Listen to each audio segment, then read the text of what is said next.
justice for all.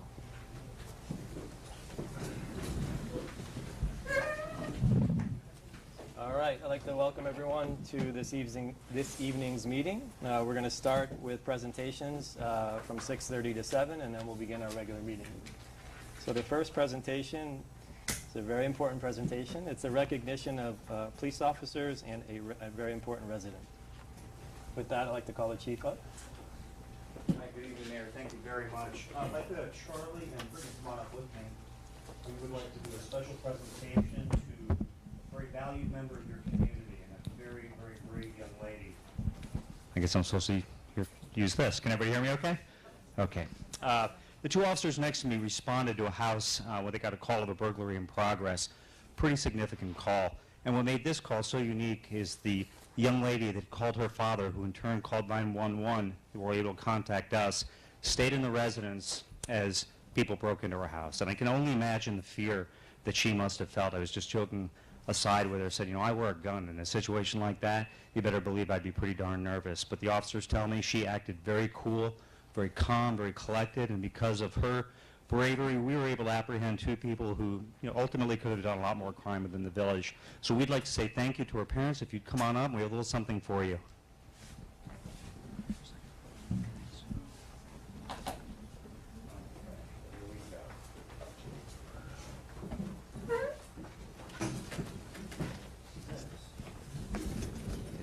This is a certificate of achievement. This certificate is awarded to Olivia Bronzy. Thank you for your responsible actions during an attempted burglary at your residence.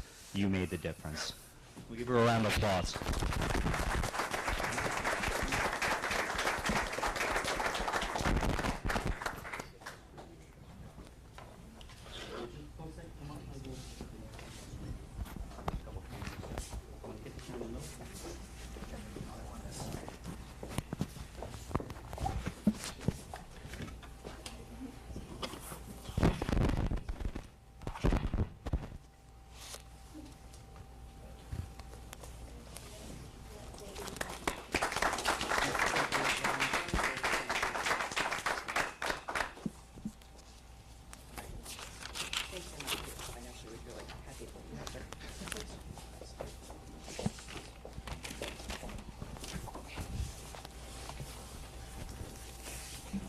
Olivia, we can, if you want to come switch seats with me for tonight's meeting, that'll be fine with me and take over. All right, the next item on the agenda is proclamation. It's Municipal Clerks Week, May 5th to the 9th. And I have a proclamation here to honor our esteemed clerk, Maria Camara.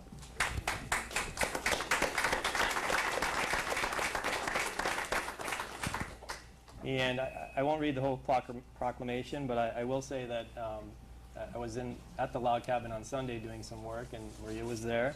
I often go to the log cabin after work, often after hours, 7 o'clock, 7:30, and Maria's always there. So she's a dedicated, smart community worker, municipal worker, and I applaud that. So I, David Coviello, Mayor of the Village of Biscayne Park, do hereby recognize the week of May 4th through May 10th, 2014, as Municipal Clerks Week, and further extend appreciation to our village clerk, Maria Camara, and to all municipal clerks for the vital services they perform and their exemplary dedication to the communities they represent.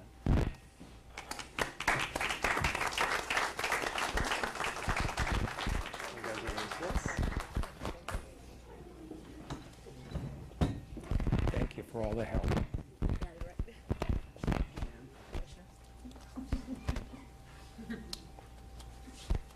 All right, Madam Manager, item 4C, introduction of our new public Parks and Recreation employee. Lisa's going to present. Our Recreation Director, Mr. Farnell, is going to introduce.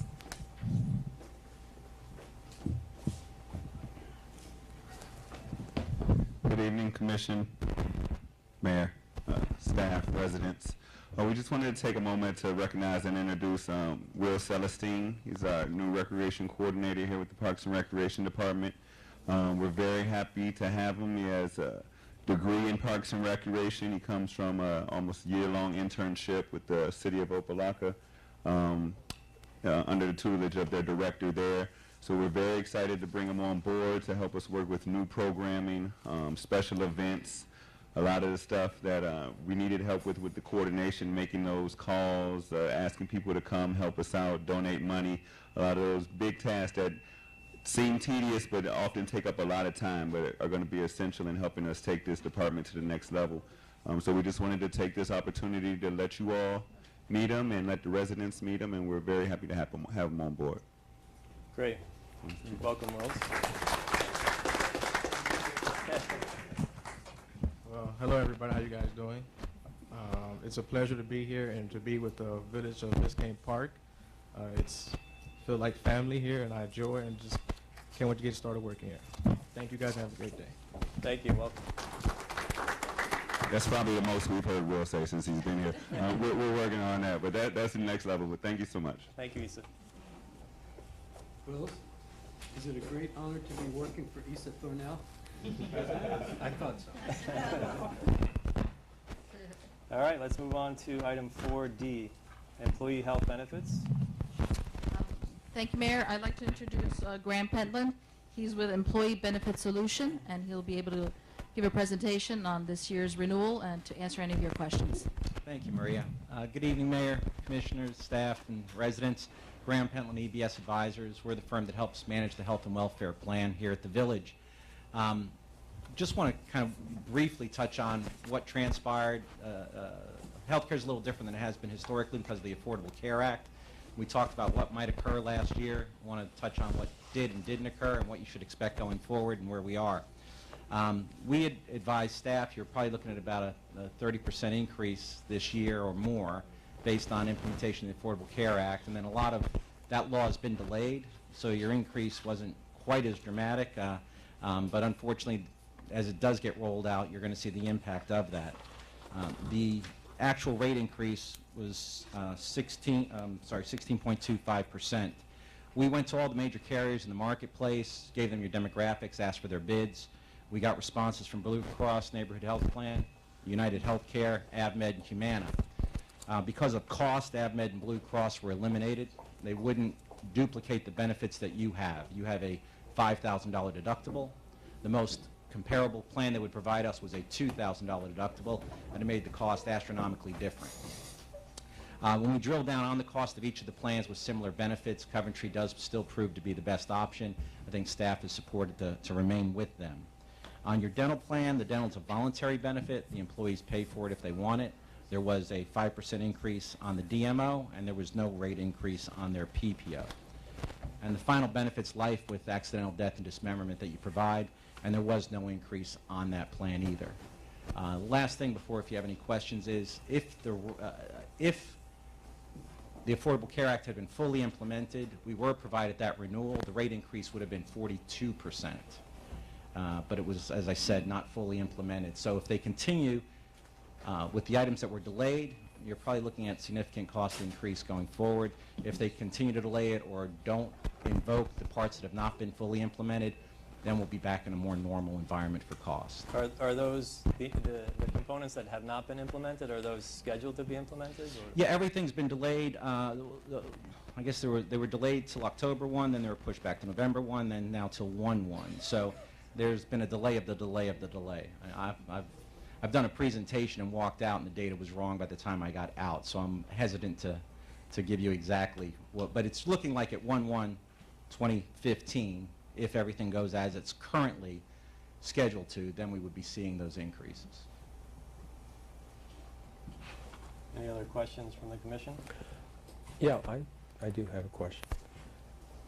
The rates that I see quoted, they seem to be, I have a few friends that happen to have single policies, $5,000 deductible. Mm-hmm. And each rate seemed to be so much higher than theirs. Well, the way that the underwriting is done, they're going to take you as a group. You're going to be community rated. They're going to take your industry, being a municipality. They're going to take your zip code. They're going to take your age, sex, demographics, and that's how they're going to factor it in. So one individual can be younger or not have to carry maternity or something of that nature. Where in your plan, there's 10 essential benefits that have to be covered, things of that nature. So in the individual market, you have more opportunity to slice and dice, I guess would be the easiest way to say it. And what's happening in your marketplace is, here's the products, hopefully one of them fits you, is really unfortunately where it's going to. Where we used to have much greater flexibility, but that's becoming less and less. But even, it's very rare, if someone has a cheaper rate, they can have a $5,000 deductible, as you said. They also might have a $3,000 deductible on their prescription. They also might not have coverage for mental, there might be many other variables that drive that. Insurance has become so different than it historically was, where everybody had a copay and things of that nature. Right. Comparing things by premium, it's impossible. What Maria provided you, you've got 2 full pages of a detailed breakdown of specific benefits. Unless you go line by line, I really can't offer a comparison on something. But generally, group insurance is less expensive than individual insurance. What we're hearing a lot about now are people going to the Affordable Care website, and they're saying how inexpensive their insurance is. Well, that's not true. Their portion of the premium might be inexpensive, but in your premium for your groups and my company's group, we pay fees to make up the difference in their premium. So if someone went to healthcare.gov and got a $52 a month rate, they're paying $52 a month for insurance. Their insurance does not cost $52 a month. You, I, other employers are all funding the difference in it based on their financial circumstances. But they've still got a premium that's much higher. So it sounds almost like it's going to asking all of our employees, go to the website, get the prices for your own personal insurance, and we'll rebate your cost. Right. So what would happen then is if you don't offer affordable coverage, you have fines that are available to you. If someone goes to the website and you're charging them more than 9.5% of their adjusted gross income, you'll be fined $3,000 per employee. If you are not offering the appropriate level of coverage for the other folks, you'll be fined $2,000 per employee. They will not be eligible for any subsidy because of what is actually offered to them at their place of employment. So if you get a better deal from your employer, and you can't get a subsidy from the government. Okay. If you go to the government, if you're generally gainfully employed, unless you're a family of 5, family of 6, you're probably not getting a subsidy anyway. You're not working, you'll get a subsidy. You're working part-time, you'll get a subsidy. But your full-time employees would probably end up paying more than what they currently pay and receiving less of a benefit than what they currently receive. That answers my question. Thank you. Anything else? Thank you for your time. Have a great evening. Thank you, sir. Congratulations to that young lady, by the way. Thank you, Grant. And Commissioner Hayman, I don't see her. I was just going to say Commissioner Hayman is coming from another meeting in Aventura, so that's why we had her close to 7, so hopefully Okay. she'll be here. Okay. So that's it for until the 7 o'clock agenda, so we'll take a break until 7? The time starts at 7 for the presentation. Okay. All right, so we'll reconvene at 7 o'clock. We're going to get started. Madam Manager, ready? Yes, sir. All right.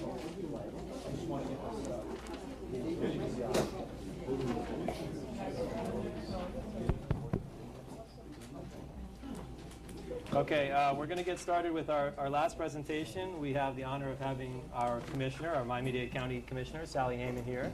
Welcome, Sally. And Sally's going to give us, I think, some good news.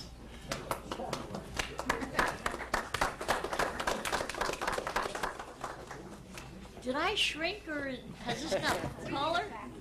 Well, anyways, Mr. Mayor and commission members and of course administration and our constituents, it's great to be here.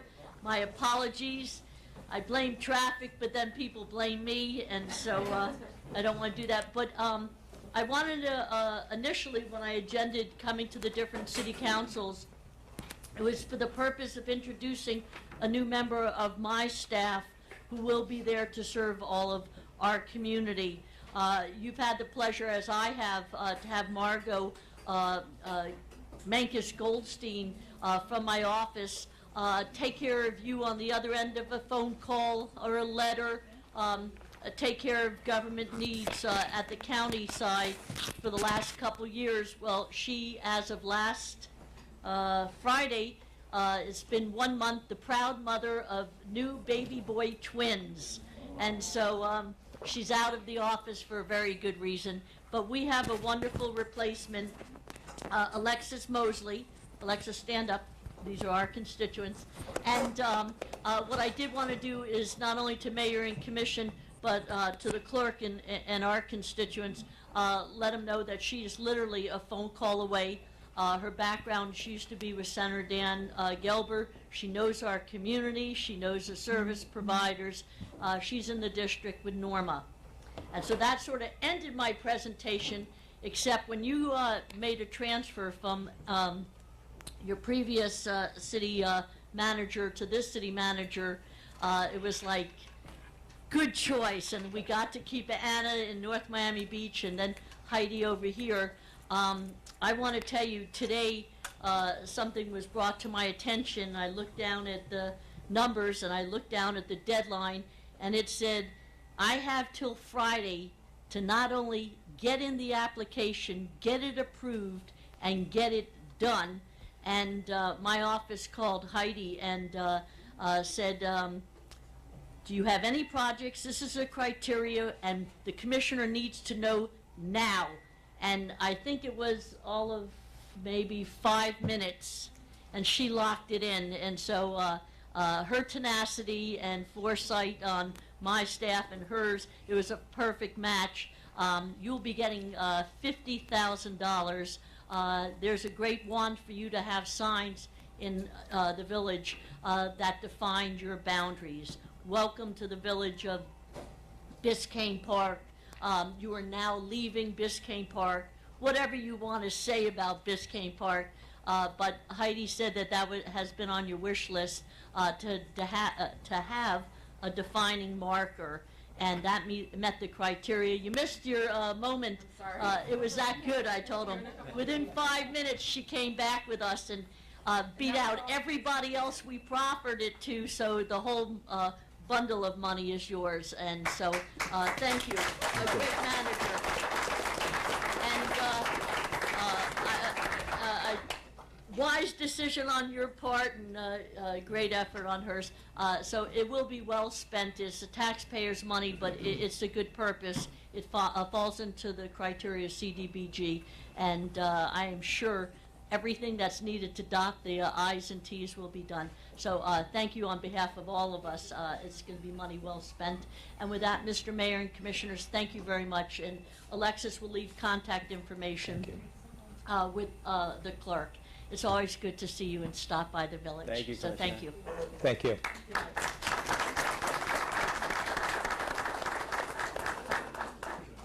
This was news we just got this afternoon, so it's pretty exciting, and it's in the early stages, but.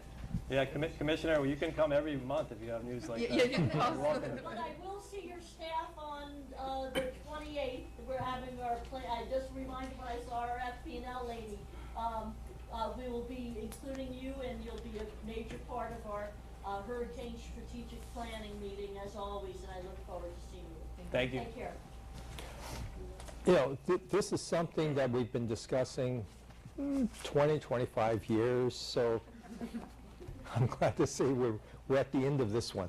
Well, it's interesting, probably, 6 months, 5 months here? I guess you've been discussing it a lot because it was the first thing that popped into my mind when she said it, so I think it's Well, exciting. thank you. Thank you. All right, moving on to item 4F. This is the presentation from the village manager regarding village garbage trash and recycling. Thank you. At the last commission meeting, we were asked to do an analysis of what it would take to keep our sanitation services in-house. If you could put up this picture, the full one. Thank you. And the direction we were given was to do as close to what we would call an apples-to-apples comparison to outsourcing. And that is what we have presented to you. I will not sit here and tell you that it's 100% apples to apples, because that's not something we can achieve.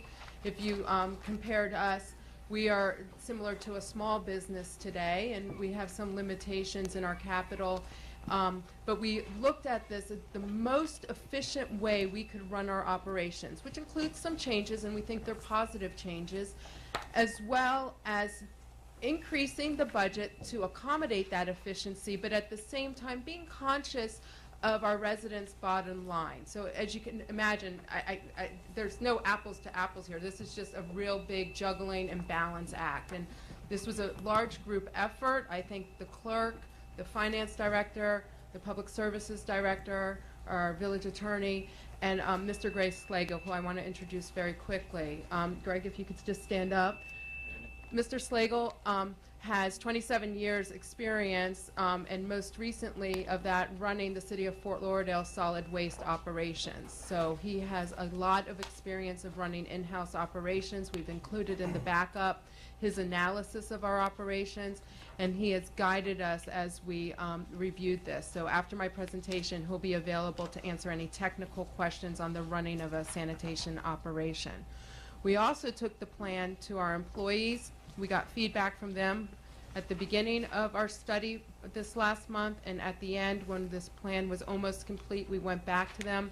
They gave their input, and they've agreed to the plan that I'm about to introduce. So I'm going to quickly walk you through this plan. The plan also includes estimates for what the assessment would cost if we were to keep it in-house. I want to qualify that the assessment can change in a couple ways based on the feedback that we get from you all tonight, as well as we need to go back in and add in the discount that some residents receive based on paying their property taxes and escrow early. So there's just a little factors that have to be adjusted, but this is a pretty good estimate, and we have a full breakdown of these budgets in your backup. They're labeled A, B, C, and D on the top left-hand corner of your backup pages, and we also have a breakdown of the administration fee. So I'm going to walk through this, and then we are available for any questions you may have. I'm going to group Budget A and Budget B together for right now. The only difference between them is Budget A is to maintain existing union wages, whereas Budget B is to increase the Miami-Dade County living wage, which is a minimum wage of $12.23. To increase to that Budget B, it essentially works out to about a 14% increase for all of our current employees. To run the most efficient program, under the A and B scenario, it would be the purchase of 2 new garbage trucks. These are 25 cubic yard, I've been fighting with yards, feet, and tons all day today, I'm sorry. 25 cubic yard trucks that would be new and leased over 5 years at low interest financing. We would run 2 trucks on Mondays and Thursdays. The entire village would get picked up for garbage on Monday, and the entire village would get picked up for garbage on Thursday. We would basically go to a 2-zone system. So the entire village would be picked up those 2 days. On Tuesdays, we would do a village-wide yard and trash pickup. In order to accomplish that, we would run 3 trucks. The 2 new trucks, plus one of our existing trucks, which is the 18 cubic yard truck, that would be used as backup, and that would run fully on every Tuesday with a full crew. In order to accomplish that, we would use a driver from our roads crew over into the sanitation crew, and that's something that's reflected in the administration fee. On Wednesday, we would run recycling. On Wednesday, under scenario A and B, recycling would be done as it is done by Miami Shores today. So if we go down to the bottom line, A, again, is union wages at $689 estimated for the assessment, and B would be $716 estimated for the assessment.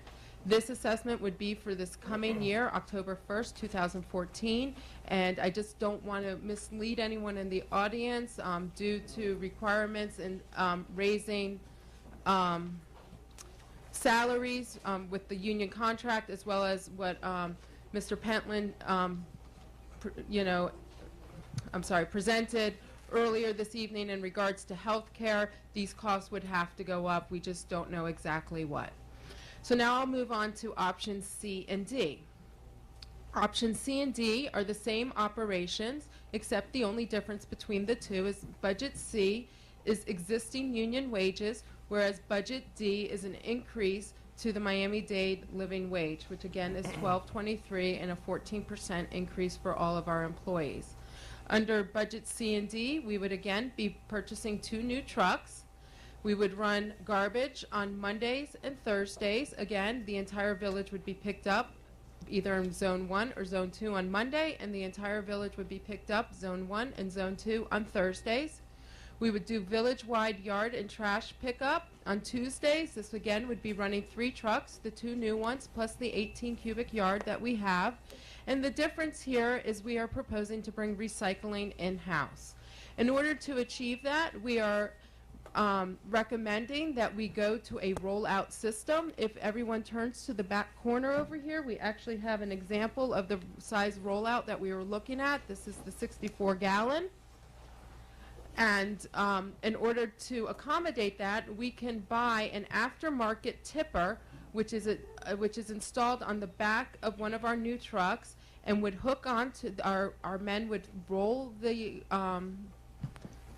garbage, the recycling bin to the back of the truck. It would hook onto the tipper, and it would tip the bin back into the truck. We would then, through this semi-automated system, be able to accommodate recycling throughout the whole village all day on Wednesday, running 1 truck. The assessment under these scenarios would go up because of the purchase of the carts. In the first year, it would go up $7.28 if we were to keep the union wages, and $7.55 if we were to go with the Miami-Dade County living wage. It's approximately $65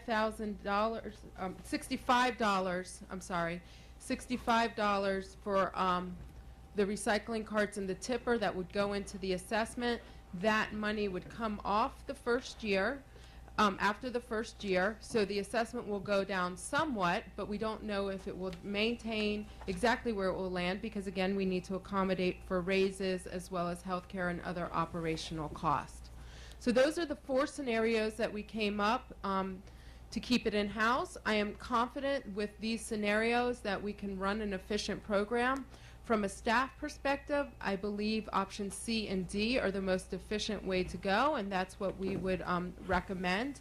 I'm going to do as quickly as possible just to kind of show how this is as close to an apples-to-apples comparison to the outsourcing scenario. So Maria's going to scroll over. With outsourcing, the proposal that we would be looking at later on the agenda, should you choose to go forward with outsourcing, would be village-wide garbage pickup on Tuesdays and Fridays, with a village-wide trash pickup, including yard waste, on Tuesdays, and village-wide recycling pickup on Friday. For the outsourced proposal with the administration fees, this brings the assessment to $432. Again, the assessment would go down after the first year because of the purchase of the recycling bins. I also want to point out, and we discussed this with our employees, that our A, B, C, and D scenarios include going to a 4-day work week. Adding on an extra couple hours to the day will allow us to accomplish the routes, and it's something that they seemed open to. We discussed that it would give them opportunities, either A, to not do a day of physical labor, or B, attend to other outside duties on that day. And there was no real concerns raised. It's my understanding that in the past, sanitation and public works supervisors actually worked on a 4-day schedule.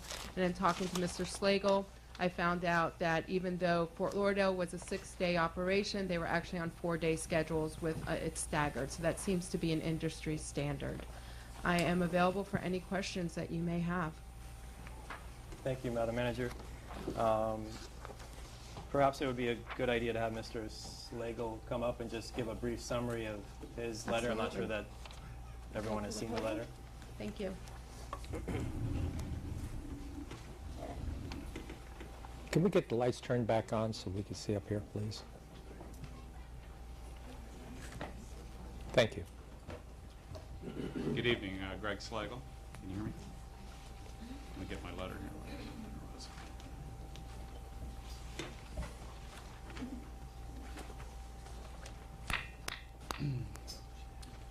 Okay, actually came and toured the village and drove through the neighborhoods, and you have a charming place here. I just wanted to start off with that. And I did meet with the employees, with the village manager. Actually, the item C is pretty good. The main change is the introduction of the recycling cart. That's the main change. In Broward County, we have 31 cities, and as far as I know, almost everybody is using the single stream recycling cart. It's done with an automated, most of them are done waste management. Some of the bigger companies have an automated arm where they go and grab the cart and empty it automated. Some of them use the rear flipper, as we're proposing here, because you already have the trucks, and we can attach the flipper on the back and do that. But your recycling rate will go up. The folks down there love the carts, 10-inch wheels. They're light, they're easy to roll, and you just put it in your garage and you put your items in there. You roll it out once a week. It's protected from the weather. That means your newspapers don't get contaminated with water and that sort of thing, because when I go to the recycling facility, sometimes they get to kick that out of what we call contamination. So the lid helps quite a bit keeping contamination down. Dogs, cats, animals don't go into it, and it doesn't blow down the street as you have now. I know you have a lot of participation in recycling. When I drove through your twin recycling bins, a lot of people were overflowing them, which is a very good sign. So that's good that you're all a good recycler. So, but I think you'll enjoy the carts. Actually, in Fort Lauderdale, we have 3 cart system. We have the garbage. We introduced the yard waste cart years ago, and then the recycling cart when they went to single stream. We've been doing carts since the early 80s. First community in Broward County to go cart service. So we have 3 carts in Fort Lauderdale. My calculations in here, I put together a little bit of tonnage just for the information, and I won't read word for word because I'm sure you have it. Broke down your tonnage, you do about 2,400 tons a year, and it's broken down to 43% garbage and 57% yard waste trash. So that's another area you can look to start recycling with your yard waste. That's good. And you definitely need the 2 trucks. Once you start welding floors and things, you get a little longevity out of them, but the trucks are not supposed to leak. So it's getting time with the trucks. And I think the one was a 2000, kind of old there. And the, let me see, recycling carts, we talked about that. The 8 employees would be necessary. We're going to recommend to fill the 2 vacant positions. And the new schedule is pretty exciting. Yes, Fort Lauderdale, we run 6-day week. We work every day but Christmas. That was our schedule. So we worked all the holidays and everything. But on the 6-day schedule, our workers work 4 days, 10 hours, which is what we proposed here. So you actually would work Monday, Tuesday, Wednesday, Thursday, and then be off on Friday, which is nice. But it gives you that little longer. If the truck and the crew's on the road, they can do more being out there. But still, they can start early at 7 and be off the road by 5 o'clock, something like that. Get out of the neighborhood, because I don't like trucks in my neighborhood late. So that's kind of what we proposed with the work schedule and the trucks. And I just closed in the memo that cost for public and private operations has all gone up. Fuel, labor, repairs, parts. It's all going up, as you know, with your home. So I mean, it's garbage trucks are expensive, and it's all costs have gone up. So even private costs go up too. But you have a pretty good system, working good, and you got some good employees. Thank you, sir. If I could just ask, in your professional experience, is this $689 per unit, or the range from $689 to $755? Is that on the high end? Is that average, based on your well, experience? let's see, which one? Is that the one with the cards? Which one are you referring to? The cart. Well, the range is from $689 to $755. Well, you have your administrative fee in there and stuff. Yes, that's we have several enterprise funds, and they all charge administrative fees, whether it's part of the public works director, part of the finance director. So that's typical. Yeah, they all take a part of them. Okay. Common. Mayor, I have a question. Yes. On the size of the recycling cart, how did you arrive at having that size cart? You can go smaller. All right, we started with when you'll hear 96, 95, 65, 64, it depends on the manufacturer. So when we see the difference, that's why. And we always had to bid our carts, so we couldn't stay with the same company all the time. So that's why sometimes the 65, 40, or 65, 64. How did we come about that? When we introduced the yard waste cart, we were at 96. When we introduced the yard waste cart, we dropped it to a 65 for garbage, all right, because we want you to recycle your yard waste, right? And especially here, yard waste grows year round. And so we wanted to get the yard waste off the swale. People were putting their yard waste out. There was always trash in the neighborhood. Swales die from the trash being on, and the neighborhoods look unkept and kind of ugly. So we wanted to get the trash off the swale. So we introduced the yard waste cart, and when we talked to our customers, we said, hey, if on Saturday, would you pull your cart around the yard and fill the yard waste, and then pull it out on Wednesday or something? And they said, oh yeah, that'd be wonderful. So now we've had it for, oh my goodness, a long time, over 10 years, and I think more than that even. So the customers really love it. So that's how we introduced the yard waste cart. So then we were waiting on Broward County. We were also tied up with an ILA agreement, like you are. And the ILA agreement finally came around to get into single stream recycling and supply a lot of the carts. So most all the cities went to the 65. So it's a good balance. We want you to recycle. It meets the capacity needs of most people, and it's easy to use with the wheels. It's just really Commissioner nice. Anderson? Hi.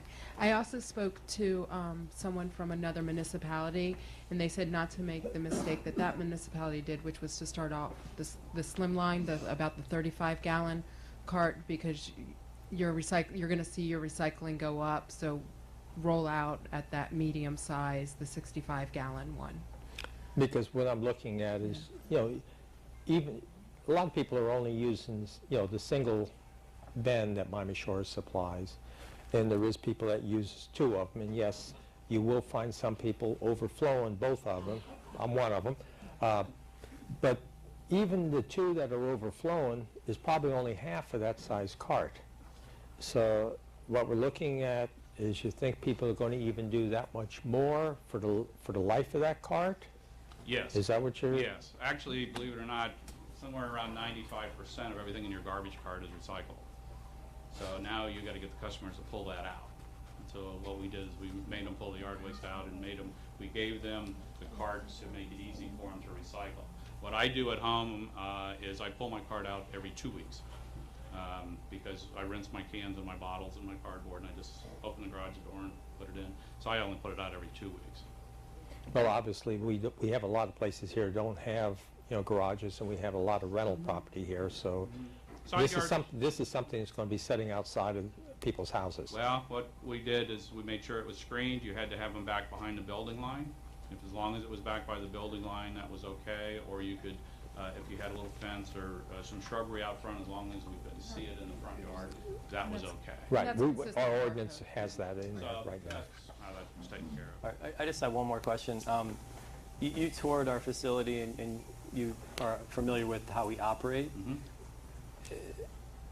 Do you think that there's some other steps that we can take to be more efficient and to reduce that cost, or is that just the cost that a municipality is going to have to pay, that we're not as efficient as a private company? Or is there greater steps that can be taken to to improve the efficiency and reduce the cost? Well, I've always looked at it in a couple ways. I want to make sure my customers are happy. So it's a service that you want to pay for. And if we try to find that happy balance. As far as trying to get the cost, I mean, the costs are what they are. A lot of it's done by contract. Trucks are trucks, fuel is fuel, labor is labor. Costs are insurance, as you heard. You just got to carry them forward and add them up. I think if you made the change by reducing and getting longer work days and more efficient, one good example here is if you can pull out more recyclables out of your waste stream, hopefully, depending on your new ILA, your disposal fees will be cheaper. You won't be paying the high disposal fee for if everything is in the garbage cart, you're paying a high fee for it. right? And my understanding is they bill you for that. That's what they did in Fort Lauderdale. The county sends you a bill. So they're writing a check every month to Miami-Dade.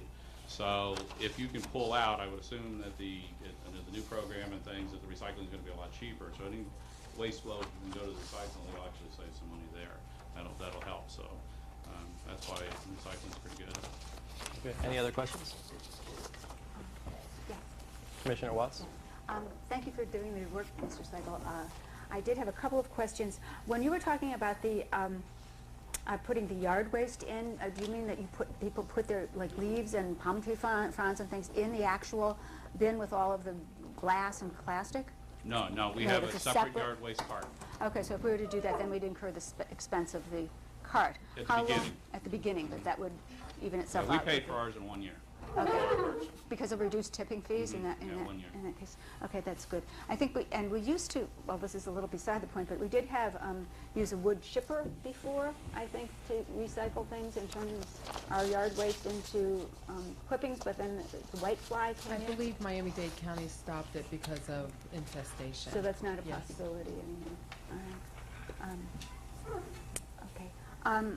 Well, a couple of other things I think that we should do is better publicity and teaching people how to do it. And I think we might take as a village project something like getting a group price for those self-contained compost machines. Maybe as a village we could have a project to do that and then reduce our tipping fees accordingly. One thing on your report, you talked about determining the productivity and the way to do it would be to conduct a field route audit, which seemed to me, you said you have to do it 3 times and then it's very expensive and all. Couldn't there be a way to do that? I think that maybe we should, as a village, just check to see which routes are going more slowly than others and why. Could a simpler way of doing it be having just have a time clock or something, clock it in, clock it out at the beginning and the end of the route 3 or 4 times or something? Well, usually if you're going to do a field audit, you would have a Someone person following. following them. Yeah, That's that's why what it's I said. expensive. So they're out there for 8 or 10-hour days, actually following every truck and timing them and gathering statistics to do all that, to try to see the efficiencies. I mean, so that's why that option is pretty expensive to do. And in your particular case, I think that, past experience, since you have the 2 trucks, is a good indicator. I think staff has their hands around what they're doing, and they're doing pretty good. And I understand a lot of folks are pretty happy with it, so. Okay, and I'd just like you to explain, because I think that some people have suggested, based upon things that members of Public Works have said, that 1 truck would be sufficient, we don't need to buy 2 trucks. And the administration is saying, yes, we need 2 trucks, and you said, yes, to be most efficient, we need 2 trucks. I wonder if you might elaborate on that. Right. Depending on the size of the truck and the compaction ratio of it, materials compact differently. Garbage can be compressed at a maximum of almost 1,000 pounds a cubic yard. Yard waste is more springy, so you can't get that much in. So when I did my calculations and things, the garbage trucks, you'll have sufficient capacity to run the garbage route and not a problem. But on the yard waste day, you would need a 3rd truck to help do that. Now, mind you, you're sitting at a desk just working calculations. What happens in reality in the field could be totally different. One of the things, to give you an example, let's say you have 100 customers on a street. On a particular day, it's after a holiday, all 100 of them put items out. All right, that takes a lot of time. On another time, only 50 of them put items out. So now they get done quicker and they go through quicker. They don't have to go to the dump as often. So there's many different variables that get in there, but overall, day in, day out, you need the 2 trucks, yeah, and especially on the edge. Okay, thank you. Then one other thing, if we were to go with this yard waste cart, would it behoove us to have the trash pickup and the recycle on the same day? How much Yes, would? you could. That was my last idea that I submitted, that you could actually, what you want to try to do is get the trucks out of your neighborhood. You don't want trucks in your neighborhood every day, and you don't want garbage at the curb every day. You don't want to do that. So the last scenario I had, if you, in a long-range plan, and I'm just telling you, I think we only have 1 city in Broward County that uses bags, and I think that's Plantation, where you have to go to Publix and buy your bag. Everybody else is pretty much on carts, which I'm not saying you have to go to carts. I'm just saying the trend is the cart service. But you could go, just for an example, if you had your 65-gallon garbage cart and you could put your 96-gallon yard waste cart out, you could do that on Monday. And then on Thursday, you could do your garbage cart and your recycling cart. So you only have the 2 trucks going through on those days, if you decide to do that. Okay, with our current workforce, would we have enough people in Public Works to handle the 2 things on one day? We'd have to get another tipper. Yeah, you'd have to Another tipper. change the equipment a little bit, yes. It's an equipment issue, I Okay. think, not a workforce issue. We'd have to buy a second tipper at about $3,500. But the thing with the yard waste, so you're gonna have to kind of wait and see what your Down county the is road. going to do. There's Yeah. no sense collecting all the yard waste if they're not recycling it. So once they have a good recycling program, they say, hey, like we were paying at the time, I wanna say $70 for garbage, and we were getting yard waste at $21. Okay, so we were generating about 45,000 tons collected every year. So when you break that down, we save quite a bit of money at $21 tip fee. So, but you gotta do something with it. So if you're gonna collect it, which is great, where's it gonna go? And you wanna make sure you get the benefit from it. Yeah, your chipper idea, we tried that. I can tell you, chippers are wonderful. When you cut a fresh tree and drag it and put it in the chipper, it works wonderful. When a homeowner does it, they bring the branches out, they mingle the branches, okay, so now you can't pull them. They're all stuck together, and then when they're dead and they dry out, they're very difficult to work with. So we gave our chipper to Parks real quick. It's very hard, because that yard waste needs to be fresh, and it works good. But in the end, if Miami-Dade changes its rulings about yard waste and recycles, we might end up reducing our costs further, or getting more money back in the Well, you wouldn't be fees. paying as much on your tip fees every month. Okay, thank you very much. Anything else? Mayor, I got a question. As soon as he comes back. Oh, I've sorry. got one more Okay. question. When we're talking about the yard waste and putting it into a container, it really boils down to, where is that truck taking the stuff? Right, yeah. So, and we have a lot of foliage here, so a container really isn't practical for most homes here, for the amount of foliage we have. So if we keep going exactly the same way we are now, it is still yard waste. So whether it was in a container that was dumped in one truck, or whether that same truck just drove around like it is now and picking this stuff up, it's where the truck is going. Am I correct? At the final disposal, right? Correct. But I believe you also have quarterly pickups for what I call large Right. item, right? Well, we have quarterly pickups just to help. No, we have, for larger, anything over a certain cubic yards, there's an extra fee to pick it up. Well, for the majority, your weekly, if everybody's doing their yard waste weekly, you can get a lot of needs met at your property on a weekly basis. And true, you're gonna trim a big tree occasionally. Well, like I say, a lot of people happen to have a lot of vegetation, and right, you'll notice that A lot. 2 cubic yards are out there quite often weekly Yeah, on certain homes that happens to have a lot of it, especially if they have palms. right. Okay, anything else? All right, so just to be clear, I want to make this point. So in your opinion, you looked at our operations, there's nothing else we can do with implementing this program, one of these 4 options, there's nothing else we can do to be more efficient than the numbers that are shown on that screen? Yes. Okay. All right. I maybe have a suggestion, a good question. All right, and this may upset the apple cart, but currently we have 1 man driving and 2 in the back, right? That's correct. And one person usually goes around and pulls out the garbage from people's yards, or from the back of the house. On some blocks, which is mine, we all just take our garbage cans out the night before. All right. If we were to adopt the practice of starting, except for the people who are ill and unable to do things, if we were to just change the procedure here and say, please put your garbage out the night before or that morning, would that save us in labor and time? So that the time it takes to have someone go back. I was wondering if we could just time a route, and see if it differs. Would we be more efficient if we did it that way? Oh, yes. Oh, yeah. Would we save on, Well, could we then not hire one of the people that we need to hire? Would that decrease the need for 1 more employee? if you're going to, let's say you have the cart and you're still going to roll them back and forth, you're probably going to need the same amount of people to pull from both sides of the street and empty.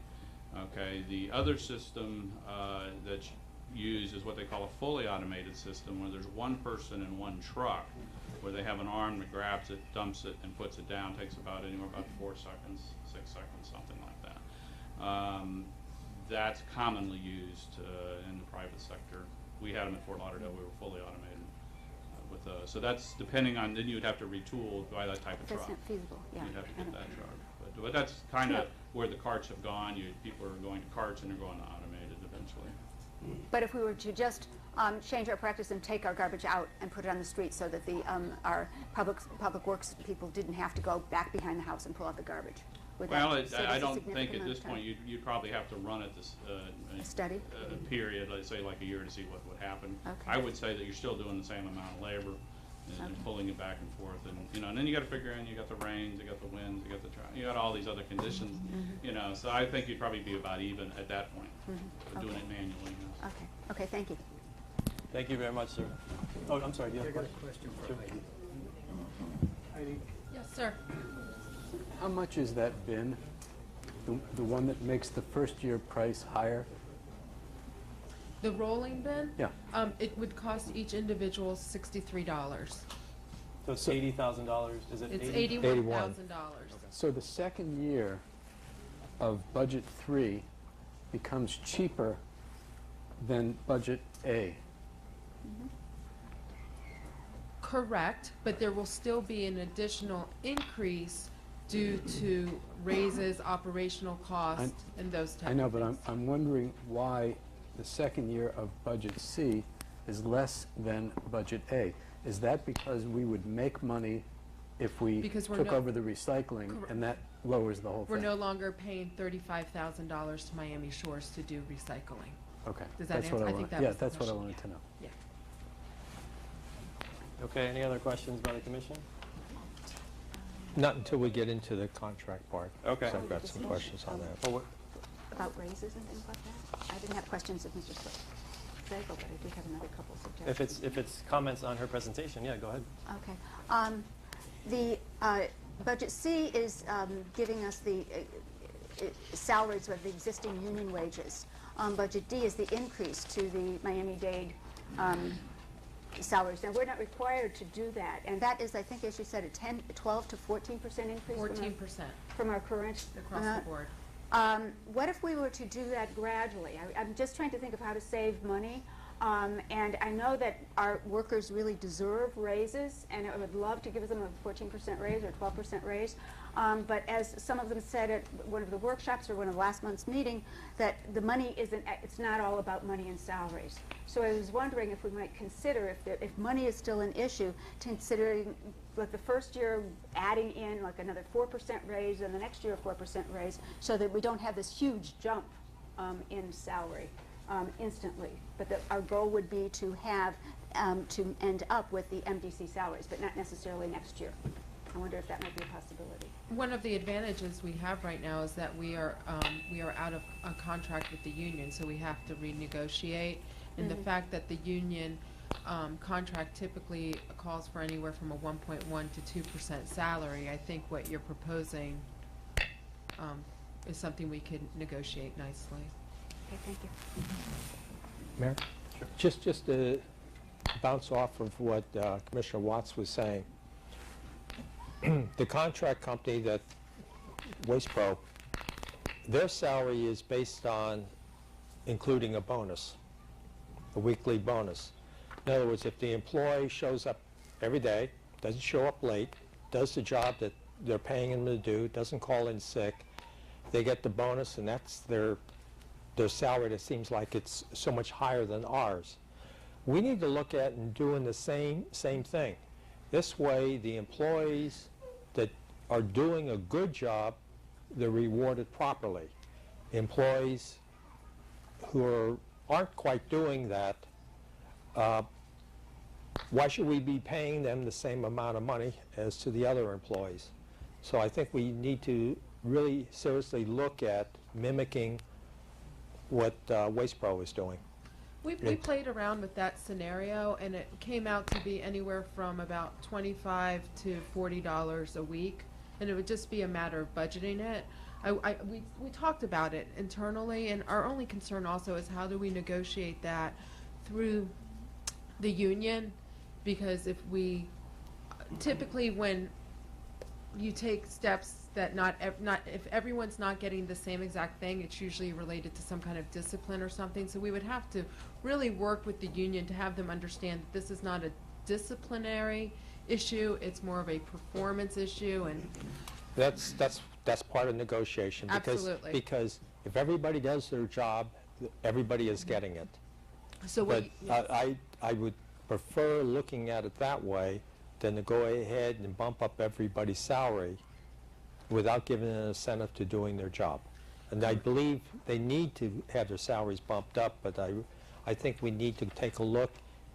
It's been working extremely well for private industry. We should look at that mode. and we did. So essentially what you would have is if the bottom line would be similar to what you're looking at. It's budgets B and D, Right. but it would be union wages, but it would be a similar bottom line. Right. We ran that exercise, and we're prepared to execute that. Because because I don't want to hear, we need to be bringing it up to a certain wage. I think we need to have that caveat in there. Performance-based. Correct. We're on the same page. Yeah. Dave, one other issue. Sure. Just to follow up a little bit on Barbara and Bob. What you're asking is a longer day and a little different pace of work, sounds like. Yes. And you said you have talked to our current employees. Yes. Do they understand that, and are they okay with that? They expressed that they were okay when we were at the meeting. We had a meeting, 2 employees were absent, and we made sure we got with those 2 employees as well, so we spoke to everyone.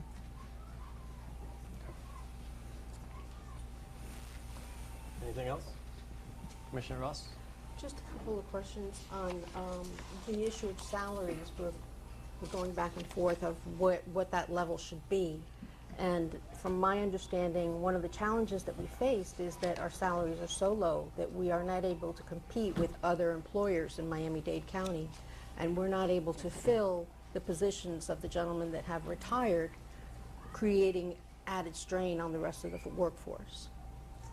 So if we were to, cut back or try to phase in what the current Miami-Dade County salary is, the minimum wage for the county, we still would not be able to compete with other employers in the county, and we will not be able to draw in those people to fill our positions and get the job done. And then I also wanted to confirm with you with regard to the recycling. If we are bringing in the recycling and canceling our contract with Miami Shores, then we save that $35,000 a year that we pay Miami Shores. We sort of reroute it to use the resources here. But it doesn't create any kind of a revenue stream as far as I'm aware, because recycling isn't, from what I understand, recycling isn't paying a tonnage fee. Yeah, I reached out to Miami Shores village manager to ask him what was their rebates from our recycling, and he told me that right now they're not making any money in the form of rebates off of our recycling, and when they do, it's very little. He said typically we do about 4 tons of recycling a week. But the other side of it is there's this theory. And I did my research, and I looked, and I was sure I was going to find that paper that was produced at a conference that said single stream carts increase recycling in communities.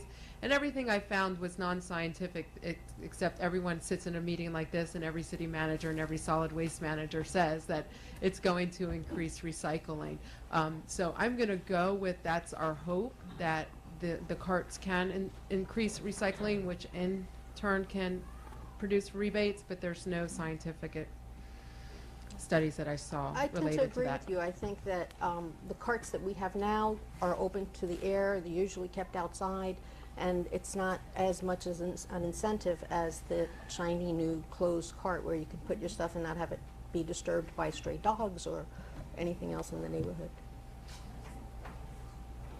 Okay, any other comments? Yep.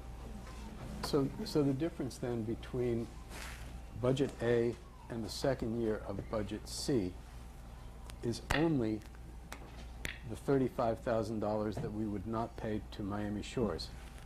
Have you factored in the extra wear and tear on the trucks and the extra gas? Because we still have to collect the recycling and get rid of it. If we're not going to make anything on it, don't we still have an expense? Correct. The wear and tear on the trucks would be the same as it is now for the most part. We're running a 5-day operation. We'll be running a 4-day operation, so it does save a little bit on the wear and tear. The trucks are a little bigger, so we're supposed to be doing less trips to the dump with the bigger trucks. As far as gasoline, I think it will equal out. I'm just talking about recycling. Just for recycling. That there are Yes, extra expenses. yeah, we're not certain. We're currently not going to the recycling facilities. My understanding is they are down south.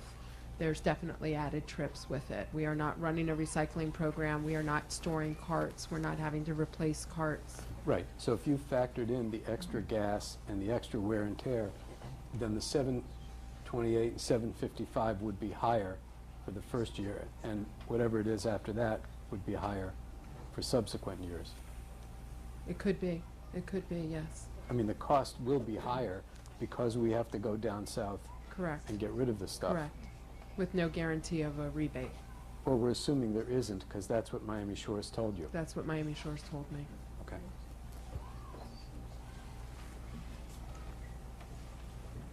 Anything else? Is there greater fuel efficiency in the trucks that we intend to buy if we were to do this? Do we know? Or, I mean, we can't get diesel or what fuel? They are. You know, we all like to believe the newer trucks and the newer police cars and all of those are more fuel efficient, but we don't find that. We don't really, you know, and we're not, we're not paying the extra money to get the CNG, you know, the compressed natural gas trucks here or anything like that.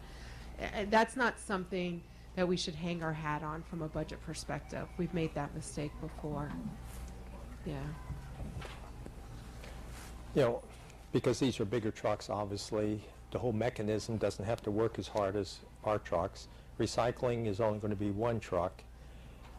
The cost of operation and wear and tear on one truck in the road trip isn't going to, it's going to erode that $35,000. I mean, there is money that's going to erode, but it's not going to erode it that much. So I don't think there's going to be a significant difference in cost on that. And like I said, we don't know what the future holds, and hopefully the residents of Biscayne Park start to recycle more often, and there's that carrot that's hanging out there in front of us that we may start getting a rebate back because a certain item that's being recycled, they're going to pay us for. And you know, I look at, you know, the cost difference isn't that significant. Whether Miami Shores is doing it or we're doing it, I think this will be a savings for us doing it.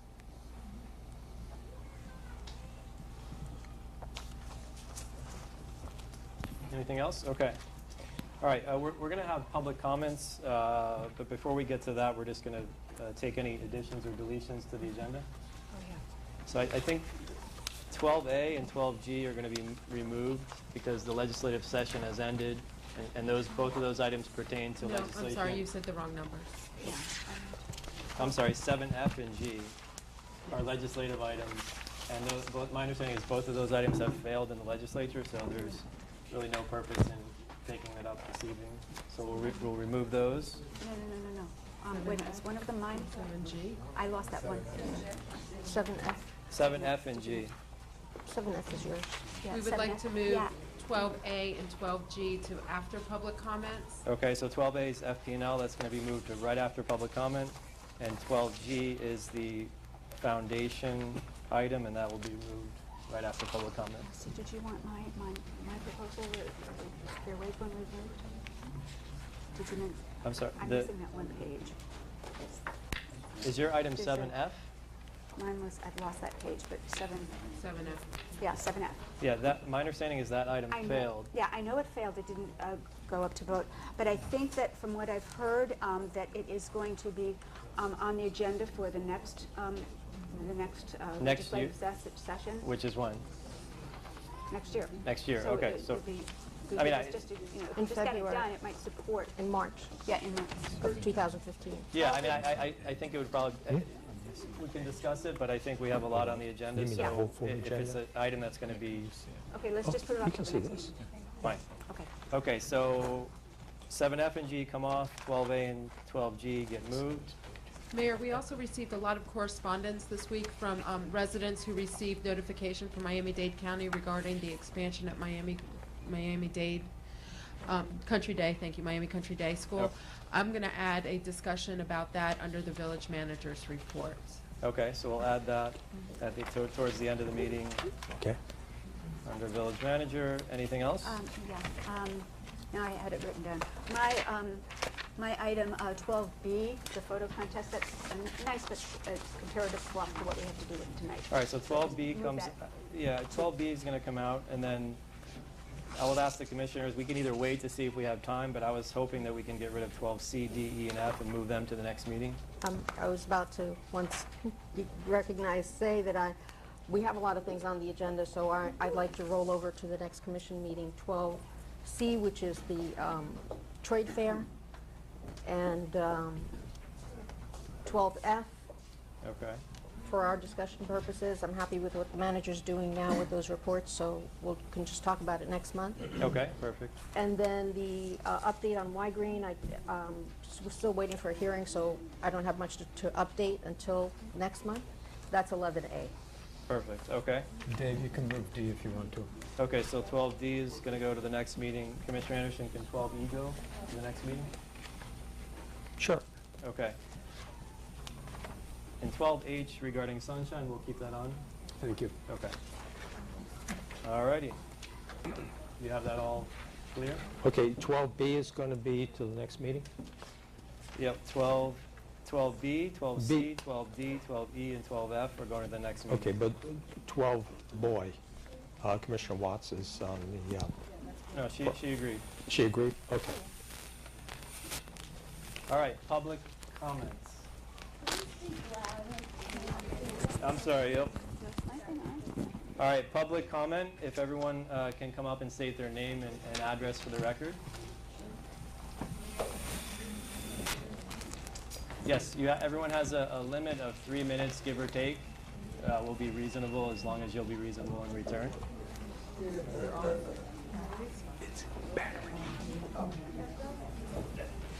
Harvey Bill, 450 Northeast 121st Street. I like number D. I think it's a good way to go. If we increase our recycling, hopefully it'll wind up costing us a little less. My daughter lives in Fort Pierce. They went with one of those big recycling carts. They said it was a godsend. Less garbage. People no longer looked at, you never had to worry about what you put out to see what your neighbors thought you were drinking too much, or you were spending too much money on pizza, or you were doing other things. So, and I think our guys deserve a living wage. Depending how you guys decide to do it, that's fine. But I think keeping it in-house, it's one of the services that we expect in the park. We like the idea of them coming to the back of our house, taking it out, putting it back. We also feel that at the moment, most people put out yard trash a little bit more than we used to. And we don't get charged more for it unless you put out a tremendous amount. For an outside company, who knows how that would be. I'm all for keeping it in-house, giving our guys a living wage. Option D. Thank you. Thank you, Harvey.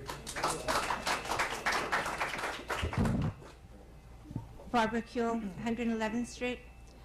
Just before I start, I just want make one comment. Why isn't the discussion of outsourcing on the agenda? The only thing that is on the agenda is the actual ordinance for accepting Waste Pro. And I don't even know where you're supposed to discuss this. I also think option D is the better choice. I agree with Harvey that our men deserve the Miami-Dade living wage ordinance. We are not talking about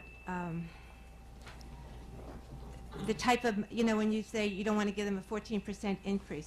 We have been saying for the past 20 years that these men are grossly underpaid. This is barely bringing them up to what I would like to be able to pay them. And I don't think it's less than $30 a month to be able to bring them up to the living wage. So I don't think if we're going to do this, we should do the correct thing.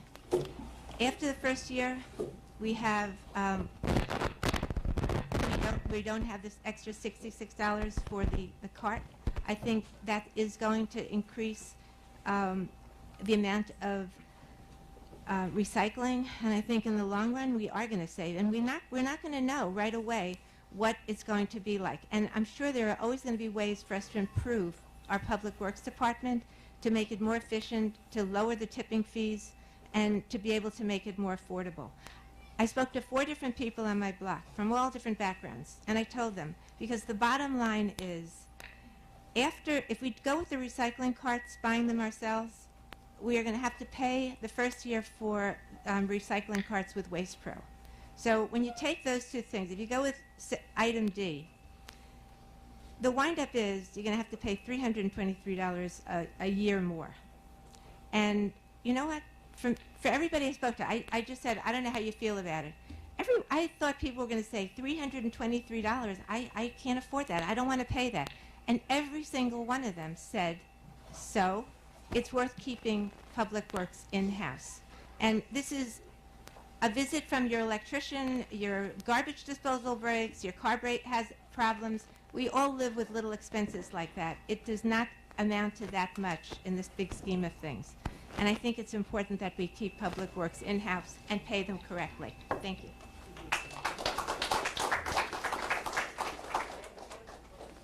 Good evening. I'm Gina Locke. I live in the park here for 20 years. And I would like to know who is pushing this agenda, because I have been, talking with all the residents in Biscayne Park, and everybody is pro. They don't want to change what is already in place. We like the guys here. Nobody's taking in consideration the human factor. We all love the guys that have been in the public work with so many years, and we want to keep it that way. Also, I go to church, San Marta, San Rose, and I have spoke with all the people there, and everybody want, they don't want that change. I don't know who is trying to push it, but certainly if have worked for 20 years, I don't understand why suddenly it's not working. What is, who is doing the job that is not working? Is not working something that's supposed to, have been working for the past 20 years, and I really think that need to take in consideration that. Thank you. Good evening. My name is Carla Gottlieb. I live at 590 Northeast 121st Street. I'm here because I have been on the Ecology Board for a year, and we've changed the process, so I'm not going to be talking about the garbage and the recycling. But at the Ecology Board, we do talk about that quite a bit. For the past year, we have been speaking about that. So I'm just here to put forth my candidacy to be on the Ecology Board. Unfortunately, I can't stay, so when you all talk about it, you'll know. I've lived here for 10 years. I worked for an environmental education organization for a year. Before that, I worked for Florida PIRG on recycling and other issues. I think we're doing a great job here with recycling, and I really enjoy being involved with the Ecology Board and helping to be involved with these decisions. So thank you. Thank you. Good evening. My name is Dan Rodriguez, 890 Northeast 113th Street. I've lived here since 1991, and I think an integral part of our Biscayne Park is, as many people have echoed what I'm about to say, is the police department, our public waste department, and you yourselves, the commissioners. You guys get paid $2,000, which is not very much, but on the scale of what, and to answer her question, we're only a 3 triangular mile place, 3,000 homes. We're not that big a place. We can't compete with the salaries of huge locations. The scale is not the same. Our city manager might make, and please don't take this the wrong way, might be making $90,000 to $100,000. That's half the budget right there. Half the budget.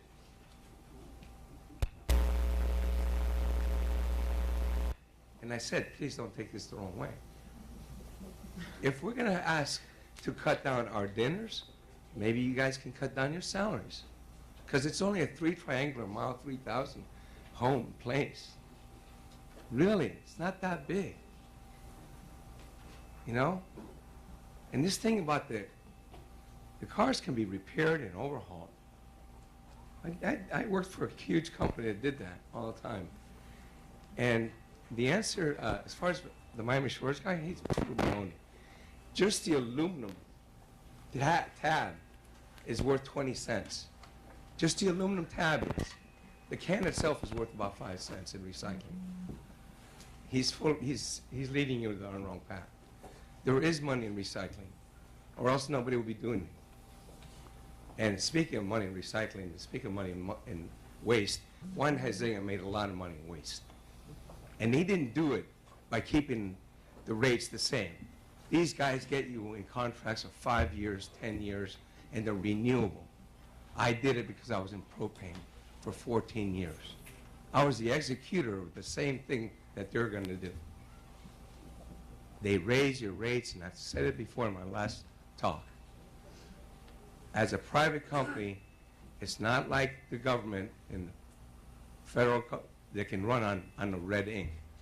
They don't run on red ink. They run on black, blue, green, and the color of money is green. And that's what they run on. So anyways, bottom line is we should pay somebody at least $9 an hour. You know, not $7.70. As I said before, these guys can get cut. And by the way, that's another thing. If a private company gets cut or something, we're going to be liable for lawsuits from them, from our negligence. Yeah, okay. What happens if it goes over workers' comp? Anyways, I'm out of time. I want to thank you for your service, for your $2,000 service each year. I don't think we can cut that anymore. But the police, today I read a newspaper, and I was at Dr. Kropp teaching, and the kids were making fun of me. They go, that's hilarious. You know, this is where we need to cut our budget. The police salaries, not the police salaries, but the big salaries, you know, for 3,000 homes, come on, $100,000 for let's make a sheriff. Let's vote a sheriff, or let's make them work for what the area that they cover. You know, you were saying, let's work for what you do. Yeah. Thank you, sir. Thank you. Tracy? Good evening, everyone. Tracy Trutman, 791 Northeast 116th Street. I want to address the outsourcing versus insourcing issue, and I want to ask some questions rather than tell you all everything you're doing wrong. Thank you. The approach that I take perhaps is a little different in the fact that I really appreciate the fact that somebody's trying to make sure that we have a village at a 9.7 millage. Everybody who knows me knows I'm not for outsourcing, so this is not about that for me. It's about whether or not we have a village so I can come here and complain to my commissioners and call them names at least once a month. I want that privilege. In all seriousness, I want to first of all compliment, because I know I have bugged Heidi, Maria, all the commissioners. I think I've chewed their ears off enough about this issue to know how hard they've worked on it. So first of all, I'll compliment you regardless of what your decision is. Regarding outsourcing, I'm going to ask questions because one of the things that I'm getting from everybody I speak to is why. Why do we have to do this? It's been this way for 80 years. Why do I have to change? It's the same questions I believe I chewed everybody on the, there's not a person on the board I don't think I chewed up and said, why do I have to change? I don't want to. So I'd like to ask a question. Why are we looking at outsourcing? And I'd like the village manager and any of the commissioners to discuss why they're being directed to do this. Because the village manager was directed to do this, correct? Okay. So if somebody was asked to do something, they're asked to do their job, I don't want to chew them out because they did it. I just want to know why. So I'm going to ask that question and see if somebody can address it, please. Anybody want to take that one on? The way this works is that we'll discuss it amongst the commission, and you'll obviously hear what we have to say, but this is just provide public comment, and then we'll turn it over to And well, the reason I'm asking that is because that's where I think that's where the overlap is. No, here. and I appreciate it, and we'll discuss it. Okay, and thank you for all the figures and all the configurations. And one last thing on recycle bins. As former chair of the ecology board, this became like the hot button issue of what size bin we have to have. I have 7 herniated discs. It's not about rolling a disc for me one way or the other. It has to do with the fact that if you have a bigger bin, I don't have to have the garbage from my neighbor's recycler, which is way over bin. They have 2 and 3 bins, and it's always in my yard. Okay? It's always a matter of the bigger it is, the more likely you are to use it. Is there data to back the claim? I also believe there's probably money in recycling. I think my choice probably did link you on that one. But you can only ask what you ask. But I don't think it's huge money. By the time you pay the gas and get down there in the truck and all this, you're not going to make money on the deal here, not in the village. But I do think that we should go with a bigger bin and just modernize a bit here, a little bit. Okay, thanks, guys. Thank you, Tracy. Don't reply until I'm finished. I never change, do I? Millie DeSanti, 701 Northeast 119th Street. And first of all, I agree with Barbara. I feel like a recording of Barbara every time Barbara speaks. I'm saying the same thing Barbara is. And we have wonderful minds. My first thing about the recycle bins is I am handicapped. And to have a wheeling recycle bin would be wonderful. And mine is always overflowing, so I have to take 2 trips out there. I put garbage bags on top of the recycle bins to get it all out. So yes, and I'm for number D. Was it D up there? I believe that our guys should get a raise as much as we can give them, as much work as they do, and it's not a personal thing at all. I think if you look around, I think we have a wonderful, wonderful system going now, and it can be tweaked like anything else can be tweaked. I can't see why we would go out of Biscayne Park to get what we're getting already. Thank you. Thank you.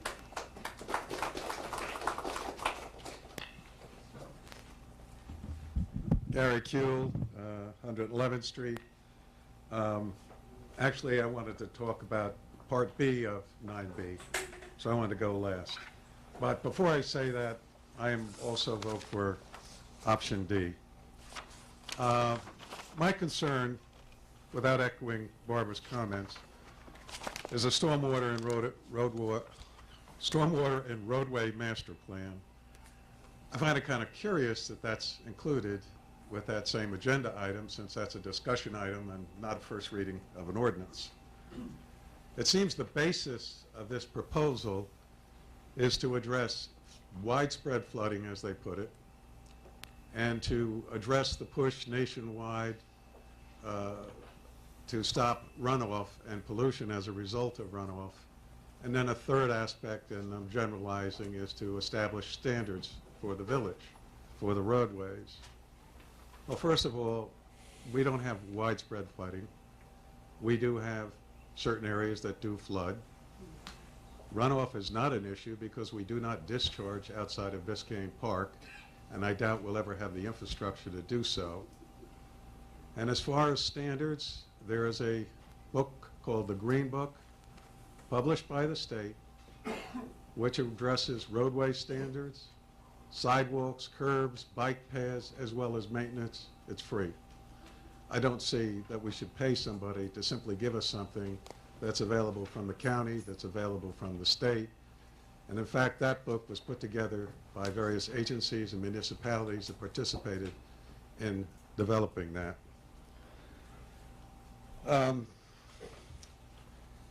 It seems to me that rather than spend $172,000 to develop a master plan, which will probably be outdated before we could ever have the money to achieve it, we'd be better off picking a priority and hiring an engineer to solve it. If flooding is an issue, yes. If there's intersections that are an issue, yes. But I don't think the master plan, in my opinion, and I've been through this, and I've worked on committees, I think it's a boilerplate document. I don't think, they even contradicted themselves in a couple of places in what they wrote. I just think it's really extravagant to spend $175,000 or $150,000, whichever option you take, on a master plan, which I don't feel we really need. The other thing I'd like to mention, and I may be incorrect, but I did not see where this was advertised. I did not see us go through an RFP process. I did not see us go through a selection process of qualifications, but we have a price proposal, which is a violation of state statutes. You are required by state statute statute and hiring professionals to go through an RFP process and select people on the basis of qualifications before you get to the point of negotiating. The fact that we have a price proposal out there now usurps that process, because now the community knows what we're looking at in terms of a proposal, should you decide to do it the correct way. Thank you. Thank you, Gary. Dan? Perhaps we need some clarification. Yeah, I figured we'll do that at the end, but if you, Steph, do you want to respond one by one, or do you prefer at the end we'll just address any issues? I got a one by one, I got an at and end. Well, maybe on that particular item, I think we should address it. Do you want me or you want Yeah, the mayor just reminded me that this is our engineer that's selected. Can you hear? This is our engineer that we've selected to do jobs on the rotating basis under CCNA. We could look at the numbers and be happy to follow up, but that's where, and we did an RFP on that, I'm just being informed, an RFQ, so we'll look at that further. to? It's the city engineer provided us with that. Our outsourced city engineer firm. Craig Smith. Craig A. Smith and Associates, Okay. yes. But Commissioner Ross? if we were to go to contract for the job, we would still have to go through a process. It wouldn't just automatically be awarded. There's a whole, for the assessment process, there's a whole process including notices, and really it takes on 6 months basically of notices of intent and other processes. So this is not even before you, this was, the ordinance that you're addressing is only the franchise. This is part of the agenda to let you know what the future might look like. It's going to be coming back as a general intent for this commission to consider whether they want to move forward with a special assessment such as that. If so, there's a state law that walks you through the notices in a newspaper for several weeks consecutively, public hearings, etc. So you're not even at the first part of that tonight. It was just included because there had been discussions all along about doing roadway and drainage assessment with what was called like the excess funds from the assessment. So we were just including that, even though it is technically a separate assessment, we were including that so people could see.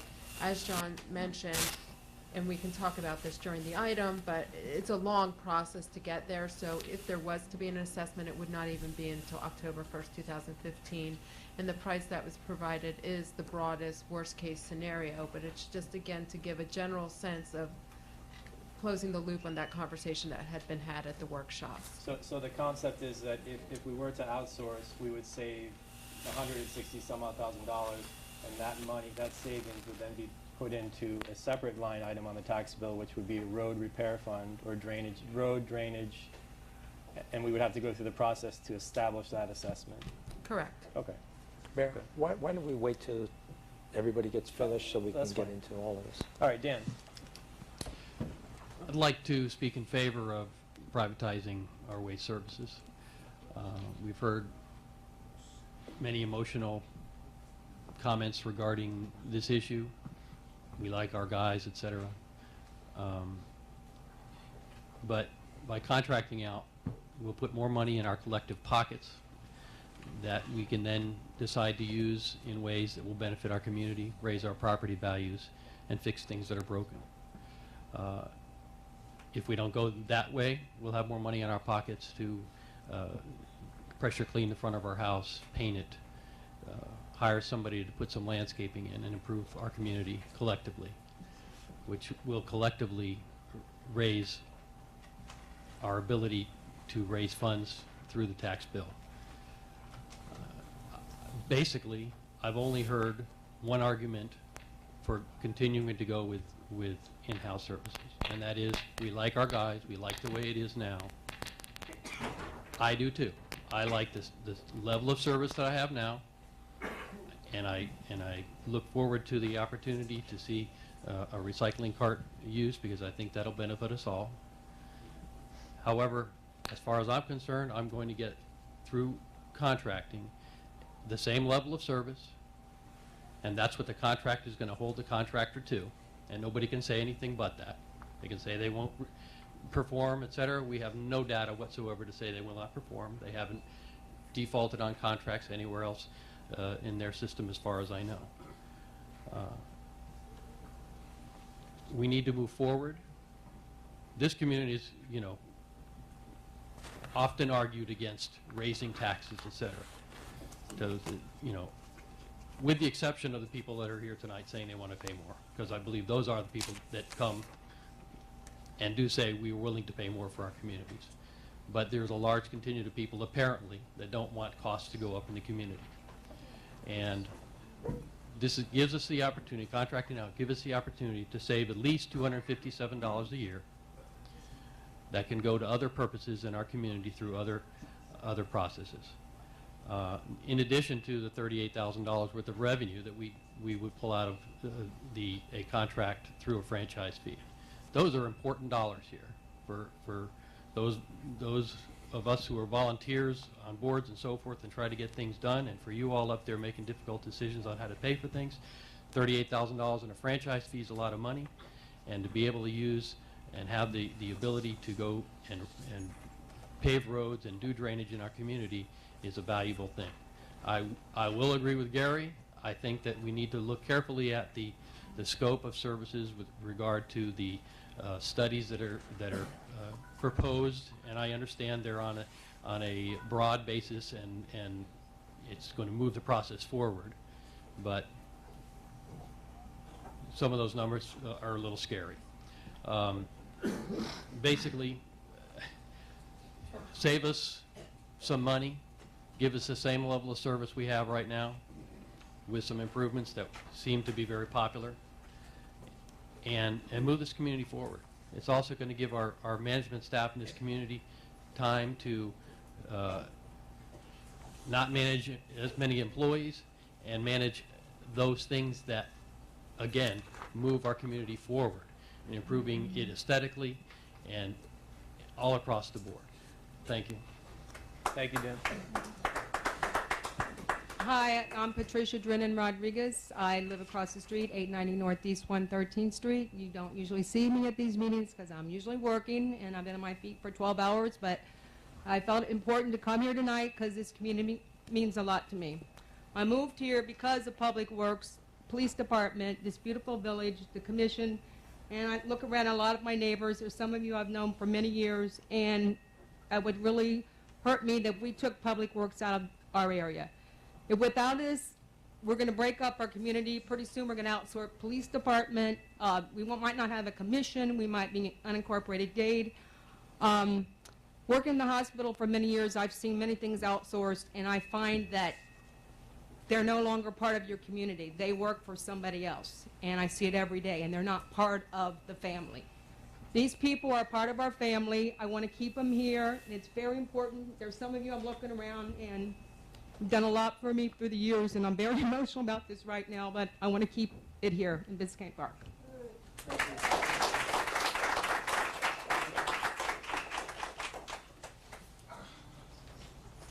Kay Winson Reed, 10907 Northeast 9th Avenue.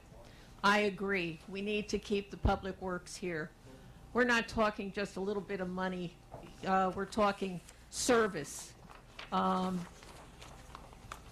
It's really irritated me sometimes to see where you spend your money, okay? And it's our money that's being spent. You start an artistic commission, you have murals going on for $3,200, and yet you're saying we have no money for the priority things, which is taking care of all the services for everyone in this community. I think you need to look at where you're spending our money. And it's not at Waste Pro. It needs to stay here with the people who give us what we need. And these people give us something every single day. They gave us service, and they help us whenever we can. So, you know, let's look at our budget a little closer. All right?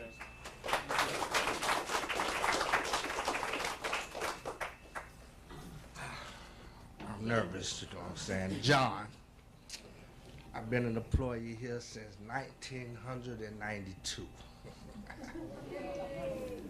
And now I kind of understand about the 8 employees, because by when I started, we had, I don't know if you remember, you know what I'm saying, Mr. Anderson, you know what I'm saying, 5 on the garbage truck. Yep. And we had 3 on trash. And over the years, you know what I'm saying, working with you as commissioner, well, so I like to say when I started here, so I was 23, and I didn't understand why 5 people was on the back of the truck in the first place. But, you know, the older men and whatever, they had zones, and I was like, I could do this by myself. So I was young, you know what I'm saying, so I'm older. So we had to subtract, you know what I'm saying, one man off the truck because we had to help out, saying on the grounds crew. Saying I don't know how many was on grounds then because I was in sanitation. Then over the years, outsourcing or whatever said again, and we subtract another one. Okay, so that's how we get the number 3 on the truck. So now, you know, I don't know if everybody know, but we had 6, you know what I'm saying, trash routes. Because, you know, the one truck that had the 5 guys on saying Wednesday, saying we used to do saying trash route. Well, we switched the trash route up and we added it into the 5 routes. So all I'm saying is, we had to sacrifice and we sacrificed, and we still get the job done. Saying the houses are not growing, it's still the same amount of houses. I mean, you know, the community, you know, you might have some, empty houses, so the weight or whatever isn't the same. You know what I'm saying? But if you have, all the houses, the weight goes up. So anyway, I moved to grounds because grounds was getting kind of weak.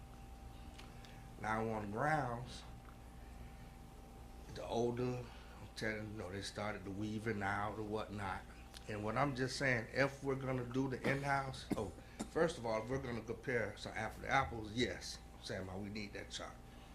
But if we're gonna have it the same way it is, all we need is 1 truck. But I don't know if that's what we're gonna do. Okay, so now on grounds.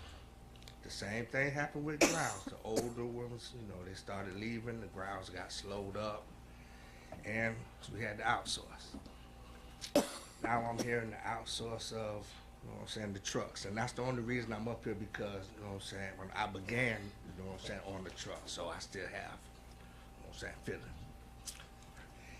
And what I'm just hearing about the roads, now we're finna outsource roads. And the one lady said, after a while, we might outsource commissioners. I don't know. And the reason why I say, you know what I'm saying, we, is because I'm here for 21 years. And, you know, that's all I got to say because I don't want to get emotional. Thank you. Dennis Murphy, 8th Court, living next door to Public Works. We've already outsourced the commissioners. A few years back, we had a commissioner for finance and a commissioner for this and a commissioner for that. And then we decided we needed a village manager. We lost certain control. I mentioned that last time. So once you give this responsibility away, you can't get it back. I've roofed every municipal building in the park here. I've seen this one roofed twice, every 10 years, and that's not the way to do it. So I volunteered to give my spec for a roof here that would last 20 years. And that bid was put into the bid for this building. And I did that roof, and I was shorted about $6,000. Went into foreclosure, damn near lost my house. And who could I go to? Bob, Brock. Hey, not my up. We have a village manager now. I almost lost my house because of that irresponsibility. You outsource anything else, you give it away. Okay? Thank you, sir.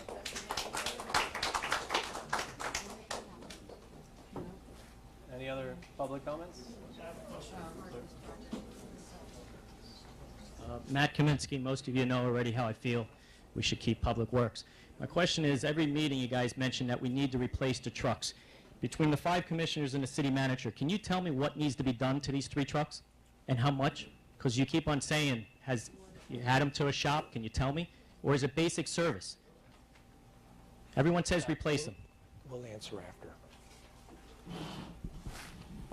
So tell me how much it would cost to repair or why they need to be replaced. Basically, the reason the trucks have to be replaced is due to the age of the trucks. We have a 2001 and 2003 that have lived past its life expectancy. Right now, the trucks are leaking garbage, leaking fluids. The trucks lack capacity. One is a 13-yard, the second one is a 18, and the third is a 20-yarder. We would have to replace 2 trucks in order to be able to pick up the village in one day. Basically, we would replace the 13-yarder. I'm sorry, we replaced the 20-yarder. That's the oldest truck. We would purchase 2 new trucks that are 25-yarders, and that is in order to be able to complete the village in one day and be able to be more efficient and be able to pick up everything that's put out, again, in one day. And that's based on who? I mean, who's giving you these numbers that you need 2 trucks when the Public Works is saying 1? Hey, Matt, it's not, we can't have a debate, so just make your comment and then there's... Well, I like to know where you're getting your information, because everything is he, she. That's fine. Okay, the second thing is I don't know if you realize how important they are. We had an eviction last week. Who was the first people to call there to clean up the curb and put the trash back? Okay. Public Works, right? How about when there's a dead animal? Who's the first people you call, I see, to go pick it up? It ain't animal control. It's who do you guys call? So my point is if they're gone, who's going to do that when there's an eviction the other day and there's garbage lined up all over the street? You're going to call the Waste Pro to come move the garbage from the eviction? Or are you going to call them to come clean the dead animal? Okay, thank you. That's a good answer. Linda.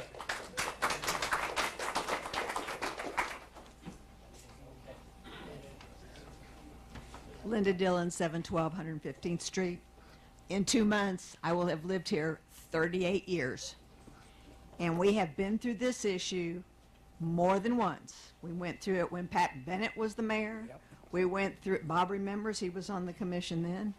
We went through it when we built the Public Works building. Why would we spend all this money to build this beautiful building if we're going to outsource the services? It makes absolutely no sense to me. And I think that with the plan that we have, with more efficiency, that we should be able to do this in-house as we have.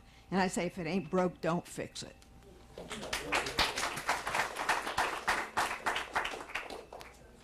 Any other public comments?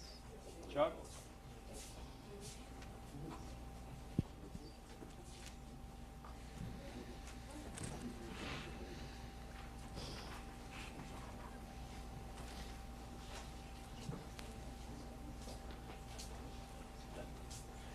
Murph. Chuck Ross, 11166 Griffin Boulevard. I'm going to change the topic for one moment. Is our interim chief is gone? No, all right. I wanted to... interim chief, could you... This is Chief Duncan Foster. Could you stand up, please? This is our interim chief. I wanted to introduce him to everybody.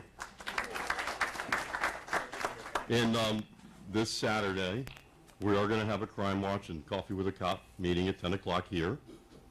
So I hope that, we've got, so far, I got a good turnout. I think we're going to have a decent turnout, so I wanted to mention that.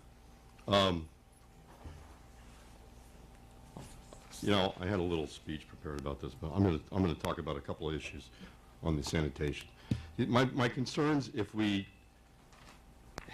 keep it in-house, are the following. So this, don't take this as in favor or against. This is my concerns. We're having trouble filling positions because of the salary. We are, I would, if we're going to keep it in-house, we need to raise the salaries to a high, I'm sorry, manager? Yes. Mayor, may I speak? Sure.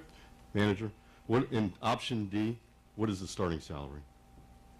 $12.23. $12.23. Okay, well that's better than. That's the Miami-Dade living wage. That's the Miami-Dade living wage. Okay, well that's better.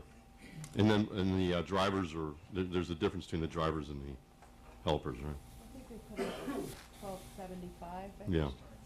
Like $12.75, I believe, is the number for. And that's for 8 positions. That would be for 2 new positions. Well, right now we're budgeted for 7 in the last year's budget. Correct. So we'd be they'd be budgeting for adding- 9? No, it would be, no. No. We have 2 vacancies. Right. We have. We're at 6. We're at 6, it would Right. be adding 2. Okay, so we're budgeting for 1 extra position. We had an unexpected Right. retirement. Right, okay. So that's 8. And my concern there is that at 8, if someone is ill or out, that we don't have a backup. Then we have to draw someone from some other place in the park. So what I'm saying is that I think that we might have to consider raising what we're charging even a little higher. And that's fine. If everybody's willing to pay for it, great. But I just want to point that out, that I think that even what you have needs to probably be raised a little higher, because we need to account for maybe an extra person, and salaries at 12, I mean, that's, to me, that's still low, but in any case. You know, about 5 years ago or so, we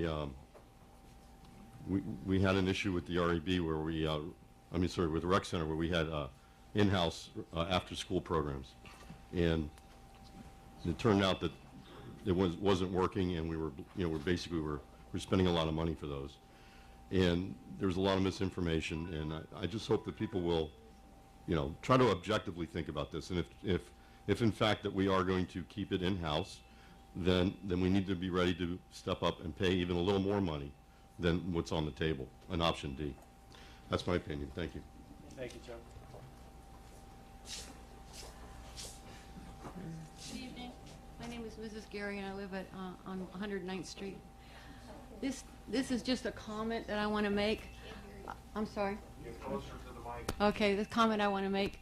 A few months ago, I was driving south on 8th Avenue when I guess you outsourced the cutting of the trees, and they really butchered them. And I stopped and I asked the gentleman there, the men working, I said, who's butchering these trees? Because they're being cut from the bottom. You don't cut trees like that. They're all cut up. And he didn't understand me, and in Spanish he didn't understand me. So I said, where's your jefe? He said, no jefe. So there's no boss there. So I went on, and that was it. Well, just recently, in the last week or so, I found out, there's a lot of things, rumors going around. What's coming up now, those trees were being cut to maybe I'm wrong, might be wrong, but they were cut because they thought they're going to outsource these companies to have these bigger trucks that they can ride under the trees. I don't know if this is true or not, but today, I wish I'd taken my camera out of my pocket. I was with someone that lives in the park also, and I was on the Palmetto, just north of the Palmetto Hospital. I went to the doctor there, and here comes one of the Waste Pro trucks, passed me by, stinking dirty. Our trucks are not dragging all that filth that was coming out of that truck. And I said to myself, why didn't I take a picture? It was rusty and everything else coming off the back of that truck. And I have a witness, but I didn't take a picture. So I want to tell you, it's not all perfect. And we're sort of like putting down our own garbage department, our own waste. But I think that if we all want to spend a little bit more money, I think we would, and I think we could keep it. And not everything is picked up from the back of the house. Most of us bring our garbage or our trash, mine's on Monday, to the front on Sunday night, and they pick it up, and we put our stuff back. So I think that it would be very wonderful if we could keep what we have, even if it's going to cost us a little bit more money. Thank you. Dan Samaria, 1030 Northeast 121st Street. This is a question, and just want to know if you know the answer. You don't have to answer for me now. But do we get money from the state for our sanitation departments? If we do we lose that if we outsource it? Meaning, No, sir, we don't receive any money from the you don't state. receive any money from the state? Okay. I just think these guys come here. I'm Russell Katzman. I live next door at 115th Street, 978. I think that the sanitation department is paid to do their jobs. They do their job every day. You guys aren't paid that much, but your job is to represent us. And I see that it's 90% of the public is against this. And if you vote for it, it should at least be up for a vote. You're not representing us.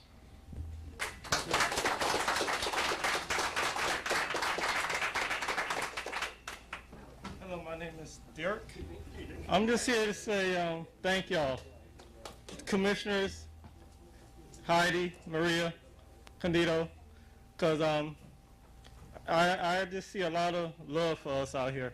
And even though the choices that y'all are for to make is going to be hard, I'd just like to say thank you anyway, just for giving us a chance. Okay.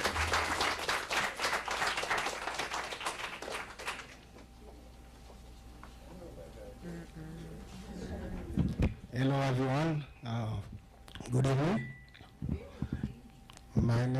first comment.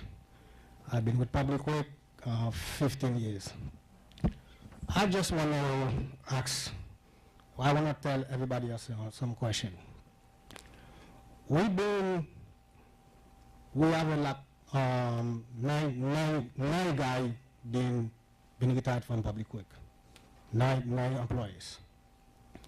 And 7 years, they never replaced no truck. I would like to know, to ask the city hall what they do with the money. Because they never buy no truck, they never replace no employee. About 7 years. I would like to ask the village department what they do with the money, because they never replace no employee, they never buy no truck for 7 years. Thank you very much. Thank you.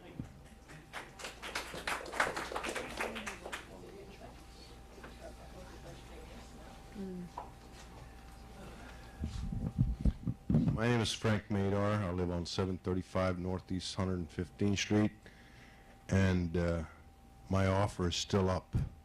I will donate $500 to the Village Biscayne Park to purchase a lawnmower to keep the lawn service in-house, or bring it back, whichever. Bring it back, because these guys need to keep their job.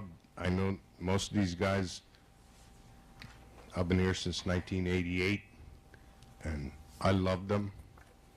They're super nice to everybody. They pick up, and I'm still here with the $500 donation to the Village Biscayne Park to purchase a new lawnmower, industrial lawnmower, to keep these guys in business. Thank you. Thank you, sir.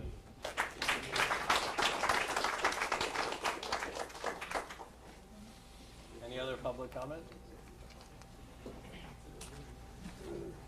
That's it? Anyone else? Nobody? All right, we're going to close the public comment portion, and before the commission is going to deliberate on whether to outsource or not, but we're going to take two items first, so those individuals can leave. The number one is item 12A, which is FP&L. So we'll take that item first.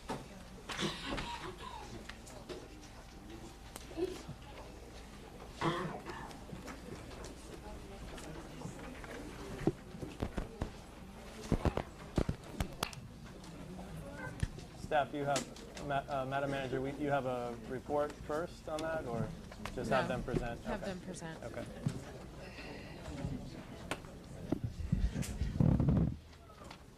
I lost the sheet. Oh, no, I didn't. I put it in the appropriate item. Never mind.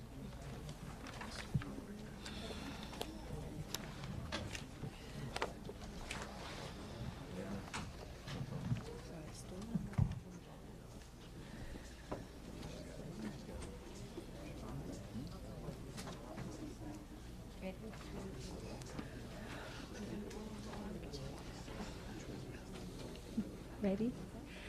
Good evening, Mayor, Commissioners, staff. My name is Aletha Player. I'm the area manager for Florida Power and Light Company. My address is 4200 West Flagler Street here in Miami. And with me tonight is Miguel Pradea. He's the project engineer for this project. It's good to be back again. And we're here to request a permit from the commission to strengthen the lines that support a critical infrastructure facility in North Miami, the police station. This line provides electricity to 2,200 customers, including the police station here in Biscayne Park, as well as 329 households in Biscayne Park. We'd like to install 22 concrete poles. We were asked to look at whether or not we could install some wooden poles, and we did that. The analysis that we ran indicates that 10 of the 22 poles can be wooden. However, with the 10 poles, 2 concrete poles are strategically placed to ensure that we meet the 145 miles per hour wind standards. Our preference would be to install all concrete. Our objective is to harden facilities that are critical to this community. Those critical facilities includes hospitals, fire stations, police stations, 911 facilities, water treatment plants, grocery stores, and pharmacies. We began meeting with Biscayne Park in early January. Ideally, we would like to complete this project before June 1, which, as you know, it's the beginning of hurricane season. We're investing over $460 million over 3 years to strengthen the grid throughout the 35 counties that we serve. So what does that mean? Why are we doing this? By strengthening the grid's backbone and infrastructure, serving critical community needs, we're making our system stronger for the benefit of all of our customers. We're strengthening the electric grid against high winds associated with hurricanes and other major related events, weather-related events. The improvements that we're making today will help us to restore power to customers and get the economy moving more quickly when the next severe storm strikes. And now our project engineer, Miguel, he's going to review the specifics of the projects and the timeline, and then we'll be able to entertain whatever questions you may have. Hi everyone, my name is Miguel Perea, and I'm the project engineer on this.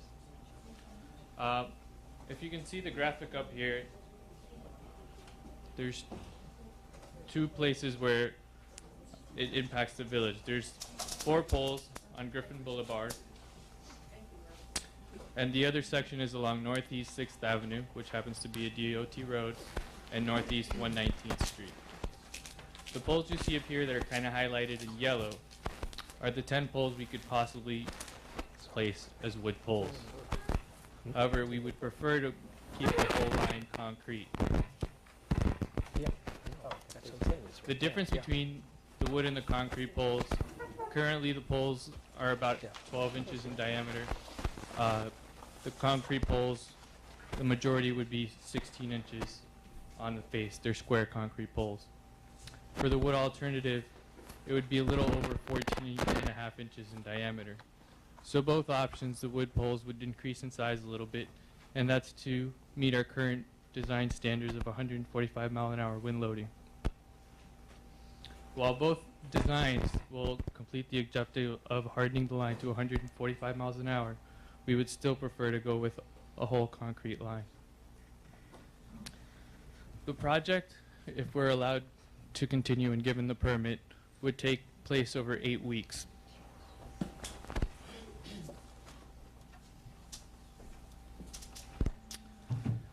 As you can see here in this graphic, we have a basic project timeline. As part of our permit conditions, we would stake the poles, the 22 poles, a week before anything happens. And this would mark where the pole would go. And we've talked to Heidi about it, and the best alternative would be, you know, sometimes you have a hedge and you might want to move the pole a foot the other way so it doesn't impact the hedge. And we can make those little design tweaks to try to accommodate you as much as possible. But you got to understand, we can't move it 20 feet to the other side of your driveway, because then we have to re-engineer and recalculate everything. But we are lenient to adjust it a little bit, and that's what the week of staking would be, so you would be aware of where the pole would go, and if we can make tiny adjustments if needed.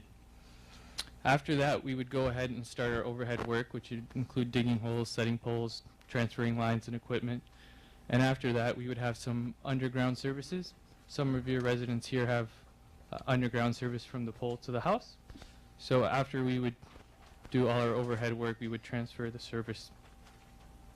Throughout the whole project, we would be doing restoration to maintain the nice appearance you guys so actively pursue here. Our working times would be around 7 to 4 a.m. And during that time, I know some people have questions about, will my power be interrupted? How long will I be out for? And all of this work is made, our power lines are energized, so all the guys out there are working with energized power lines. The service to your house, should it be needed to be disconnected, we will contact you before, we'll try to arrange the best time for you to be out of power, and we'll give you a window. For an overhead service, we try to do 4 to 6 hours. It's likely that it could take much less time than that, but we give ourselves that window in case something unexpected comes up. For an underground service, we try to give ourselves 6 to 8 hours, just because there's a little more work associated to that.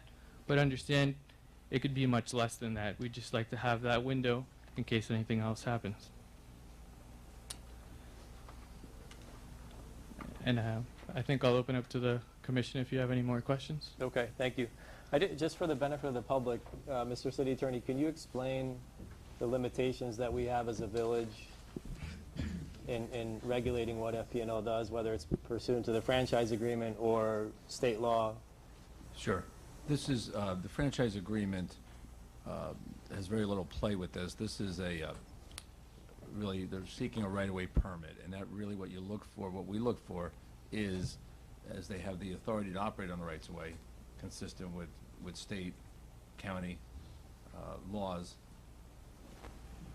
is where they're looking to operate on the actual right-of-way. And basically at that point, it's a ministerial act. They have some obligations, actually a bid in the franchise agreement to make sure they don't interfere with traffic and things like that. But it's generally, once it's properly requested on the right-of-way area for a utility purpose, then it's really a ministerial act by us, because Miami-Dade County provides an exception for them to have to get any other permits or any other authority, as does state law. So, all right, so simply put, they have a right to do this, and we really don't have the right to deny them the permit to do it. They're not right. They're not right. They're not here to get any sort of building permit, any other permit. It's just a right-of-way, and all we look at is to see, is this in the right-of-way? And if for some reason the right-of-way was in such a way that it would interfere with the operation of a roadway, that's what we have the right to do, like any other municipality would.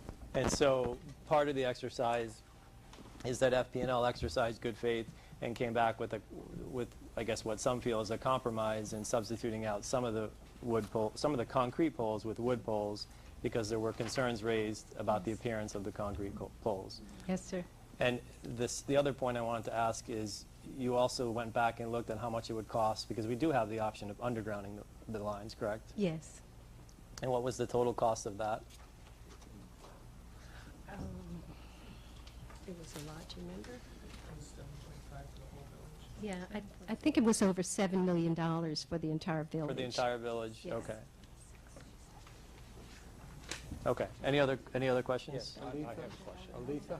Yes. It was 7.7, and with the possible 25% discount, it was about 5.8.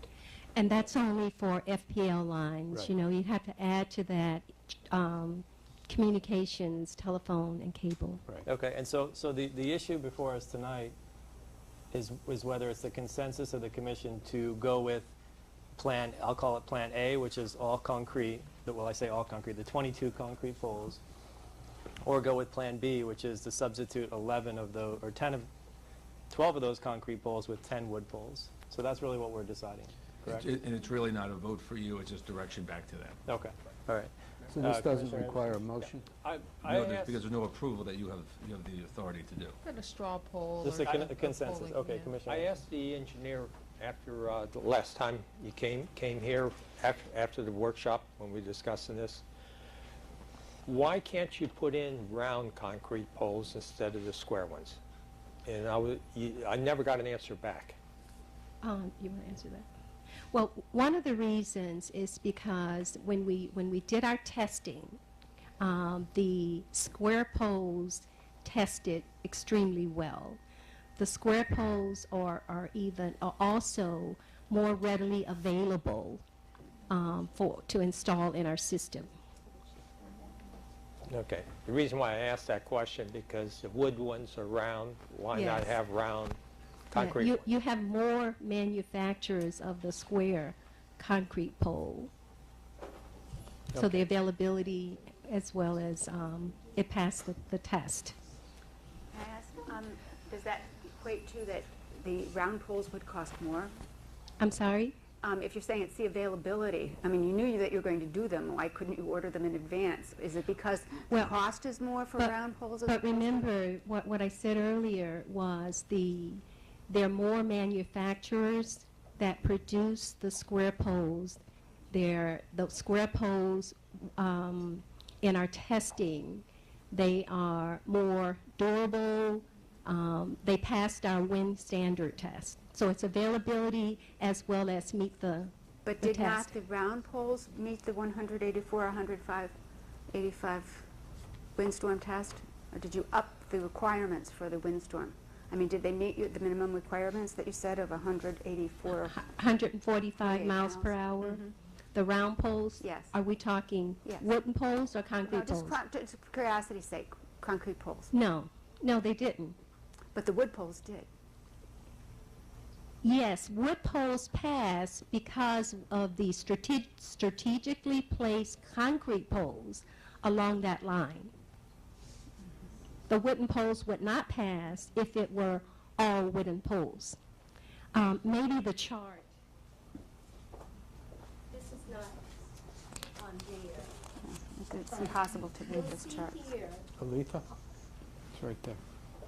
I know, but this one it shows that this pole and this pole have to remain concrete. It's not that you have all wood. These poles here are very strategic. That's what allows us to use the 10 wooden poles along with these concrete poles. And are those the same size concrete that you're putting everywhere, or they have to be even larger? Are they the same? They're the same size Okay, you have all right. currently in the village.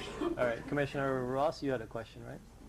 I just would like to make sure, I guess it is a question, is when you actually do the installation, you're I hope, going to be working very closely with the village manager and our police chief so that if traffic needs to be diverted, you have a police presence there and enhances the safety as the work is going on.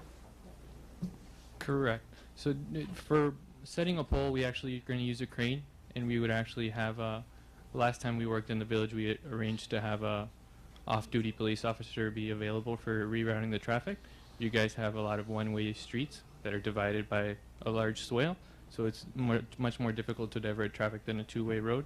So we will set up the appropriate detours when needed. Okay. And then I just have a comment to make that I think that the appearance of that mix of the wood and concrete poles interspersed is going to give the appearance of an incomplete project. Something that was started and then they ran out of funds and they had to substitute something different to complete it. So I'm really not in favor of having that mix that would only bring us to the minimum requirement. I think the fiscally responsible choice is to bring back the greatest benefit to the village and to try to have the highest level of protection installed. And you mentioned that these lines are meant to support North Miami Police Station and first responders, but my understanding is that there is a benefit throughout, not only for the people, not only for the homeowners or property owners along the line, but there's a benefit that flows out to other FPL customers in the village. Is that correct? Yes, these projects typically improve the reliability. Granted, you have great reliability here, but every day we strive to get better reliability. So as part of the project, it will improve reliability, it will improve restoration times anytime the line goes down. Well, I know you said that we don't really need to take a vote, but I'm afraid that that may be the only way to sort of loop back and end the conversation. I think we can just, from based on our comments, I think we're going to draw a consensus, I think. I mean, I was one of the ones who asked you to go back and look at some type of compromise, because I had a concern, like I know Commissioner Watts still does, about the appearance of the concrete. But after going back and really walking the village, looking around, looking at other cities, I have switched my position, and I agree with Commissioner Ross that the concrete putting aside whether there's a mix and match, I'm starting, now I believe that the concrete actually looks better than the wood, particularly the shape that some of these wood poles are in. They're crooked, you know, it looks horrible. So to me, the concrete poles do look more finished, as long as they're comparable in size, which they are, correct? They're not any higher. Yes. So I'm in support of having all the concrete, and then on top of that, this always was a concern, is that the importance of the hardening project and making sure that we don't lose power, I think, is of paramount importance. The aesthetics is secondary, but I'm comfortable with the aesthetics now, so I will support option A. Yeah. Yes. I'd like to ask our manager. I know our manager and staff has been reaching out to the homeowners who are actually abutting to this new project where the wood poles or concrete poles could go in. Is it, you know, is it overwhelming one way or the other, or is it split down the middle? There's 13 properties that we identified that have the opportunity for a wood pole, considering that some of these poles sit on property lines. Right. And our staff has been visiting them since the end of last week through today. We were only able to get with 5 of the 11 property owners, and of those 5, 4 said concrete and 1 said wood. Okay, that reinforces exactly what the mayor was saying. Thank you. You're welcome. Thank you. Okay, Commissioner Jonas, do you have any comments? Only that the really good news here is that everybody is in agreement about one thing, and that is that we all want a more reliable electric network. Certainly FPL has good reason to want that, and we all want it too. It's been a long time since 2005, but we're still talking about the storms we had and the power we lost, and everybody remembers how many days they were without. And so I think at some level we really all do agree that we want a better network. The only really 2 complaints I've heard about the concrete poles are that some people think they don't look good, and some people think they would lower property values. Whether they look good or not, I guess, is up to anybody's opinion. We've certainly heard some opinion that says some people think they don't look as good as wood, or they don't look good, and other people say they look better than wood, or they look good. In terms of property values, it seems really just to be fanciful that they would lower property values, and the only person I've heard of that I would consider an expert in this kind of matter, which is a realtor, actually somebody who lives in Biscayne Park, says that it's his judgment that because of the appearance of the concrete poles and the fact that they strengthen the network, he believes that they would actually increase property values. That looks like what has happened since 2011 if you just look at the assessment. So I really don't see that there's much of an argument anybody could make as to why we wouldn't just have all concrete poles. I think if that's what FP&L has determined is the best thing for the network, then really none of us is in much of a position to disagree with them about it. I couldn't disagree with you more.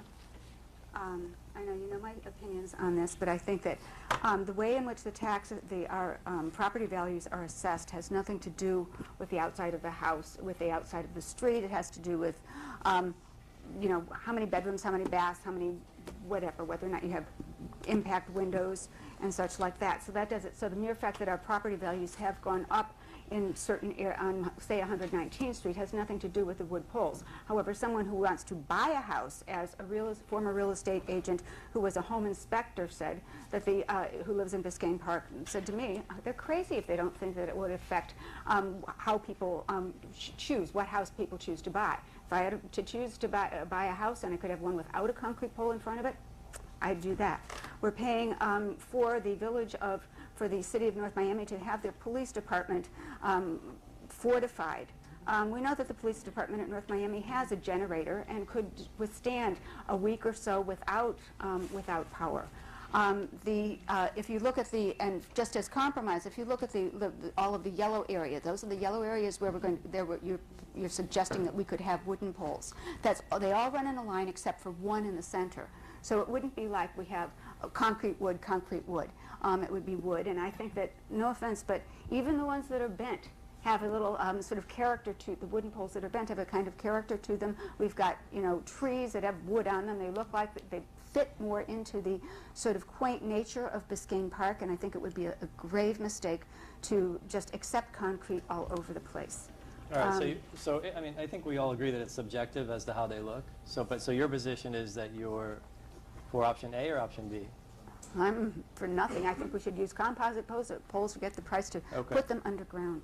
But if there has to be a choice, I would want wooden poles through there. We're just going to disfigure the village, and it's just distressing when you consider how much money FP&L makes and how much money it spends on lobbyists. If they just gave up paying lobbyists for a few years, they could put all of our lines underground. All right, so I think the consensus, you want to just go down the line, option A or option B? No more comments? Well, no, if you want to. Yeah. No, I want to agree with Barbara about something. I do think it would be wonderful if we could put all the lines underground. I've made a little bit of a financial study of it, and it'll be approximately $4,500 per homeowner in Biscayne Park, and that means everybody, to get the lines underground. Excuse me, Barbara.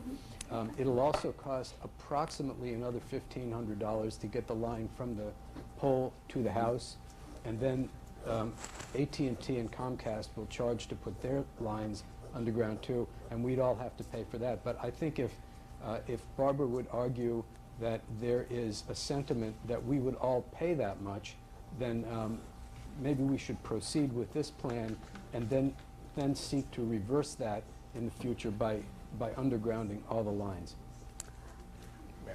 Yes.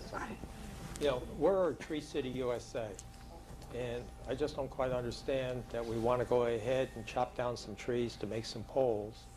And then, of course, you have to protect those poles, so you're going to be putting poisons on them so rot doesn't happen.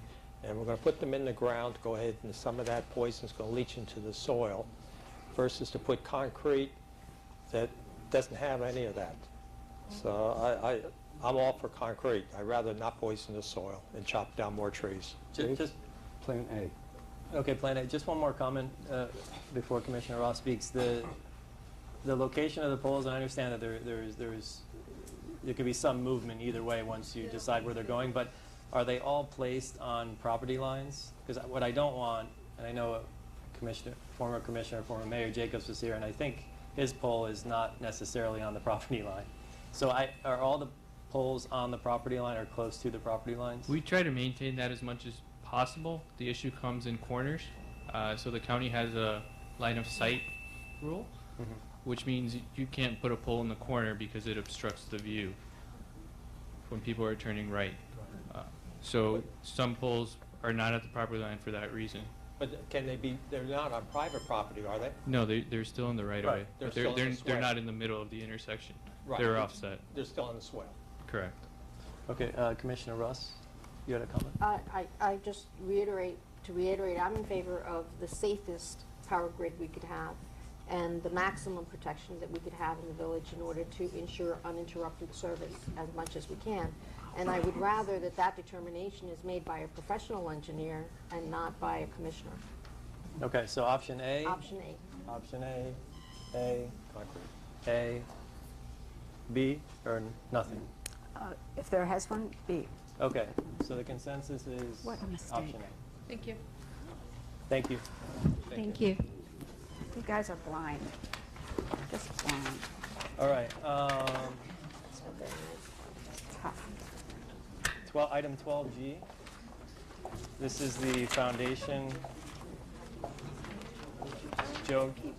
Yeah. Heidi, are you doing a presentation on this, or is Joe No, here? I'm going to allow the foundation to present. Okay.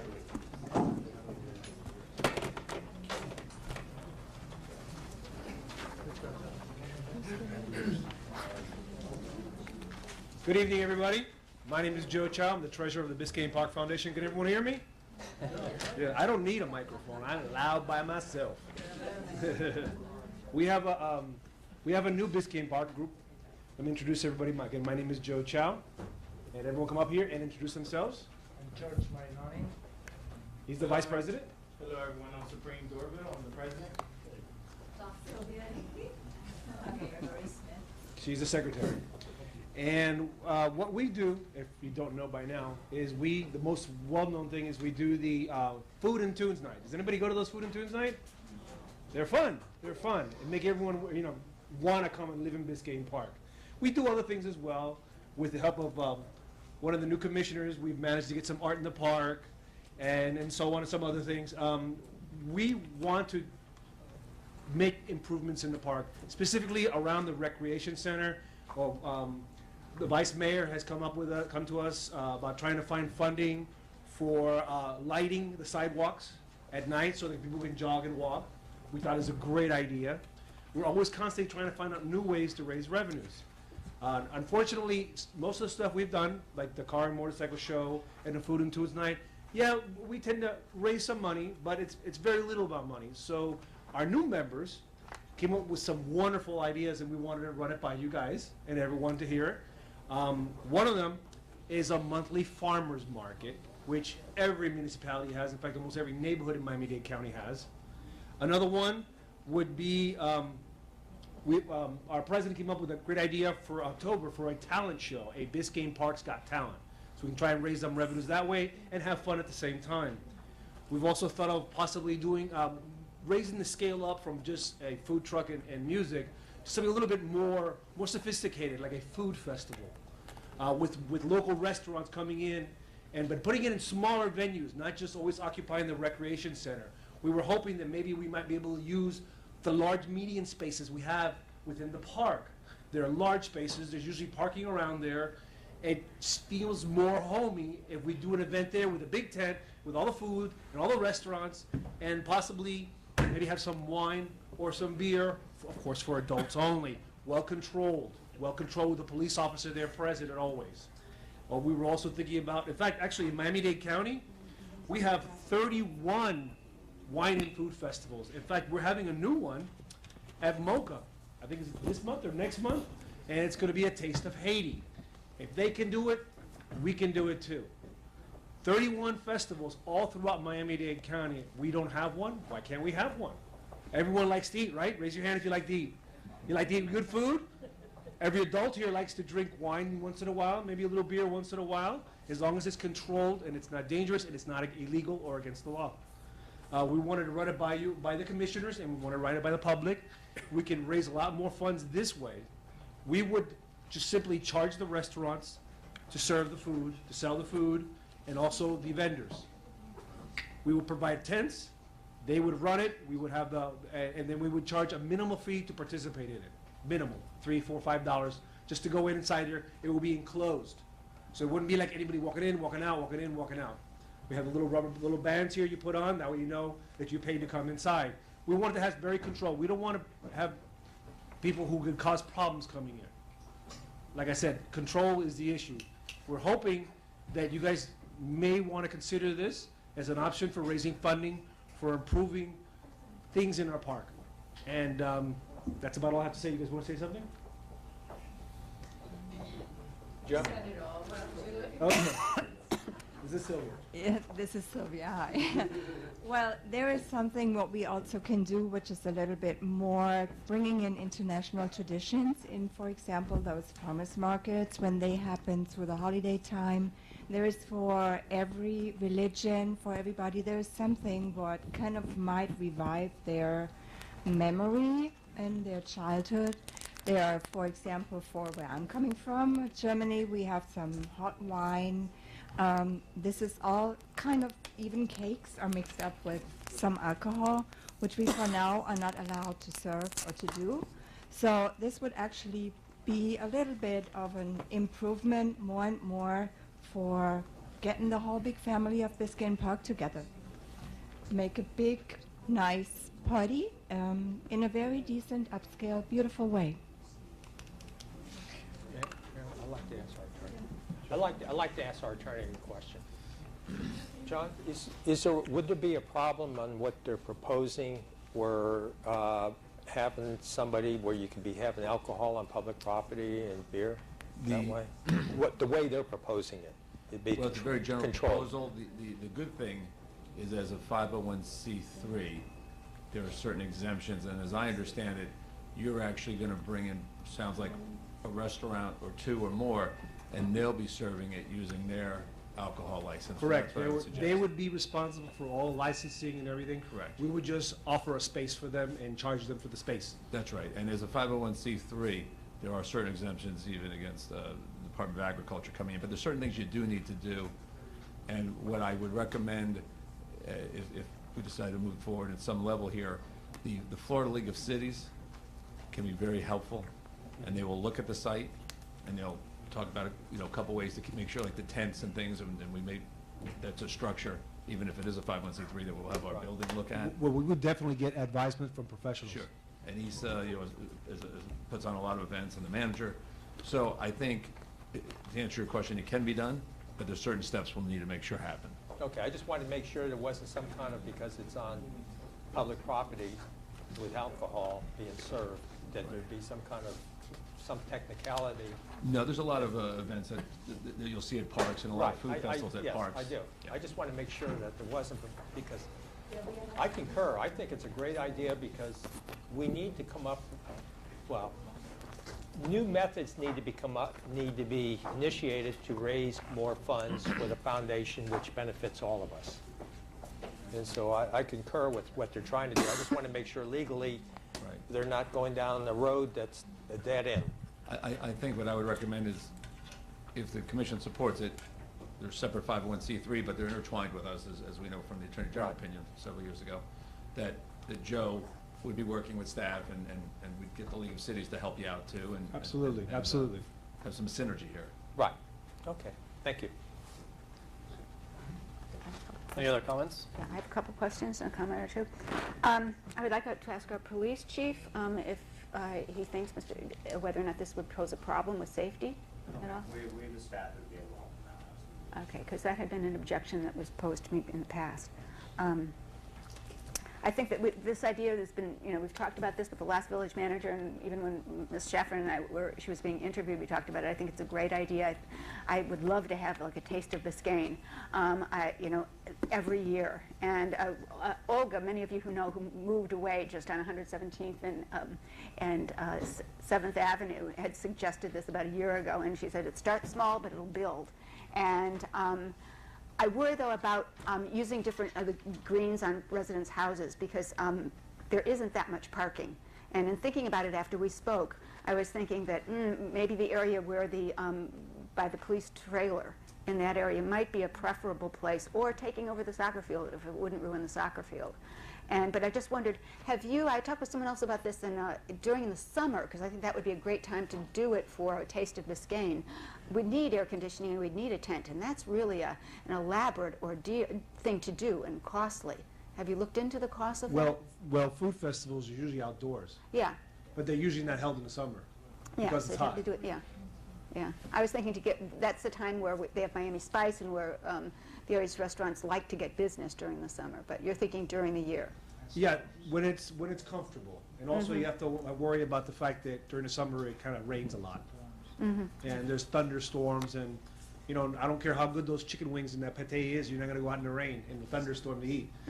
Yeah, okay. Just then one other thing. I think that for each event or whatever, I would like to know, before I would participate, I'd like to know what you are planning to use the money for, because there are times when I have not at all liked what the foundation has done, and I think that if you identify a cause and what the money is being raised for, I would appreciate seeing that, knowing that.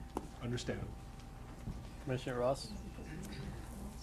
I think it's a fabulous idea. Everything that I've seen roll out of the foundation has been a true enhancement to the village. It's brought the community together. Thank you. And I'm very supportive of your work. I think that we need to see more of that. Every time we have one of those food and tunes out here, people walk away saying, we should do this more often.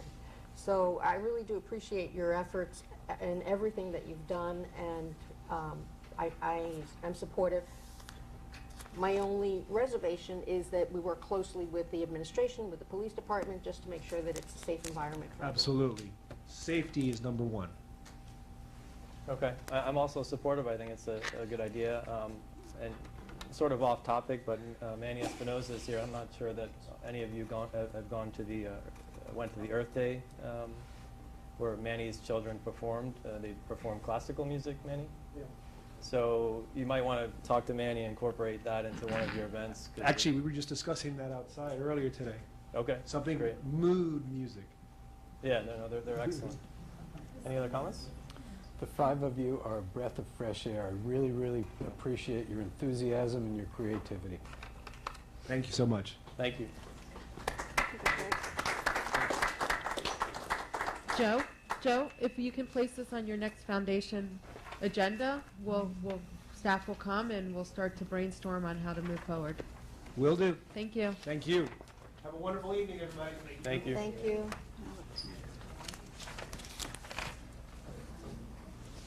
All right. Consent. Consent. I make a motion, I'd like to make a motion to approve the consent agenda. I'll second it. All in favor? Aye. Aye. Minus 7F and 7. Already removed, correct. Yes, that's I correct. just have one quick question, just to make sure, to ask the village manager, about the theater classes on 7E. That's going to be even it, money in, money out. It's not going to be we're using it, someone else will be. It will be covered. It won't cost the village any money. We're actually making Correct. money. We're making money. We're Okay. making money. Just No want money. that to be clear. We We take have the- 30% of the, Okay, It's great. a 70-30 split again. Okay, great. Okay, so the consent agenda passes 5-0. All right, we're moving on to, we decided that we're going to deliberate on the outsourcing, right? Correct. Okay. Well, because the franchise ordinance is later on the agenda, but I think we all agreed that, now's the time. okay. For agenda purposes, do you want, could they create it as 12I and take it out of under new business, or 11B under old business? To help you keep order of the minutes? Yeah, we want to do this first. That's okay.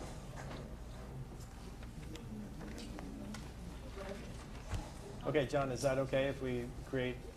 Yeah, nine- I think it's appropriate to do that, and it really kind of is old business because it was going to come back to you anyway. So Okay. I'd call it 11B, old business. Okay.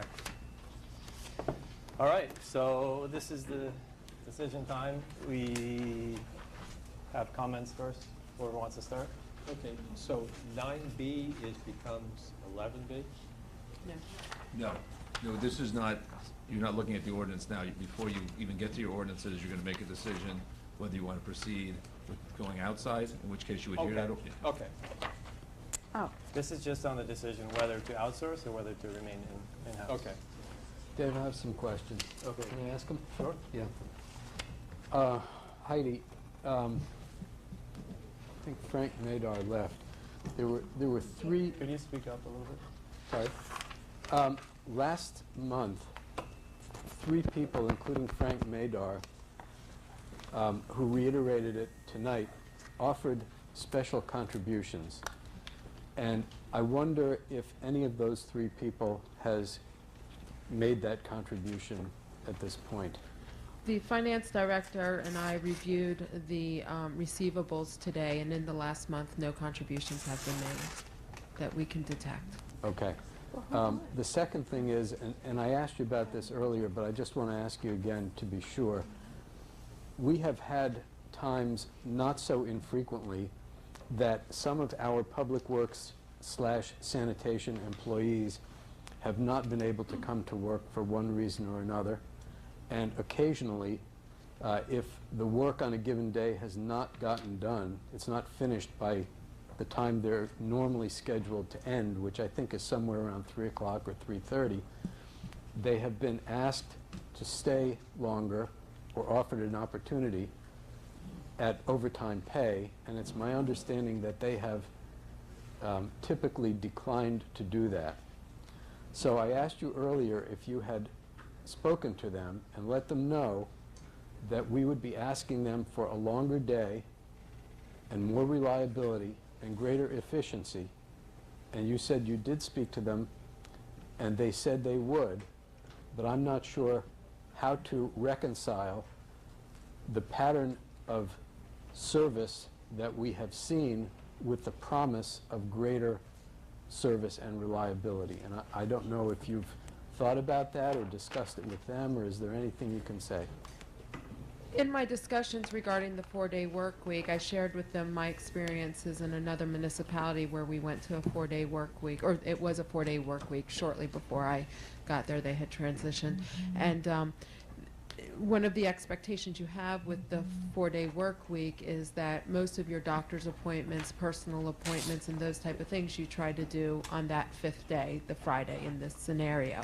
Understanding that most, sometimes there's that specialist who doesn't work on a Friday and you still need to take time off during work. And I shared that with them, that the expectation is 4 days, that they would be here and they would take care of personal business and we would cut down on absences on the 5th day. They did say that they were willing to do it. You did use, some good examples. The issue is not, when we speak of they declined overtime, there are times when there are individuals who are willing to stay, but it's an all-in or all-out type scenario. You can't run the routes if only 1 or 2 people are willing to stay. And to those folks' credit, when we've had like 2 people say they're willing to work overtime and the other 4 said they were not, those 2 have said, we'll go do it ourselves. But it's virtually impossible, and it's not safe for them to be jumping in and out of trucks themselves. And we're talking about a more intensive route. And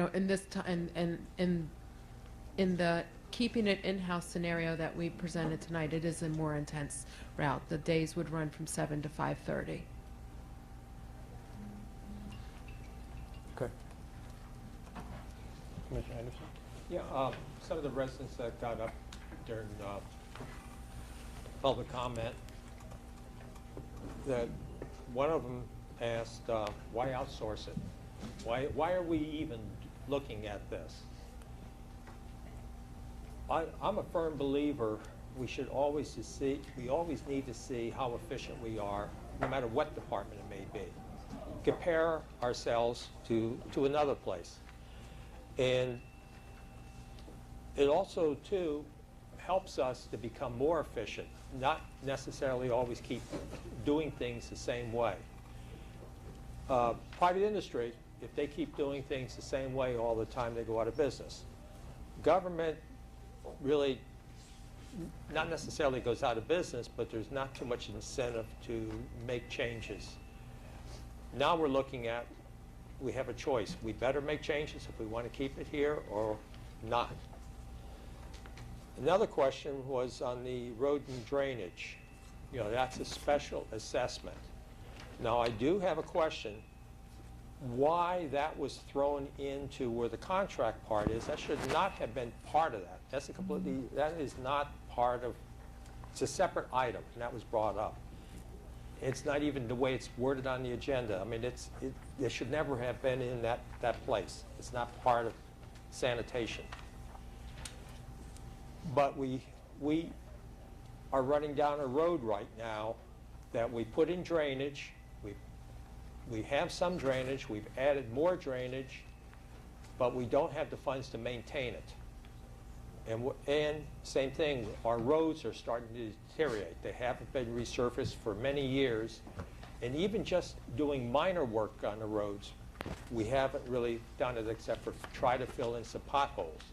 I do believe, and I've been advocating for a number of years with the different managers, that we should have a road and drainage assessment, a separate line item. And that's it. That's the only thing it can go for. Another question is why do we need new trucks? Well, obviously the trucks are old. The other thing is over the years, we've always had smaller trucks. The reason why we have smaller trucks, we want to have single axles so they can make the turns. They don't run off the pavement as easily. We have reached a point where it's not practical anymore. We have to go to a larger truck, whether Biscayne Park is doing it or somebody else is doing it. It's a larger truck. The reason why you have a larger truck, it holds more, less trips to the dump. Every time you go to the dump, you're losing productivity. So you got to have a bigger truck. The hoppers on the trucks are usually bigger, more robust, so you're going to have less wear and tear. So we could say, you know, even if the trucks are not any more fuel efficient, and normally vehicles become a little bit more fuel efficient over the years, the mechanism doesn't have to work as hard. So that's one of the reasons why we, instead of taking an old truck, spend a lot of money and go ahead and try to repair it. It's still an old technology. We need to move into a newer technology. So we need to look at that. And then some of the other things. Well, we had our 2 public hearings on this. It was presented to the public on those 2 public hearings that our garbage is going to be picked up twice a week, like it has been, on Mondays and Thursdays. Well, on the contract, they're proposing, I know we're not talking about the contract now, but I want to throw these things out there. It's Tuesdays and Fridays. It's different. Also, too, it was shown that we're going to have the same service that we've been having. The residents will provide their own containers, like we're doing now, not to exceed 40 gallons of capacity. Contract basically is saying the same thing. The difference is what was presented during the workshop. It says, and will not be required to place their collections out on the curb for pickup. In other words, what we're doing now. Contract says it needs to be out in the curb. Then we get into another area, what is considered curb.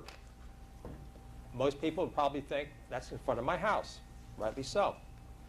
We have a lot of alleys here. We have a lot of people who have fenced yards where those alleys are. They have a cutout in their fence where they keep their garbage cans. Nothing in here saying, oh, well, those people that are on alleys can keep the same service they have. Those trucks will drive down the alleys instead of in front of their house. You know, I can go through on this contract, but there's a lot of different things. Now, like, of course, where it shows the 10% franchise fees. That's good. And it's money coming back into the village, except for the administrative fee has dropped down.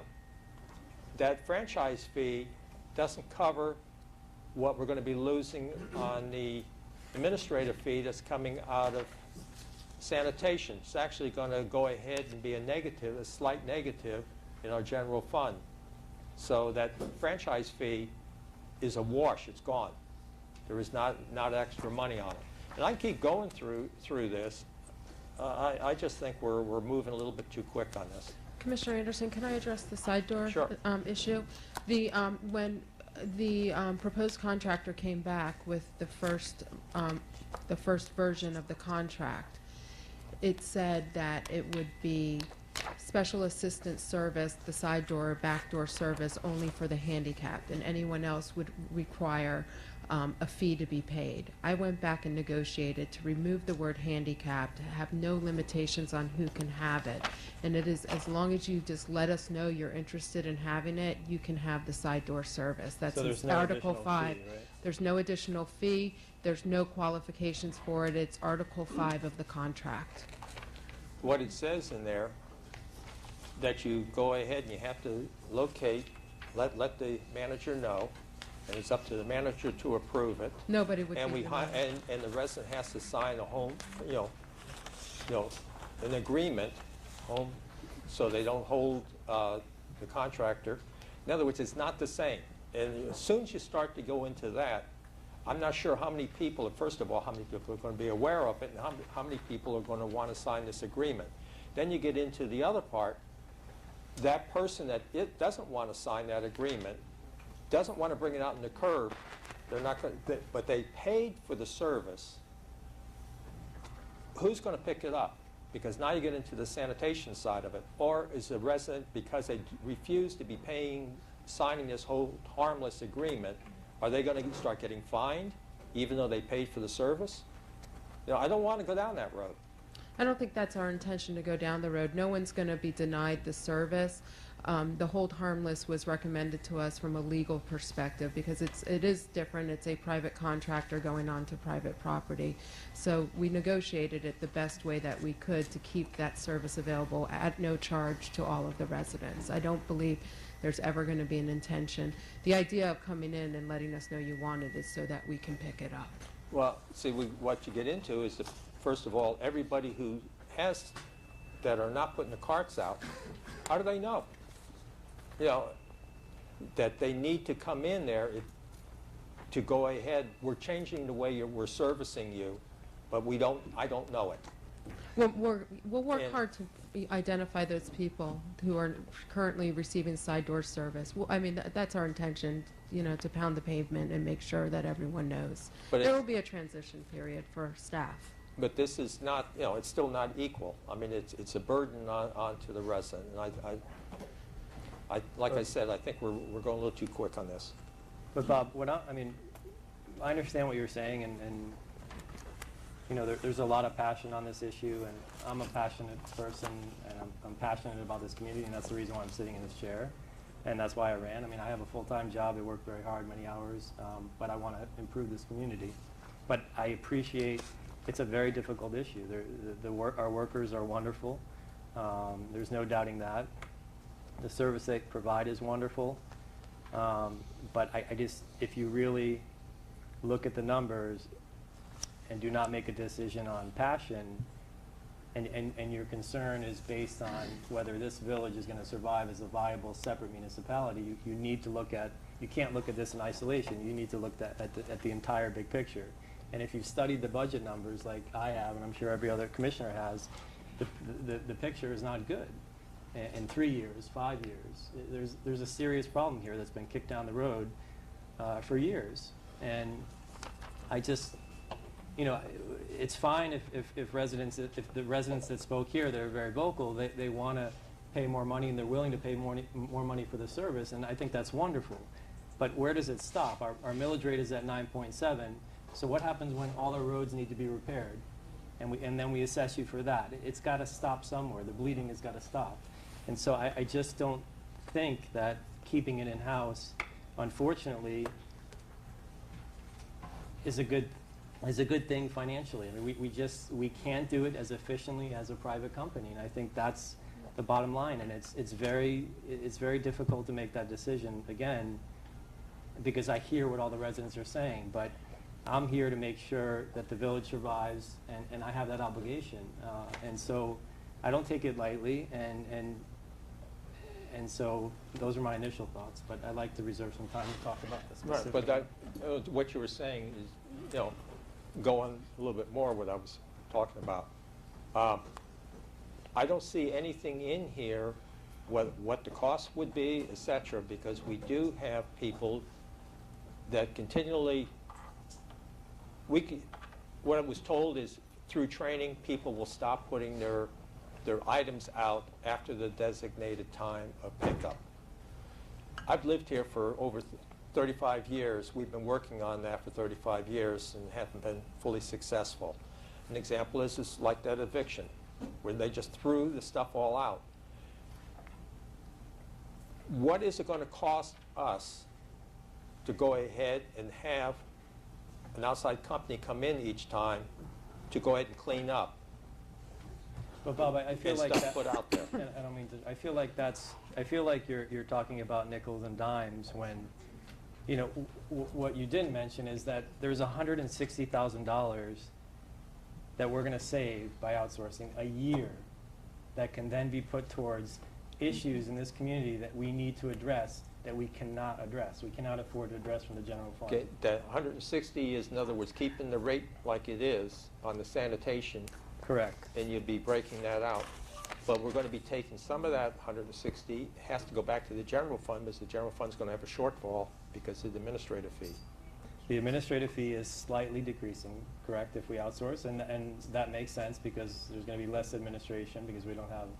Well, it's going to eat. It's going to be more than the franchise fee. What's the Slight, how much more? Slightly more. It's about the franchise is what, 40. There's a 60,000 is being reduced from the franchise fee, and we're projecting about 45,000 in the. I'm sorry, 60,000 is the administrative fee. I said franchise administrative fee, and we're projecting about 45,000 in the franchise fee. 45, that's 10%? It says, the contract says 10%. It's 83. It's 38,000, almost 39,000, plus a $5,000 donation, plus eventually the rebates. So it's about 44 to 45,000. So as I read it as it could be that 5,000 it could be in kind. So in other words, like we have some activity going here, we generate, that would be the in kind. Correct. So not necessarily it's $5,000. Correct. And then there's also, though, we get the franchise fee on the commercial, the two 12-unit apartment buildings plus the church. Once their private hauler contracts run out, we would pick up the franchise fees on that. So. But that's still, I mean, you're still leaving out the $160,000 a year that's going to be put towards improvements and repairs that we simply cannot afford under the general. Well, that's if we have a stormwater and road fund separate line item. And that's not part of that. That's what correct, and that's what's being proposed. And so we're paying the highest. If we go with in-house, we're paying $900 as an average, $900 a household. That's well above and beyond the average cost to do that. We're paying much more than every other municipality. Our tax rate is 9.7. It's much more than every other municipality. There's got to be a breaking point, or else this village is not going to survive. And if everyone wants to become part of unincorporated Dade County, and it's not a scare tactic, but that's a reality. If you look at the budget, you look at the numbers. That's why we're pursuing annexation, to diversify our tax revenue. But there's no guarantees that annexation is going to work. It's a very difficult, long road. And so difficult decisions need to be made. If we keep delaying and just trying to poke holes in everything we do, we're never going to make a decision, and the village is never going to move forward and never going to grow, and property values are never going to increase. And believe me, it's a very difficult decision, and I do not take this decision lightly, but it's the right thing to do for the village if you look and study the numbers and the budget. And it's not a popular vote, but I ask each of you that are walking out the door right now, did you look at and study the budget and not look at this in isolation? You have to look at it all together. Commissioner Ross. A couple of comments. I wanted to circle back on something Commissioner Anderson said about the alley service. Those properties that are accustomed to having the truck service them from the rear of the property, are they still going to have the service that way? We're going to have to work on a transition based on the new size of the trucks with either option to bring them to the street. It's something that's going to happen. We have problems now when it rains with our smaller trucks getting stuck in the alley occasionally. So it's something we're going to have to look towards. So whether we do it in-house or we outsource, the larger truck is going to present some challenges in servicing those properties from the rear. Correct. It might be nice to have some extra money to fix those alleys up because they are, I mean, some of them are just deep ruts and dirt roads. Just for the rest of my comments on the whole outsource question, and maybe to respond to some of the things that were said from the residents asking, why are we looking at this now? And the reason is that we're practically at ground zero right now. We would have to, equipment-wise, have to rebuild the department. So it seems a logical time to look at it rather than invest capital and start the whole program anew, to see what the options out there are. And that's why we embarked on this process. The choices that we're making here tonight, I think, have been thoroughly examined, and I want to commend the administration. I know they've put countless hours into bringing, first through the RSP process and having residents participate in that on the committee that decided who was the best bidder, and then going back and sort of rebuilding what the plan would be if we were to keep sanitation in-house. So if nothing else, the decision that we're making today is going to be an informed decision. My first concern on this issue is that we maintain quality service at competitive pricing, and that the choice we make in sanitation provides and supports the best experience of living here in the park. The things that we're used to, we want to keep them and we want to improve them.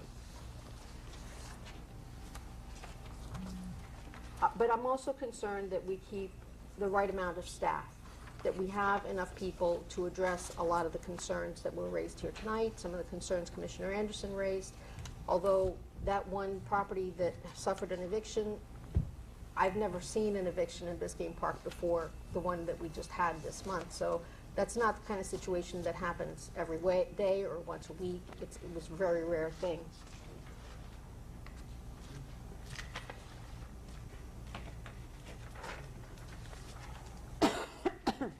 So as we go through this process, if we do make the choice, majority of the commission makes the choice to outsource, I'm going to be pressing for an additional 2 positions to remain in public works or in sanitation to meet those needs, because I think that what is planned right now is not going to be enough to keep us in a good place.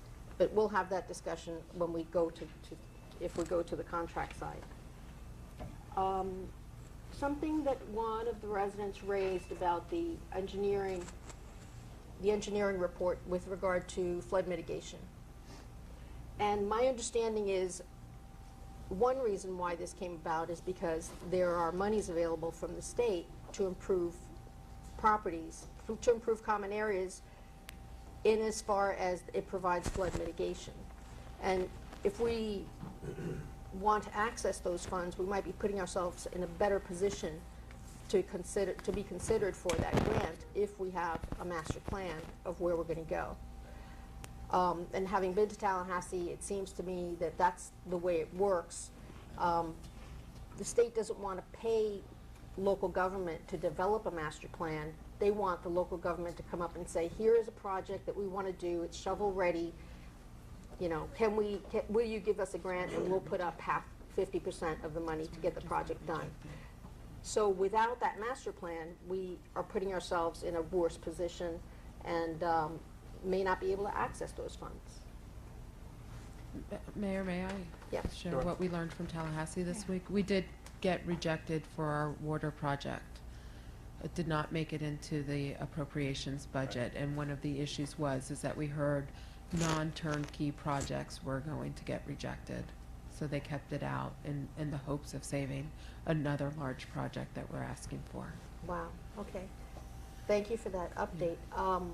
So, I mean, in my mind, that makes it even more important that we have, even if we don't have the funding to actually do the project right now, but that we have something in place that we can, you know, if you don't build it, they won't come kind of concept.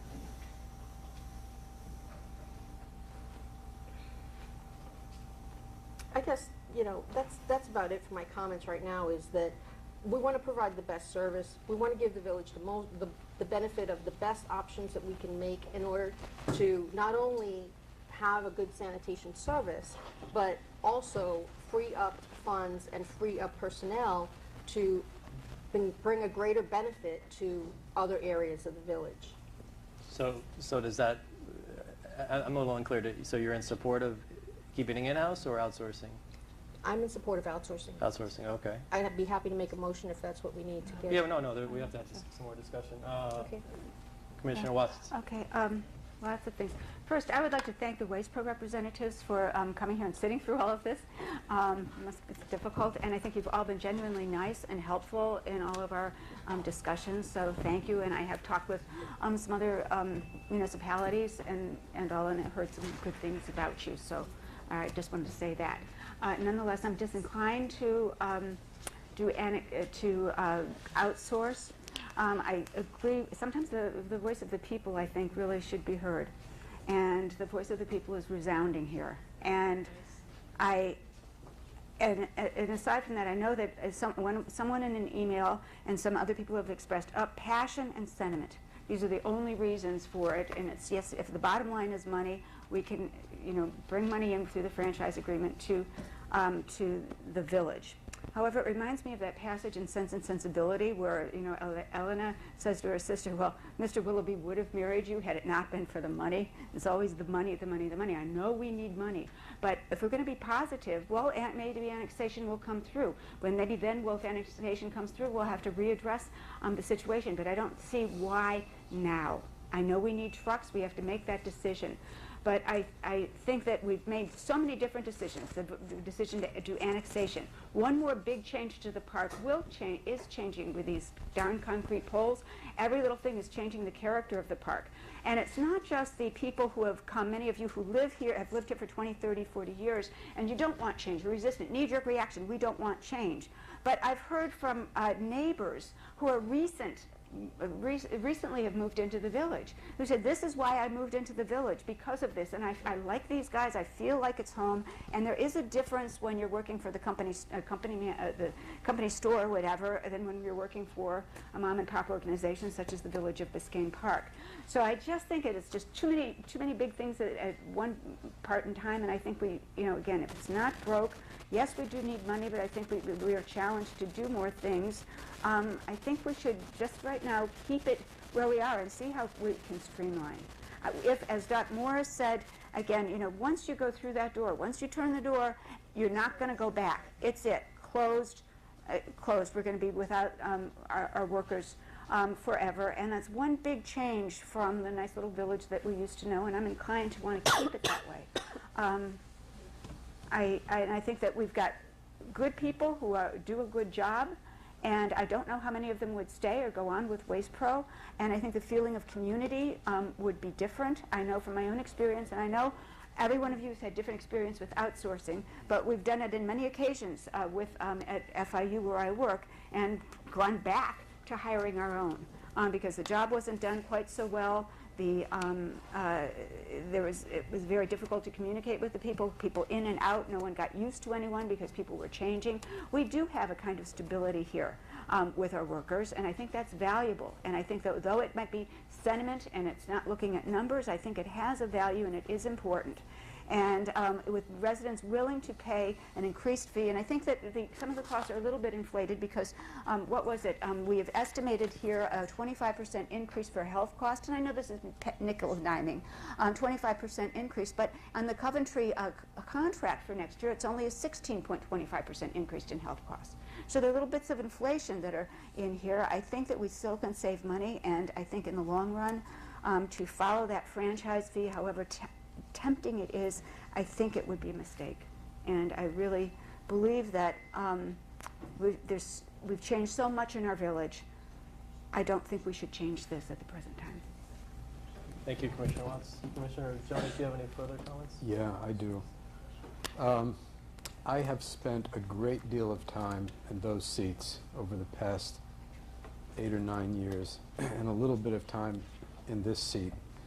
And I have seen a lot of commission decisions. Some of them have been popular and some of them haven't. I've listened to the discussion of them. I've seen how the votes go. I've seen the reactions. And I must say, I have never witnessed nor imagined anything as passionate or complicated as this decision.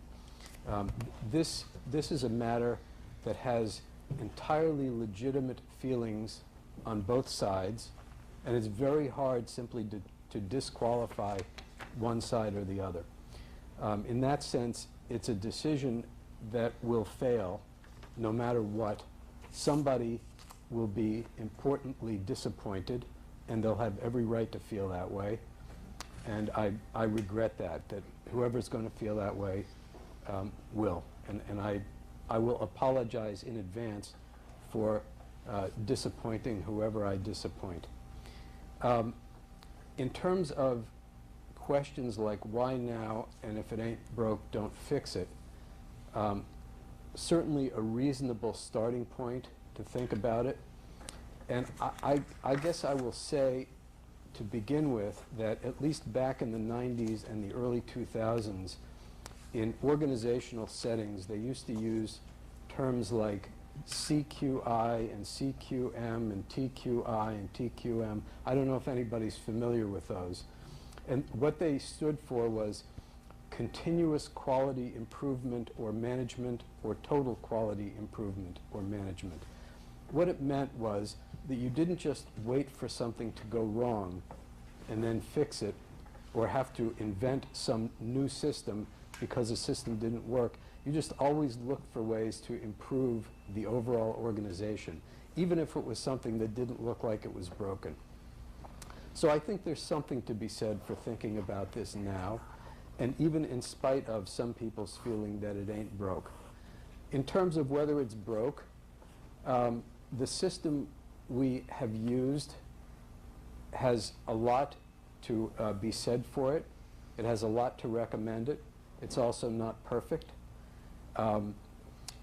We sometimes think, and I have to confess that I had always initially approached this as an area where it was better to own the program than not to, because it seemed like it would be more under local control. The fact is, it is out of control when we own the program because we have a large number of contracts. We have, at the moment, contracts with about 7 people and 3 or 4 vehicles. And any of those contracts can fail any day. A person cannot come in, a vehicle can break down, and every time one of those things happens, we are out of control. We can't get the job done, and it costs us money to try. If it's a vehicle that's broken down, then sometimes it costs a lot to get it back in a condition that we can use it. If 2 or 3 people don't come on the same day and we can't finish the route, it's not exactly fair to say that this system ain't broke. It certainly is fair to say that we've gotten very used to it, and we feel as if we can tolerate whatever are the imperfections, and besides, we like the people involved, so we sort of overlook some of the problems, but it would not be fair to say that there aren't any problems. We have a kind of a unique opportunity at this moment because one of the arguments not to outsource is that if we outsourced and then we decided at some point we didn't like it and we wanted to reclaim the program, we would then have to go to a certain amount of trouble. We'd have to buy hardware and we'd have to hire people. As it turns out, at this moment, we have to do both of those things. We have vehicles that are no longer adequately serviceable, and we are down 2 positions. So we have to do exactly right now the thing that people say they wouldn't want to have to do in the future, and frankly don't believe we could do.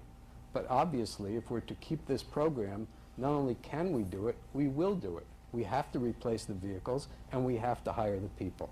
So it's not fair to portray this as one of those situations, and I've heard it from a number of people, that if we let this get away now, we'll never get it back.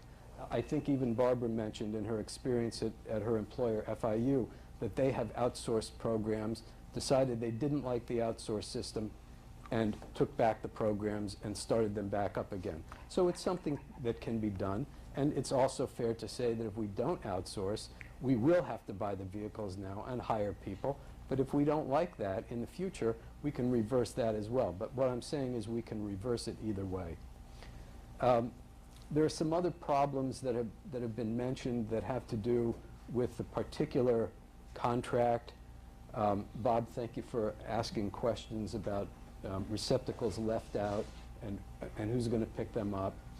One of the points you made is that in your 35 years here, you know that we have a chronic problem of people putting out receptacles too early and not taking them back in time.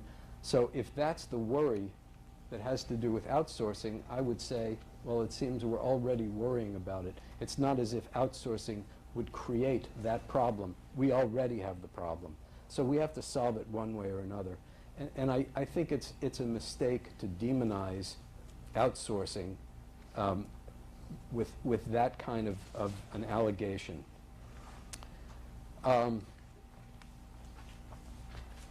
The other issue is whether outsourcing is fiscally advantageous to the village, I think in a general way it is, in the sense that for each of us as homeowners, it saves us some couple hundred or few $100s a year.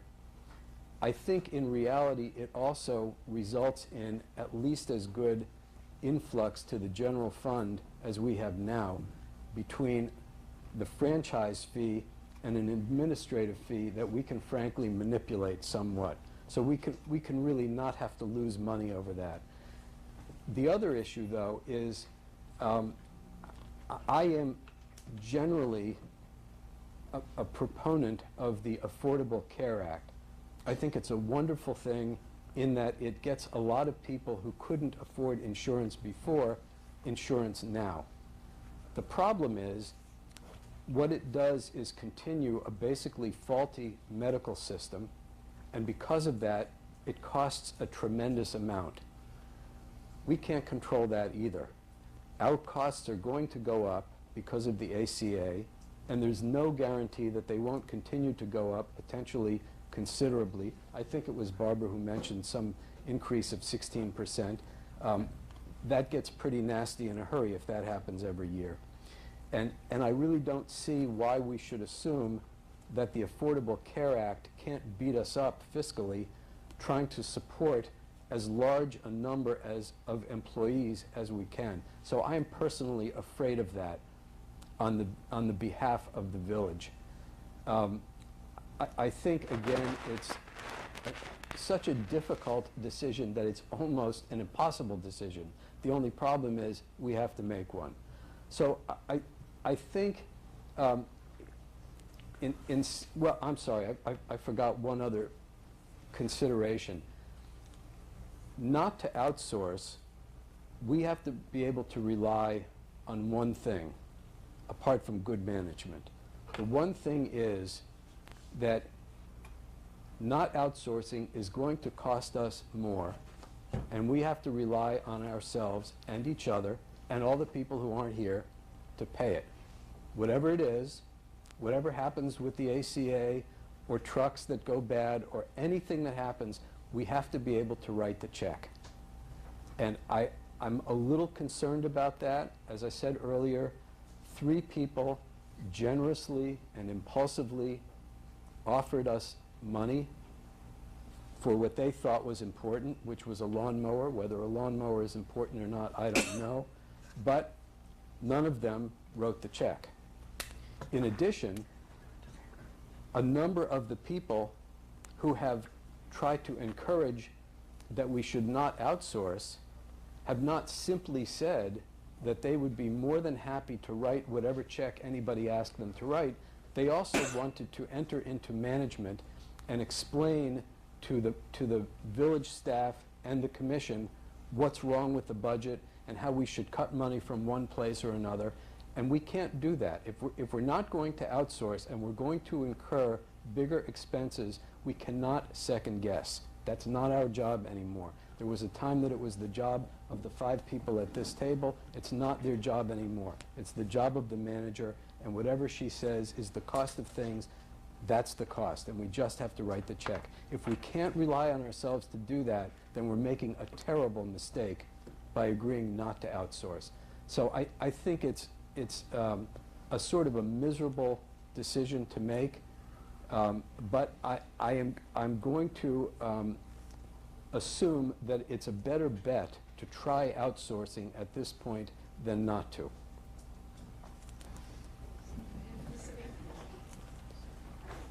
Commissioner Anderson, any other comments? What I was talking about, people are just, the trash truck comes through, at least where I live, and it just seems like after the trash truck comes through, even that same day, people start throwing trash out, doing whatever, for whatever reason. And so Public Works has to come back and pick it up. And it's just, people have always been doing that. They throw things out when they're not supposed to. And I just want to see what kind of mechanism, if for whatever reason this commission decides to outsource, what mechanism is in the contract, so we don't have this stuff strewn all over the city until the next week where trash is picked up again. I just don't want to see that, because we went through years ago with that situation because code was taking care of it. So code would give people a citation. They don't care. So I get to have blowing in my yard from my neighbor who just put junk out there whenever they felt like it. They got fined. They didn't care. So it got changed where it gets picked up for a special pickup, get it removed. I just want to see, I don't see any place in the contract that addresses that. And I think this is just a decision whether to do it or not, and then we're going to have a separate discussion on the contract. And in fact, we're going to have 2 discussions tonight and then the next meeting. So it has to have 2 readings to approve the contract. But see, so those are good points, and it's going to be addressed when we talk about that. I can't, I look at it until I see a good contract that covers all of these things. I don't want to go ahead and say, yes, let's go ahead and outsource it. Now we'll start working on a contract, because we've already made a commitment. So whatever kind of a contract, we're stuck. We've already made a commitment. That's the reason why last time I voted for going both ways. One way is have our management to go ahead and present to us if we keep it in-house, and then also to negotiate a contract. I thought this is the negotiated contract that I'm looking at. Now it appears it may not be the negotiated contract. So I look at it until we get a full contract. I can't compare. Just to be clear, because a couple of things were said by both of you, I want to be clear. The ordinance requires 2 readings. Correct. The contract, which we're negotiating, is only 1. Normally, you wouldn't be seeing it right now. Just like every other city that does it, it comes second reading. Right. But we wanted to give you what we've negotiated so far, get some of your comments. But this is a draft. This is not the final contract by any means. We still have conversations back and forth, and we've discussed those. But wanted to give you a draft so you had it, just so you know. So that's not your final contract, and we want to hear what you have to say about it, no question. But I can tell you anywhere else, you're not seeing the contract tonight. You're seeing it in 2 weeks. So this is way above and beyond the transparency level from what any other city does. So just wanted you to know that. Okay. But still, until we see that final contract, what are we making our decision on? Right, but you never see the final contract until it comes to vote. Right. In anything we do. Yeah, I mean, that's the whole purpose. You have the RFP, and those are the terms by which the contract is prepared. So, Commissioner Watts? Just a couple of things. Yeah, I think that, I don't know, but it's assuming if it passes on first reading, that we're in for it. And I think there would need to be changes made in this contract. But again, I think that it's a fallacy to fault those people who offered to give money for a lawnmower or a truck or whatever for not having ponied up the money, because their offer was contingent upon us not outsourcing. So if a decision were made not to outsource, I have a firm belief that the people who offered to give $500 and all would do so.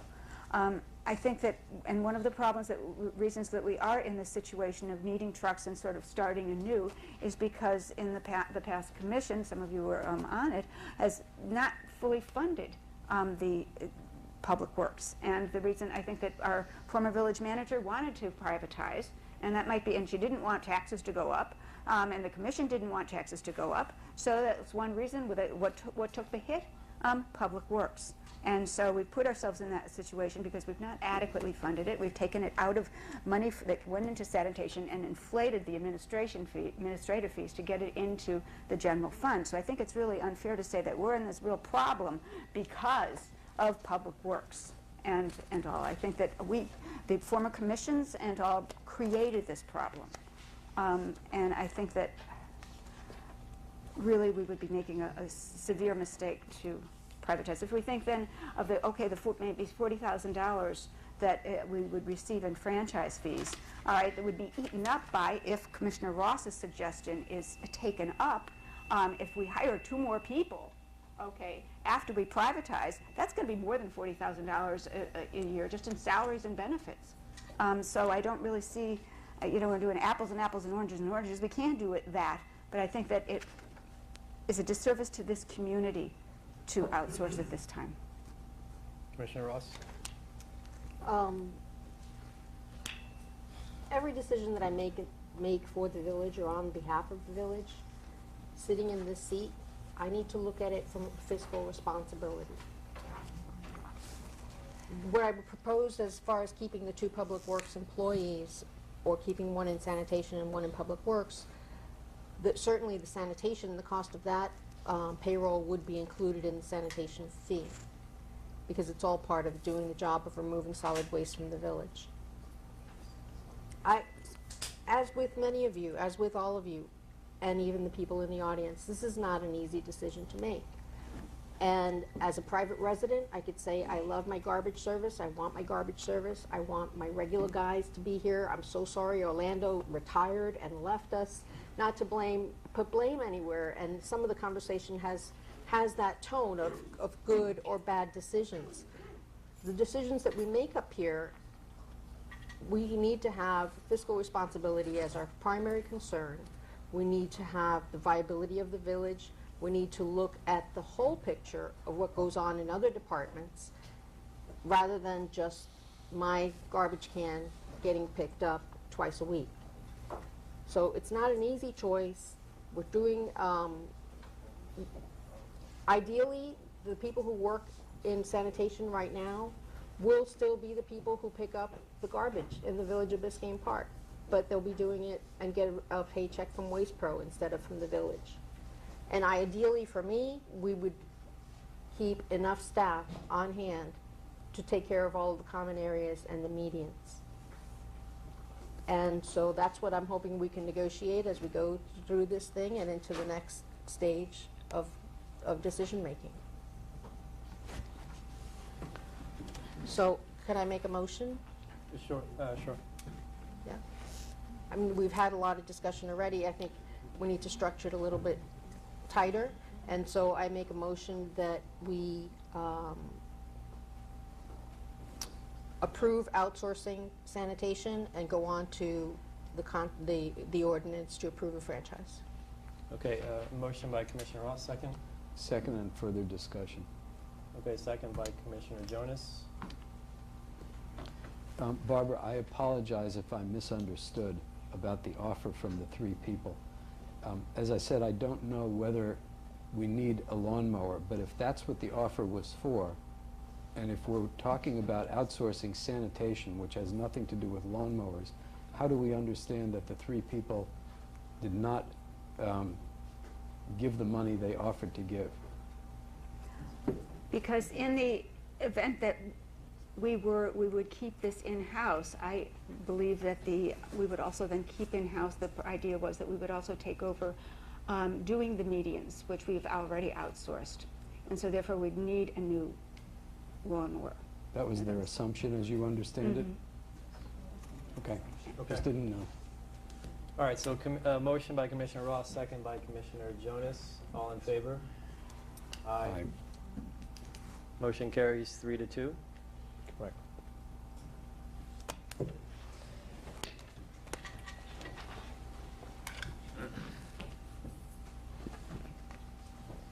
Okay. Would anyone be interested in taking a 5-minute break? Yeah. Yes. Sure. Okay. 5-minute break.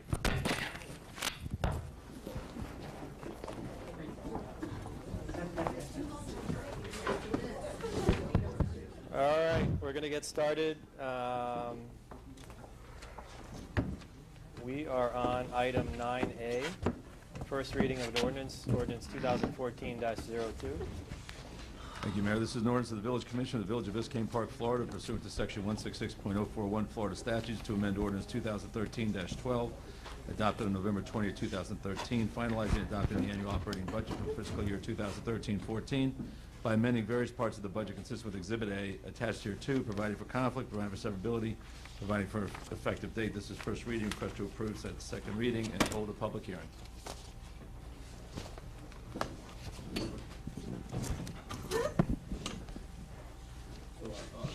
Madam Manager? I'm sorry? It's a public hearing. We can do it after? So that they know what they're commenting on?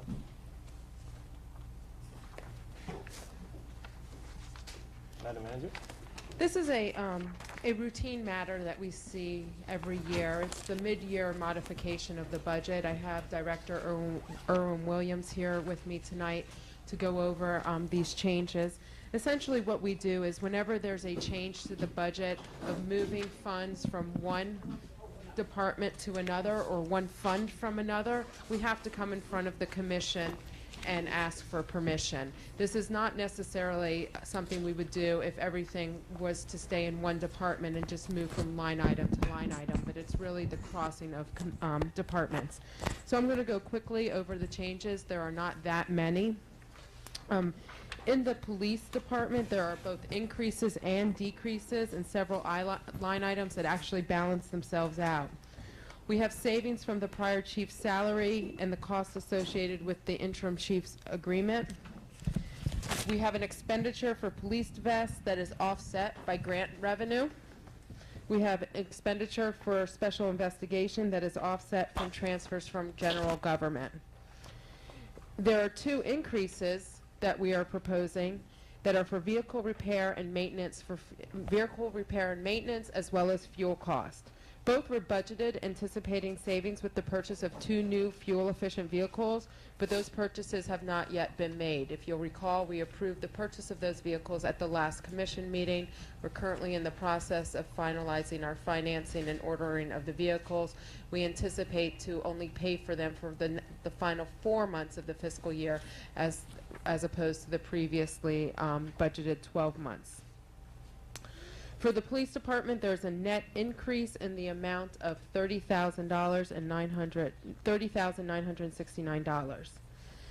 In the executive administration, there's a net decrease in the amount of $24,688 due to the salary amount budgeted for the previous village manager as opposed to my actual salary. In Parks and Recreation, there's a net decrease in the amount of $13,752 due to not filling one of the 3 budgeted part-time positions and a savings in salary while another part-time position was open. In planning, there's also a net decrease in the amount of $5,000. This $5,000 that was not used, it was previously earmarked for strategic planning, and we've previously discussed this, has been moved to general government to cover the increased expenses for a lobbyist as was approved by the City Commission. In general government, there's also a net decrease in the amount of $2,500.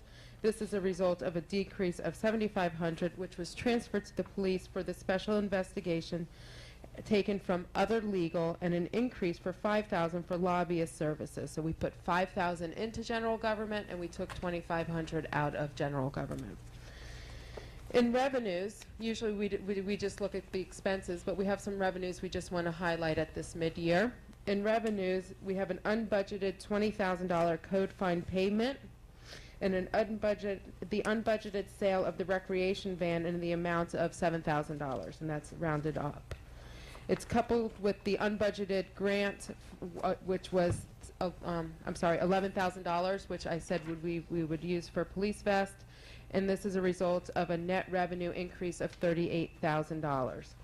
Overall, for all department expenditures, there's a net decrease for $14,951. Add that to the net revenue increase of $38,000. And this year, so far, with the fiscal year 2013-2014 budget, we show an increase to net assets. That means we are under budget at $52,951. We are pleased to come forward with this mid-year modification. Thank you, Manager. Good news. Ms. Irwin, do you have any comments or walk through it? Just so you know how we came up with these numbers, we took an actual snapshot for the 6-month period ended March 31st, and then we projected to the end of the year, of course, making adjustments for any variation. As an example, if in the rec department they were going to have more part-time in the summer because there's more activity in the summer, we've adjusted for those things to come up with the final numbers. So the adjustments that you've seen today up and down were based on taking the actual performance to the end of March and then extrapolating and projecting to the end of the year to come up with those final numbers. Okay, any comments from the commission before we open it up? Or do you want to open it up to public comment first? Yeah, you should. Okay, any member of the public want to speak on this item? please come up and state your name and address for the record. Barbara, no? Okay. All right, seeing none, we'll close the public hearing and open it up to commission comments. Commissioner Anderson. Yep. One of the things on the police side, that the increase of $30,969, was that attributed to, a lot of extra repairs on their cars because we didn't buy the 2 new cars that was budgeted? Part of it was repairs, extra repairs that we had on the actual vehicles, as the manager mentioned, because we did not purchase the 2 fuel-efficient vehicles. That was one thing. There was an increase for the contractual services for the interim police chief, but those were directly offset by the savings from the salary of the old police chief. It was basically a wash. No, I follow that part. I was just wanting to get down to, do you know approximately how much it was for the added? 14,000 in repair costs, that I know, and about 8,000, and the fuel costs. There's a schedule in the back that you have that will break it down by department, and if we look at the first schedule is for police, and you'll see the increases there, that 15,000 was repairs vehicles. It's on the expenditure page, it says police. Okay. And if I may, it was the previous year we are on track with where we were last year. It's just that we under budgeted this coming year, this current year, for repairs to vehicles, but we are on track with last year's. Because, since October 1st, we budgeted for two new cars, and I wish we got them a little bit sooner or worked our way to it, because that number would have been lower. Right. And I just, We would have had debt servicing, but it would have been lower than the amount that we had in repairs. Right. That's You're correct, need. we agree. You're Okay. absolutely correct. All right, any other comments? Seeing none? I would like to make just one comment. When I met with the manager to review the agenda, we talked about this item and we talked about the expenses on repairing the cars versus buying the new cars. She showed me that they're working up an analysis of a cost-benefit analysis of those donated cars, well, of all of the cars. So I'm happy for that, and I'm glad that I think the manager and the finance director, the chief, interim chief, are on top of those costs in order to monitor and control them. Okay. I have a motion. I'll make a motion to pass ordinance 2014-02. A second. Okay, second by Commissioner Ross. All in favor? Aye. Roll call. Roll call, so the ordinance. Thank you. Okay, Commissioner Jonas? Yes. Commissioner Anderson? Yes. Vice Mayor Watts? Yes. Commissioner Ross? Yes. And Mayor Coviello? Yes.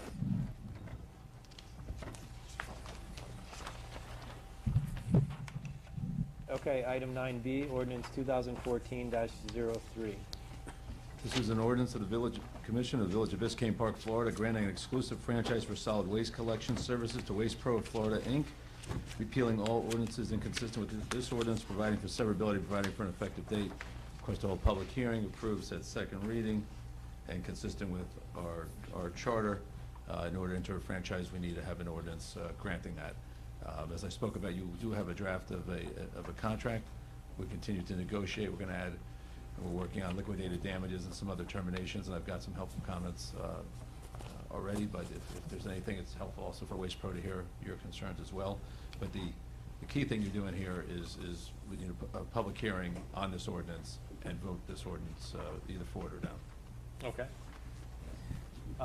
Staff, do you want to make a presentation at all, or do you want me to just open up the public comment first? Regarding the ordinance, we have no specific presentation. Our presentation is more regarding the terms of the contract. So I'll defer to you as far how you would like to proceed. If you would like to take up the matter of the ordinance first, and then we can talk specifics about the contract, or if you would like to do it all in one. I think it makes sense to do it all in one. Sure. So if you'll allow me, I'll go through the terms of the contract that we've negotiated. Okay. As I stated previously in our earlier presentation, we negotiated a franchise agreement that would include a Tuesday, Friday garbage pickup, a Tuesday trash and yard waste pickup, and a Friday's recycling with rollout containers.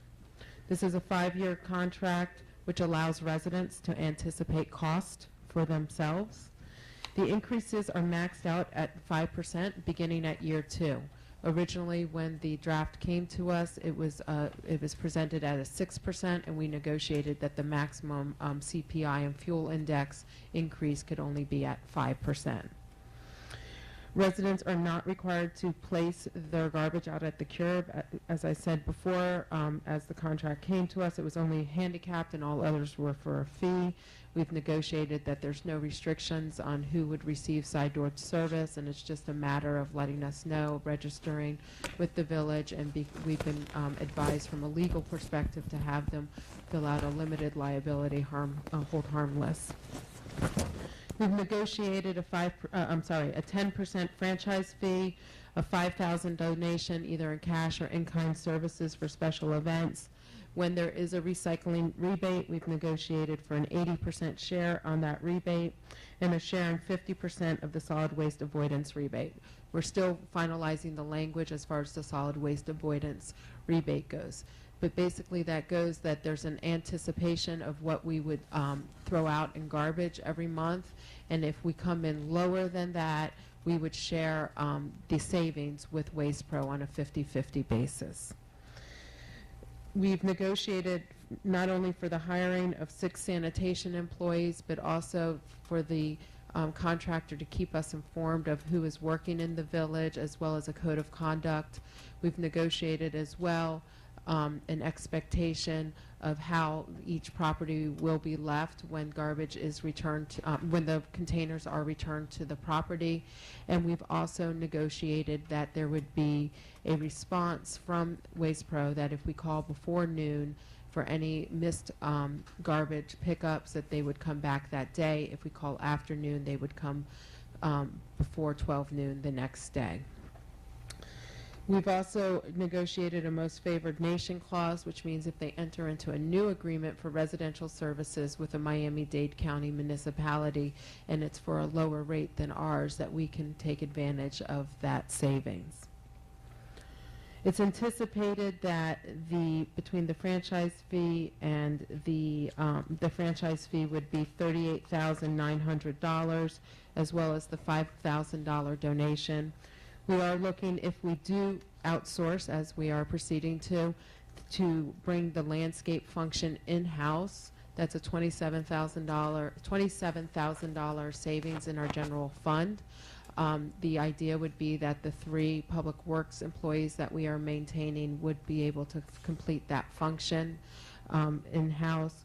We also anticipate the sharing of the public works facility with another department, which would allow us to eliminate some rental costs. They're minimal, but they do add up over the years, about $3,000 a year. We have checked with Miami-Dade County, who granted us the grant for the building of the public works facility, and they concurred that we can use it for other department uses. Their only concern is that we don't sell it or use it for private use, but as long as it's used for a city department, we're okay.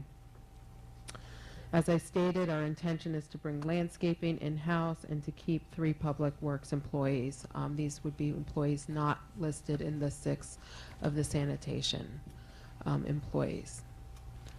I am available for questions and comments. Okay, thank you. Open it up for public comment.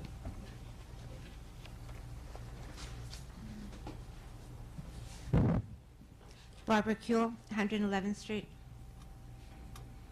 It's really ironic that tonight you unanimously passed a resolution that was recognizing the overwhelming, this is for the Pet Trust, recognizing that an overwhelming majority of the Miami-Dade County electorate voted to support the initiatives presented by the Pet Trust, urging the Miami-Dade County Commission to implement the will of the people in this current budget session by establishing the funding that they requested. You know, you talk about the fiscal responsibility of this, you as a commissioner. You have a responsibility to represent the people. And I might be wrong, and I'd love to be proved wrong by any of you who would like to present emails that you've received saying from your constituents that they wanted this division outsourced. Because at the 2 meetings that I've been to, the 2 commission meetings, there were only 4 people at the first one and 27 people who wanted to keep it in-house. And tonight, Dan Keyes was the only one who was against the outsourcing. Chuck didn't want to commit, but everybody else was in favor. And I object to hearing you describe these people as emotional. I think you've let your emotions rule the way you've decided to vote, because you have decided that you know better how we should spend our money. What the village is going to get out of this is the franchise, that franchise fee, which is $40-something thousand, which to me is a drop in the bucket. We have made the decision, all the residents that got up and spoke decided that we were willing to pay the extra $300 and handle the sanitation department ourselves. But you've decided that we did not know what was best for us, and we didn't know how we wanted to spend our money. So I'm not pleased with this commission tonight. Thank you. That makes 2 of us.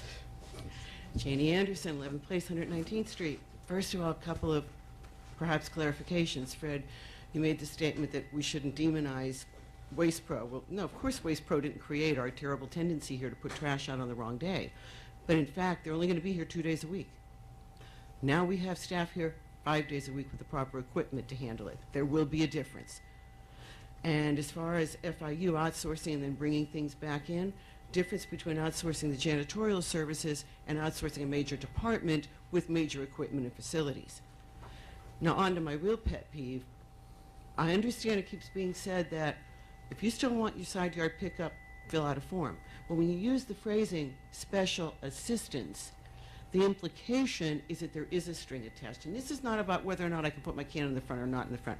That's not the debate I want to have. But when it's told in a public venue, in writing, clearly, no strings attached, you don't have to take your cans to the front, I'm having a hard time not seeing this as a red flag when things start to change. And I have a concern as to why that would change. It was also discussed in the meeting and said that, well, if we go to 1 day a week trash pickup, folks suggested let it be Monday. People work over the weekend. And I respect the concern where people say, I don't want to look at people's trash out all weekend. Well, I can tell you 36 years of having Tuesday pickup, people are going to put it out on the weekend anyway. The fact that it's Tuesday instead of Monday isn't going to cure that problem. Bottom line for me, though, is the commission took longer to change our sign ordinance than you guys are taking on this. It's not a matter of, in the long run, you know what, much as I hate to admit it, it could be the best thing for us. But this quickly, with so much still ambiguous in that contract and so many figures that keep constantly getting changed, a sign ordinance, if you screwed it up, you know what, it's the cost of advertising again, you go fix it. This gets screwed up, it takes 2 parties to reopen a contract. All right, any other public comment? Dan?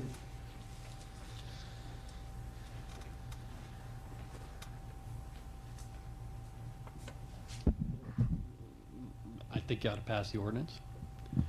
I think 3 of you have, I think all of you have actually represented me tonight, okay? Both sides of me, okay? 3 of you, I think, made the right decision to outsource. You know, it's interesting that it's okay, according to my good friend Barbara, that it's not okay that you guys make the decision, you ladies and guys, make the decision for me to pay more. But apparently it's okay for 27 people in this room to decide that I should pay more. I'm not sure that was totally clear, but why do my fellow residents, you know, have the right to decide for me to pay more? You know, I think you've made the right decision. I think you need to really manage a contract make sure they do their job. Have a code enforcement officer out there every day that there isn't supposed to be trash on the street, and put a notice on the door and a violation notice if necessary. Be very aggressive about it. Wake people up, and you'll get compliance by 99% of the people. Anyway, I do think there's some things to work on the contract. I know that the manager will do that diligently. Sorry to have heard commentary derogatory to the manager. Apparently she received some ill-deserved commentary from some residents in this community that should know better. She's doing her job that we asked her to do. That was passed down to her, actually. Okay? She's doing a heck of a job doing that. She has our best interest in mind. As again, I say, I think all of you do. Thank you. Thank you, Dan.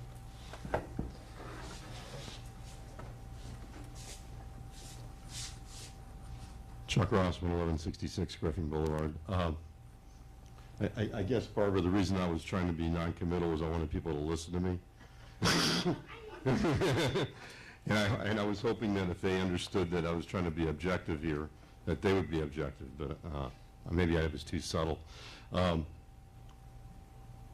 think I want to compliment the staff, the finance director and the manager and all the other staff that worked on this to try to put together a presentation that was understandable and well documented, and they had to go through several processes, I guess, to get it to a point where they kind of honed in on the fine numbers. So I want to give them that nod. And can you please thank Condio and Maria, because they well, spent hours after. I am, but I didn't name them. Specifically. Okay. I will specifically Thank thank you. Candido and Maria. Yeah. Does that work? Yeah. They worked really hard. Anyway, one of the things I do want to, and I've spoken to the manager about this too, is I agree with the fact that we have to keep at least, I think we have to keep at least 2 additional staff on hand from what you were first envisioning, because there's lots of things that go on in this village, and some of the people that have made comments about the fact that Waste Pro will only be here 2 days a week. Well, this would help solve that problem, particularly if you can help pay for it by bringing back in the road maintenance. And a part of their salaries should be covered by the direct payroll allocation from the Sanitation Administration Fund, because I'm sure they will be performing some sanitation functions as well as some road functions. So I think you can probably figure out a way to do that, I hope. Anyway, thank you. Thank you, Chuck. All right, any other public comment? So we'll close the public hearing, open it up to commission comments. Commissioner Jonas? Yeah. Heidi, keeping in mind what a number of people have told us, I would love it if we could rewrite Article 5 and sort of start from a premise that we would call that the service would be identical to what it was. So instead of asking people to go to the extra step of requesting side yard or backyard service, that it be assumed that everybody would get what they already got, and that maybe the outsourced contractor would be prepared to go to everybody's side yard or backyard unless the receptacle is already out at the curb. Now, I don't think there's anything we can do about the waiver of liability. I had a new roof done last year. I had to do the same thing because somebody was working on my house. Very recently, we had the village walk, and I had to sign a waiver of liability for that. So if I get a heart attack, it's not your fault, that kind of thing. So I'm sort of accustomed to that, and I don't think this is a bigger deal than that. But I really would like us to reconfigure this so that we don't give people the sense that they're having to ask for something exceptional just because they want the service they've always gotten. Will do. I think it's a good point. The title is a rollover from when it was just for handicap services, and we can make it reflective of the spirit of what it's intended to be. Not just the title, but Yeah, the meat of the paragraph as well. I'm also afraid that people would think that if they had to ask for this especially, that somehow it would make them look like they were unreasonably entitled or something, and they're not. This is the service that we have always had and the service we want. The other thing is, and I was listening to Bob in particular about this, but I can't imagine that when some bits of debris flew around on the wrong day, that somebody sent a garbage truck out to pick them up. I imagine, you know, they could have come around in one of our smaller PW vehicles, and I don't see why we couldn't expect that to continue to happen. There are enough people still working for the village that they could easily respond to something like that. Debris, absolutely. I think a good example that was used today is the eviction house. That was actually the Public Works and not the sanitation employees that responded to that. Well, that was a lot bigger than a little bit of debris. Correct, but it was actually similar to the employees that we intend to maintain were the ones who responded. Okay. That's my 2 cents. Yeah, thank you. Heidi, is the 50% split on the disposal avoidance rebate? That's if we don't exceed a certain threshold, right? 2,500 tons, right? If the waste ends up being below that tonnage. I believe it's 2,700 tonnage. Well, the service fee, we can't Oh, 25, dispose I'm of sorry. more than 2,700 tons, or else Correct. we have to pay additional costs. But then on the disposal avoidance rebate, it's anything under 2,500 tons. That's right. Yes. We split it 50-50. Is that 50-50 standard in the industry? Standard in a lot of contracts I've seen, correct. Not the number of the 2,500, of course, because different cities, but the split Right. is standard.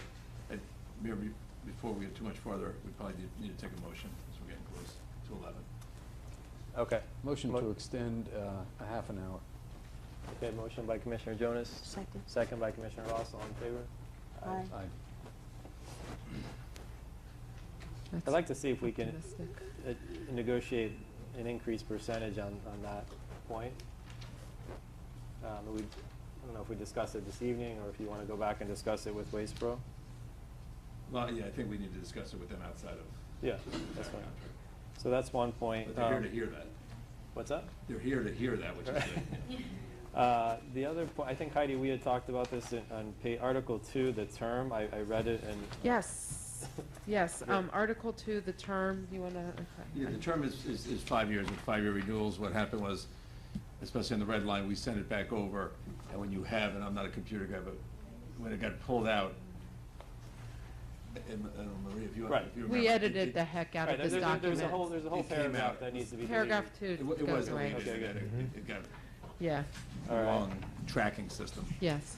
I have a question on, throughout the contract, if the contract terminates or is canceled for certain reasons, in one place it says that Waste Pro will have to continue providing service up to 90 days. In other words, if it takes us a while to choose a new company, or it says that they need to provide service up to 90 days if we choose. But there's a section here, whereas if they petition to change our rates based on unusual circumstances, we have the ability to terminate if we can't come to some agreement, and then the contract can be canceled at that point. But I think that 90 days should appear throughout the document, because we should always, otherwise we're going to get stuck Right. without having any service. So I just make sure that the 90-day period exists where they have to provide service upon termination, natural termination or otherwise.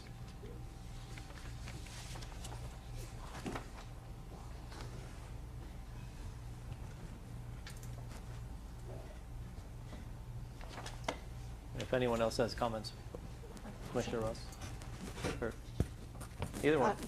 Barbara? Oh, sure, go ahead. Okay. Well, I had sent an email to the manager with a number of different things, comments on the contract, proposed draft contract, and some of them did, make their way in there.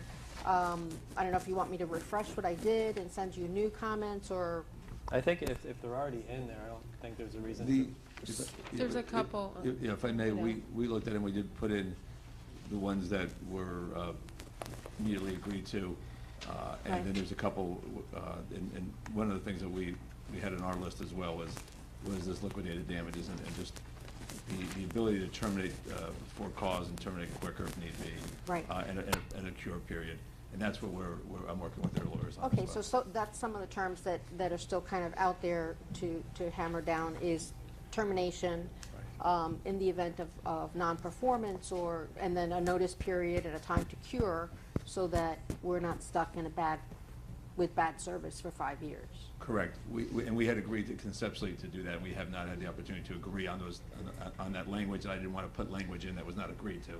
So I want you to see when it's agreed to. Okay. And I didn't mention it in my email, but some contracts have performance bonds. There was actually a reference to a performance bond, and I circled that, and I didn't see a requirement for one. It's only for assignment. What's that? It's only if the contract's assigned where we ask. It's under assignment. Okay. Right. So a term, either liquidated damages or a performance bond, one of those two things, so that the village is protected if things go sour. The way that I would suggest to you is liquidated damages.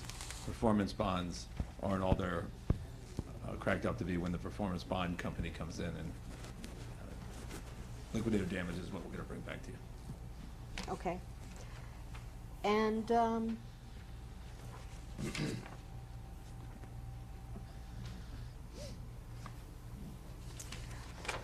not in terms of the franchise contract itself, but a couple of weeks ago, Chuck and I were cleaning the median and the empty lot next to our house and quickly gathered 2 bags of garbage. I think David, you saw us walking around.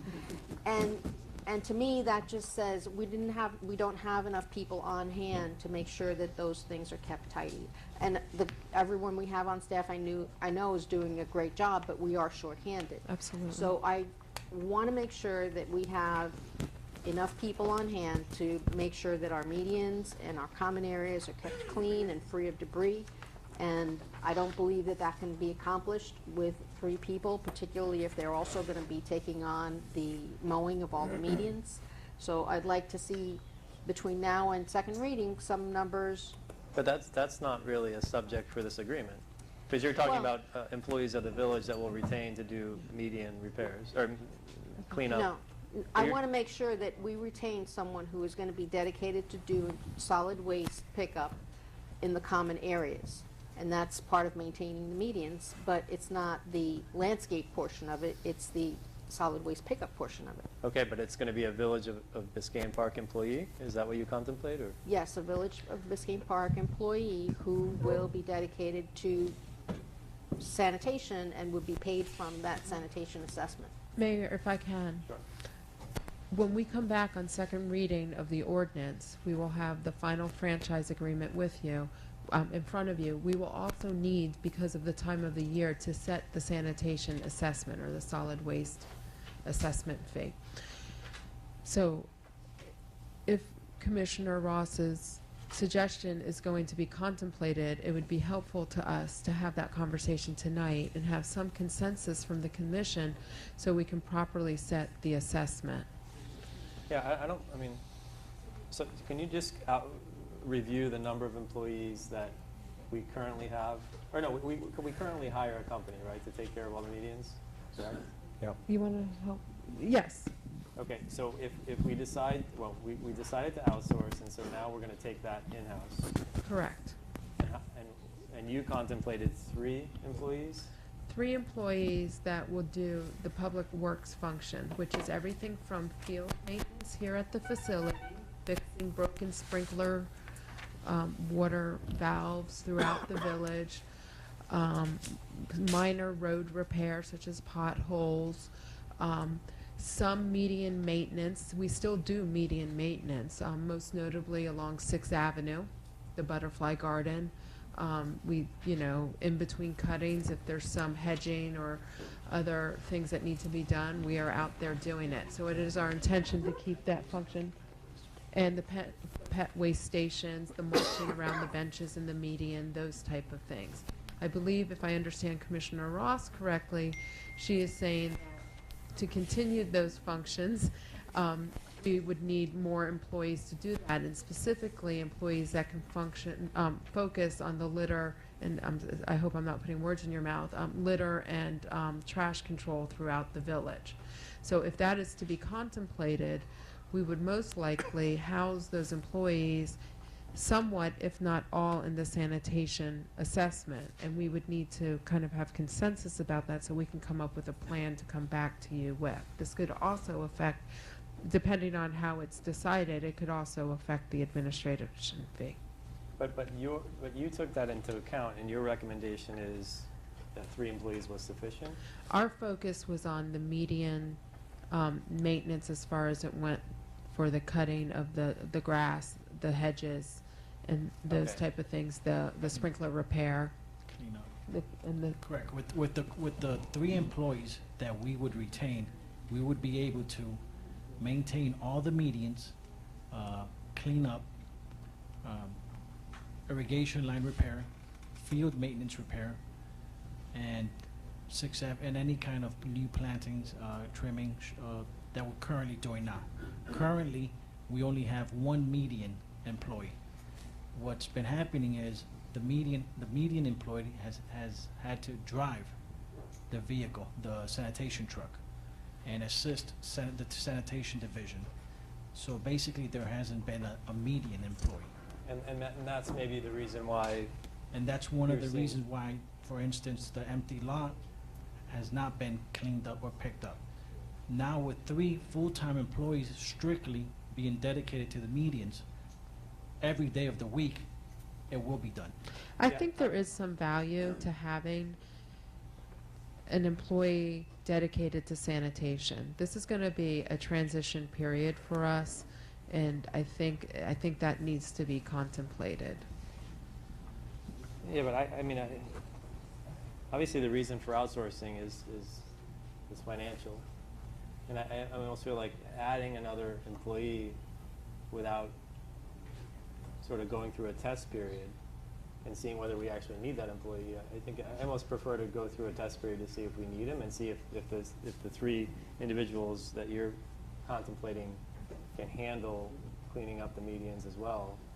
I'd rather go through a test period rather than quickly agreeing to another employee. With respect, I think that we already are in a test period because we're shorthanded and the results are showing. The employee that is now helping out and supporting sanitation and driving the truck was someone who was assigned to this facility and was just getting the facility up to speed, you know, polishing the floors and painting and doing the things that need to be done when they were pulled off for another assignment. What I envision is this sanitation sort of dedicated person to do all of the like the pet stations and solid waste and picking up throughout the medians. And if you walk the medians, you would see that we really do need someone to do that function. With the 3 public works employees who are, you know, dedicated to public works in general, and now it's going to be the mowing, I don't think that that's enough people to have walking our streets for the oversight that we need. You know, I agree with what Commissioner Ross is saying, that I don't think it's enough people. I think what'd be smart is we need to be budgeting to have the extra person in sanitation. Doesn't necessarily mean we're going to hire somebody, but we budgeted for it. Then we can go ahead for, instead of a test period of 1 year because we don't have the money budgeted, if we find we needed somebody, we can have the money in the sanitation budget, and we can see if we have to hire somebody, and if we do, it's been budgeted. If we don't, we can take that extra money that's in the sanitation fund and maybe go ahead and for a one-time lower the rates to everybody, to return it back to everybody that paid a little bit more than they should have. But I think... I just want Erwin to chime in on that, if you don't mind. I tend to agree with the mayor on the approach that we should just try it first and see what we need, because if we do have to add that 1 person, it's going to come one of 2 ways. Either we're going to increase the sanitation assessment and we're going to be raising the amount to cover that additional expenditure, or we're going to be taking it out of the monies we were going to put aside to put into the special revenue fund to cover the stormwater and the road repair, that 160,000. Berwin, can I ask a question, though? I'm sorry. But specific to Commissioner Anderson's suggestion, what if we budget it? And if we use it, we use it, but if we don't use it, what happens to that money? Can it sit in the fund, or? No, what we would do, we would, remember, it's the net difference that's going to that special revenue fund. So if we budgeted $30,000 and didn't use it, we would apply it and roll it to the special revenue, so it could not be spent on general fund operations. Okay, thank you. That was my question. When you say want a special clarification revenue, because- you're talking about, is that for the stormwater fund? No, what we decide is that rather than taking that 160,000, putting it to general fund where it could be spent on anything, and the purpose of keeping the sanitation fee at the level that it is right now is we're going to take that 160,000 and restrict it, that it can only be spent on No. infrastructure. No. Yeah. No, Yes. we're not able to make that assessment in this No. coming Oh, fiscal no, year. no, We no, have to right. go through a Of course, process. of course. Erwin, But I'm that's- talking for the next year, Yeah, not for the right. current Yeah. year. So not the the year current. that we need to set a fee for right now is not going to have Correct. that You are stormwater correct. element to it. You For are 1 year. correct. Okay, Exactly. thank you. In this coming year, the fee is going to be reduced substantially. And if we bring in one more person, it's not going to be that huge of an impact. It still will be reduced substantially. But what we're going to be budgeting for is for 14-15. It's budget. The number we're going to be submitting is for the year, last half of 14 and half of 15. Right. And if we don't have that money budgeted in the sanitation fund, and we find that we needed to have somebody, it's going to come out of the general revenue. If we budgeted it for that, and we didn't spend it because we find out it worked out very well with 3 people, everything is working fine, we're actually charging our residents for that 1 year more than what it really is. That money can be rebated back to them when we budget for 2015, 2016 sanitation. So I guess the question really is, what happens when there is excess funds in your enterprise? The issue is going to be is, we're probably, if we go to outsourcing, we probably have to have that discussion, but not be keeping an enterprise fund. Well, You're having an assessment, you can continue your assessment, but the enterprise fund that we're talking about is the stormwater and the road assessment. No, we're talking about right now sanitation. Sanitation. Oh, yeah, the assessment, I'm talking about, the special assessment is. Oh, special assessment, that's different. we're still going to maintain an administrative fee, even if we outsource. There are certain administration positions that are going to have a Right. function that relate to sanitation. That's So we still would need an enterprise fund to shelter that money from the general fund. Yes, either an enterprise fund or a special revenue fund, one or the other, but not into the general fund directly. Right. Correct. So what I'm proposing is that assessment include a budget for another person to work the medians. And that as would it give us relates to time solid to waste. transition and determine the Okay. need. Commissioner Watts or Commissioner Jonas, do you have any comments on that point? Yeah, I agree. I agree with Rox. Okay. But then just to be certain that Bob. if we don't use it, it can't be used for anything other than sanitation. Right. So it would then have to be rebated to That's one of the options. It can't Or go account- anything except for Right. sanitation. Or it would be accounted for in the next year's Right, budget. You lower Yeah. it next year. Yeah. Roll it forward, or you could, but it can't go to general fund. You could go back to the resident, you could roll it forward, but it's restricted, yes. You could roll it forward to the Yes. next year? Okay. Or we That's can, what's typically done. What Or- happens, at the end of the year, it goes back into the restricted reserves, and then in the following year, you're gonna budget those reserves to be used the following year. You just roll it over. Restricted I'm- reserves. or we may determine that that person doing that function needs a gator to get around, and so the money would go into that sanitation vehicle. Correct. Okay.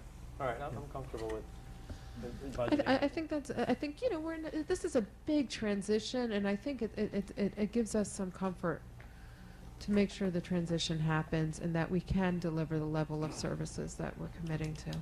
Okay. All right, Dave, I'm sorry, just one other comment that I forgot. Bob mentioned about people who live on alleys. I assume that it will be included here that people who live on alleys don't now have front yard service? They continue to have alley service? We're going to have to look at that based on the equipment that's going to be used. You mean because the bigger trucks won't fit down the alleys? Correct. We'll have to determine that. See, things like this should have been brought out for when we had the public here for those 2 public hearings.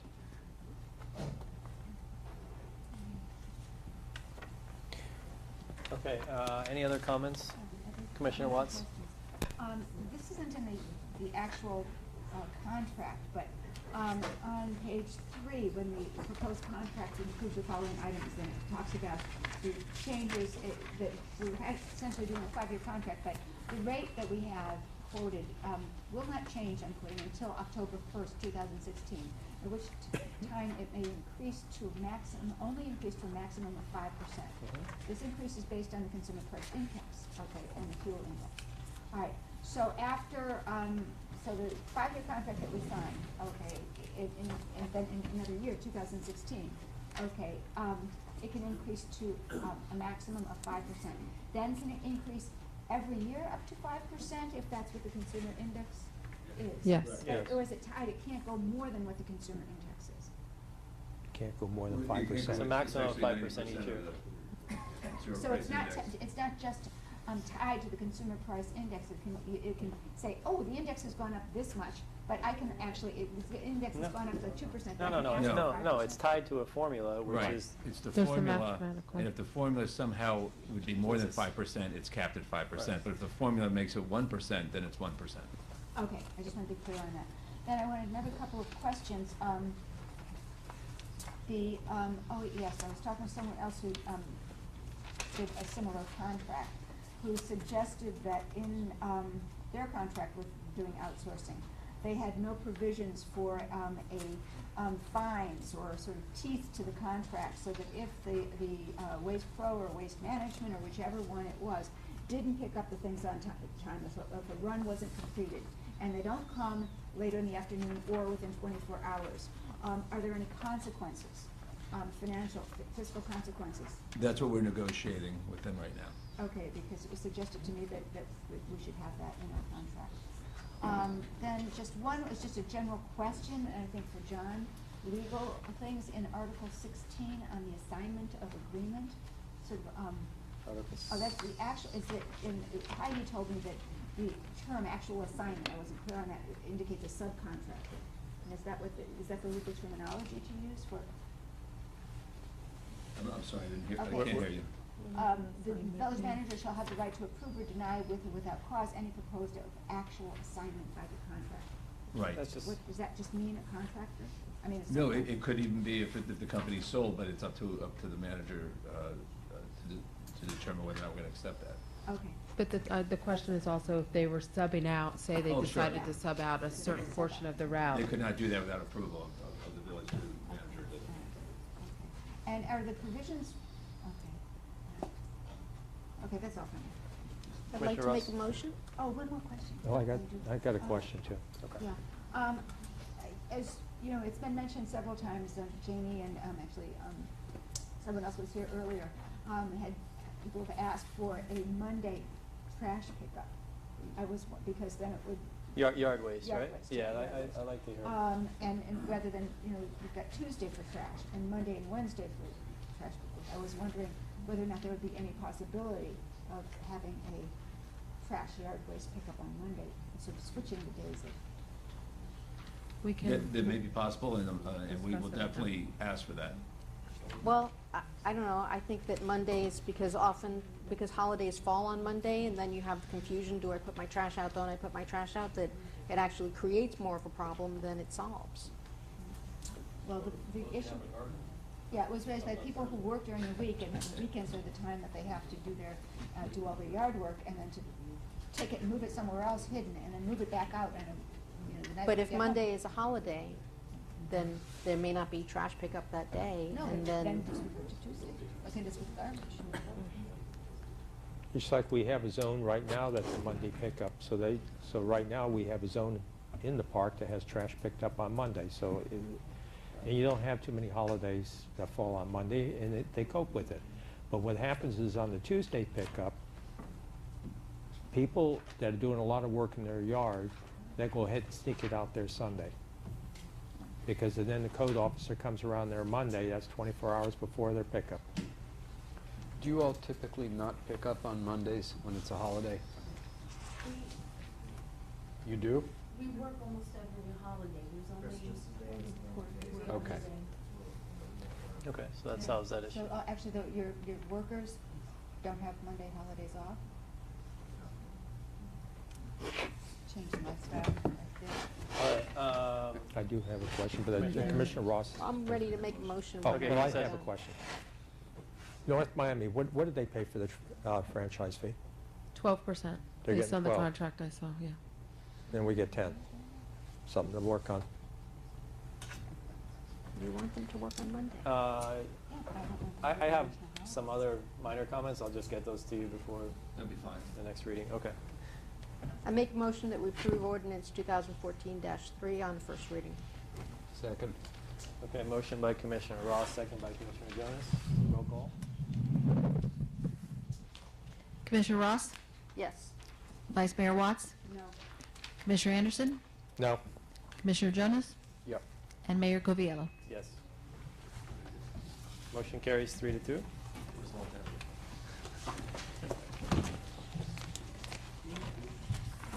Okay, let's move on to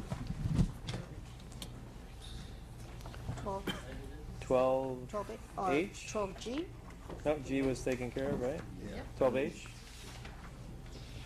Commissioner Jonas requested, he had questions regarding sunshine law and personal relationships. Yeah. John, Sir. I have a question on behalf of myself and one of my colleagues who has a similar but unrelated issue. Consensus. I have two colleagues who are personal friends, and I socialize with them. But we can't talk about commission business when we socialize because of the sunshine law. So what I want to know is, if we're together, can we declare ourselves to be private citizens for the time that we're together, and then we can talk about anything we want? No. No, you, right. You don't have that option. You're always a commissioner for purposes of sunshine law. Even if I say I don't want to be for an hour or two, and I just want to be a private citizen, I don't want to be a commissioner? Correct. It's a resounding no, right? It's a resounding no. There's a great attorney general opinion that says husband and wife can be on the same commission. You just can't talk about business. So even as husband and wife, that would not be an exemption. Well, doesn't that cramp my style, though? All right. Are you satisfied with that answer?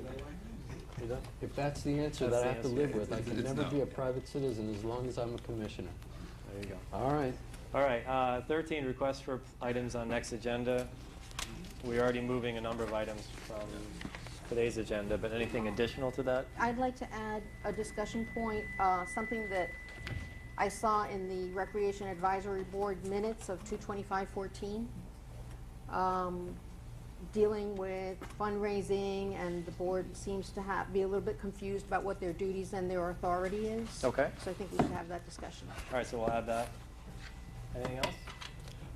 Yes, I'd like to add a discussion of, either a discussion of changing the makeup or adding to the makeup of the Planning and Zoning Board, or discussing the possibility of a design review board, given what was done to some houses recently on 7th Avenue and 117th Street.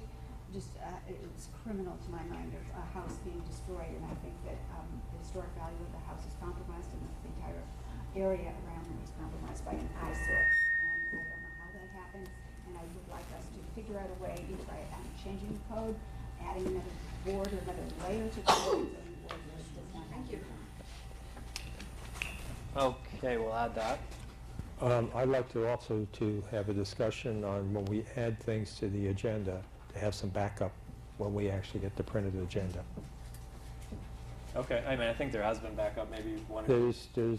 There's a number of Okay. items that So that's just a doesn't. reminder. I don't know if we need to discuss it, just a reminder that staff will ask for backup. At least a memo, right? Just something, because, you know, we get things on the agenda, there's nothing, you know, don't take this wrong, Commissioner, but it's just, you know, questions regarding sunshine law, you know. Okay, understood. Yeah, it's just, you know, there's a few of them on here, and I get puzzled when I get the agenda, like, Right, so okay, a not too simple, I sure. think staff has a simple memo format, so you could at least write a paragraph as to what you want to discuss. Like, for example, the 2 items added, Yep. I'll ask them to provide backup. Okay. Yeah, it's just something, so when we get it, we have a little, we can zero in a little bit of what it's all about. Okay. I want to talk about impaneling, the possibility of impaneling a new board to plan for the future in terms of electricity needs. Okay, so, In the past, when we had to consider signing a franchise fee with FP&L, one of the issues was we hated to do it because if we did that, then we couldn't create and sell electricity ourselves. And I think some of the people who had that concern might like to be on a new board so they can do planning for us for about 26 years from now when we have to sign it again. is this a joke, or are you No. serious? Okay. All right, we'll add that as an item. I know the village manager is adding this to her discussion tonight about the Miami Country Day School issue, but I think maybe we might need a larger discussion as to what we plan to do. Yeah. The next meeting is early enough, it'll be before the hearing. When is the public hearing? Yeah. 29th, I believe, May 29th. Yeah. Oh, May? Oh, I have it. Okay, yeah, so we should definitely put that on. Until May 21st. All right, so we'll add that. Yeah, that's what I was doing. We were gonna add that to tonight's agenda, but let's, I was gonna just, at this late hour, just suggest that we as staff review the plans and perhaps we'll prepare a draft statement that we can discuss with the commission at the meeting on the 21st, and then we can deliver it to the meeting on the 29th. okay, perfect. Work? Does that work for everyone? All right. So, I'm sorry, all of the things that we're rolling over are being rolled over to June, except for this one item. Yes. Yeah, thank you for that clarification. Okay. Village manager? The only other update I have is that work began this week at Northeast 111th Street regarding the drainage project. And so far, everything is going to plan and it's as we expected. So there's been no surprises. Craig A. Smith does have a project manager on site supervising the work, which is one of the things we never had in the past. So we're hopeful that this will be a great fix for us. Okay. Mr. Village Attorney, any update on the water agreement with? Yes, right before that, very quickly, I think I sent everyone yesterday, the special assessment bill in the state died. Yes. Which is the police special assessment. Water, after the last meeting, I sent an email, sent another one. There's been no response whatsoever. They have ignored us. We're very nice people. So why don't I think we set up a meeting with the manager, myself, and set up a meeting with their mayor? Yeah. I think I agree. I think it's gonna have to be, whoever you want to select, mayor to mayor is fantastic, and we have not gotten a response. We did a resolution, as you recall, sent it twice. We have drafted the agreement, sent it 6, 7 times. The manager's no longer there, correct? He has processed out. He gave an indication he may or may not read it, but would have gotten back to us last meeting, which did not happen. I emailed the attorney, city attorney, and have had no responses. So okay, all right, so we'll set that up. that's all I have. Thank you. All right, thank you. All right, we have an item 14C, which is some additional board appointments. 2 for ecology and 1 for the Public Art Advisory Board. I make a motion that we accept the application and make the appointments to the respective boards. Okay, motion by Commissioner Ross. I'll second it, but the boards are 5 people, so one of them would be an alternate. I think just let staff figure out which one they be the alternate, but Okay, perfect. will you accept my change? Certain. I would guess last in would be the alternate. Because Ecology has four board members currently, and there's One two. is a reappointment. One is a Ms. reappointment. Gottlieb, who spoke, is a reappointment, so maybe she would be the one, your board member. She's okay, so there's 4 total plus 2? Or- Currently 4, but these 2 new ones. Right. And one of the new ones is Ms. Gottlieb. She was a current member before. She didn't get her application in So on there's time. only a total of 5 still. Right, but there's an extra. It'd be an Mr. extra. Bronzy would be an extra. Right. As an alternate. Okay. That's As it. the alternate. Okay, all right, so motion by Commissioner Ross, Yeah. second by Commissioner Anderson, all in favor? Aye. And I think that's it? No? Oh, I'm sorry, Dan, Rec Board? 11:27, just so you know, the meeting is continued. What's that? 11:27, you may want to go 5 minutes or not? All right, so motion to extend for, I don't think we need it. no? Okay. Okay, with all due respect, you have to start accepting the board's reports, because lately you guys haven't been doing it. Okay, And what's happening is when I'm having fun, Maria's brought it to my attention, when I'm trying to get fundraisers, if I can't do it at a commission meeting, I get yelled at for, not by Maria, but I get yelled at for having a fundraiser at activity. So, okay, no, we'll Okay. make it a point. at our, okay, Dan from 1030 Northeast 121st Street. I'm the chairperson of the rec board. At our last rec board meeting, the members wanted to find a way to get the residents involved in the functions of the rec board and the rec center. So we wanted to have an open to the residents meeting to be held quarterly. This is where we're going to invite the residents to come to our board meetings, where there would be food and entertainment. But this also will be furnished with refreshments and musical entertainment. We will print up a flyer that we would like to be distributed by Public Works, if we can arrange it, if it's with their permission, of course, and an email blast at least 10 days before the event.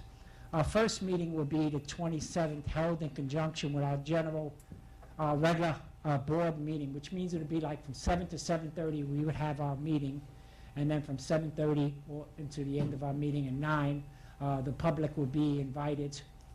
I know you're looking at, the public will be invited where they will be able to meet. And at the same time, ISA was going to present ideas on how we can get people involved, programs to get people involved in the rec center. So that's going to be the 27th, which is at our commission meeting. We hope that the commission will give us their blessing and administration, and that we hope that you will help us to get the word out. This is going to be done quarterly. And we have had a lot of residents, not a lot, we've had some residents thought that was a great idea. So the key is going to be getting people out, the word out to the public, so they would know about it. Okay. Also, we would like to have on the calendar, all the future events will allow us to be able to do fundraising. And then, like movie nights coming up, so we're going to have a table there. Again, the board so far, I don't know if the commission has read our minutes. We have raised over $1,800 that we're going to be putting towards the rec center. And we've been having very successful with the fundraising. So we would like to have permission for the balance of the year to do more fundraising in all the events that's on the calendar and any future events that we decide to have. Comments from staff or Heidi? No? Okay. I would just say that as it is in the code, any board can come forward, any committee can come forward and ask for fundraising for an event. I think what you're asking for is a blanket, which I guess this commission could do. The only reason I'm asking for a blanket is because the fact that we only meet once a month. So if we happen to have, an event coming up, we have to wait until the next commission meeting to ask permission. So I'm just thinking it should just, if we can get a blanket. Okay, Commissioner Jones? I mean. My first question is. You got to move it 5 more minutes. Yeah. You're at 11:31. My first question is, aren't all the Recreation Advisory Board meetings open to the Hey, public? Rux. No. Okay, we're just motion to extend 5 minutes, second, all in favor, aye. Aye. Yes, All- it is all open to committee the meetings are public, open but to we the public. haven't, we were trying to figure out a way to get the public involved. to have them come out even more. And that we just thought of the idea of refreshments where we're gonna be having catering. You know, we're gonna cater, just bring in some food and refresh, and they can actually meet, you know, meet the board members, see how it works, even talk to Easter. And Easter will give a presentation on ways that we can get people involved. There might be ideas that the residents have in reference to what events they might want to be held at the rec center that we can work with the administration. Okay. I think that you have the ability to do that at any Recreation Advisory Board meeting. You can say, this meeting is going to be introductions and presentation in the beginning, and then go on with your agenda that way. I do have some concern about having Public Works, making Public Works distribute the flyer. We'll deliver the flyers ourselves, that's not a problem. So, particularly because we're going to be, staff is going to be even more strained if they have to deliver these flyers, you know, unless it coincides with something the village is doing in general. I wouldn't want to have to commit staff for doing that. All right, why don't, I mean, let staff think about it, and let's talk about this in 2 weeks. And the third point was about fundraising. And I have some very serious concerns, because I think that our auditors are not going to like the idea of these scattered events happening, and whatever funds are collected, of course, need to go back to Village Hall and be maintained. They need to live in the village accounts. We've been doing that all along. If the board is acting as, you know, is wearing the village hat, then all of those funds need to come back to the village, and they have to be accounted for, or else we're going to have a problem with our auditor. And it's not to prevent anything, you know, it's not to prevent good activities, but we need to do it in an orderly fashion with a process. So you know, there are some concerns, so why don't we, John could look into it, let's bring it back at the next meeting and talk a little bit further about it. Okay, so that means the 27th is out then, right? No, The next meeting's the 21st, and if you don't mind, we'll put it on. It's. But you can structure your agenda any way you want to, and invite the public to come in and have coffee and cookies and have a meeting. See, the city manager's been doing good in the sense that she's been trying to get activities into the rec center. That's the whole purpose of what our board is trying to accomplish. That's the reason for this catering event, is to find out what events they might want to be able to see at the rec center, so that if I can, as the rec board, can then go to the city manager and say, here's some ideas that the residents would like to see. I'm not But saying now, it's, but now yet, you know, it just seems I'm not saying like. it's a bad idea. I just let's just make sure that we're doing it right, Dan, so that there's no issues. All right. That's it. So announcements. I don't think it's necessary that you, unless you want to read all these. Just announce the 21st. We should announce. Yeah, well, just announce the flyer about the Biscayne Park Theater Night. Biscayne Park Night at the Theater. Night at the theater at the it's in Miami Shores Theater.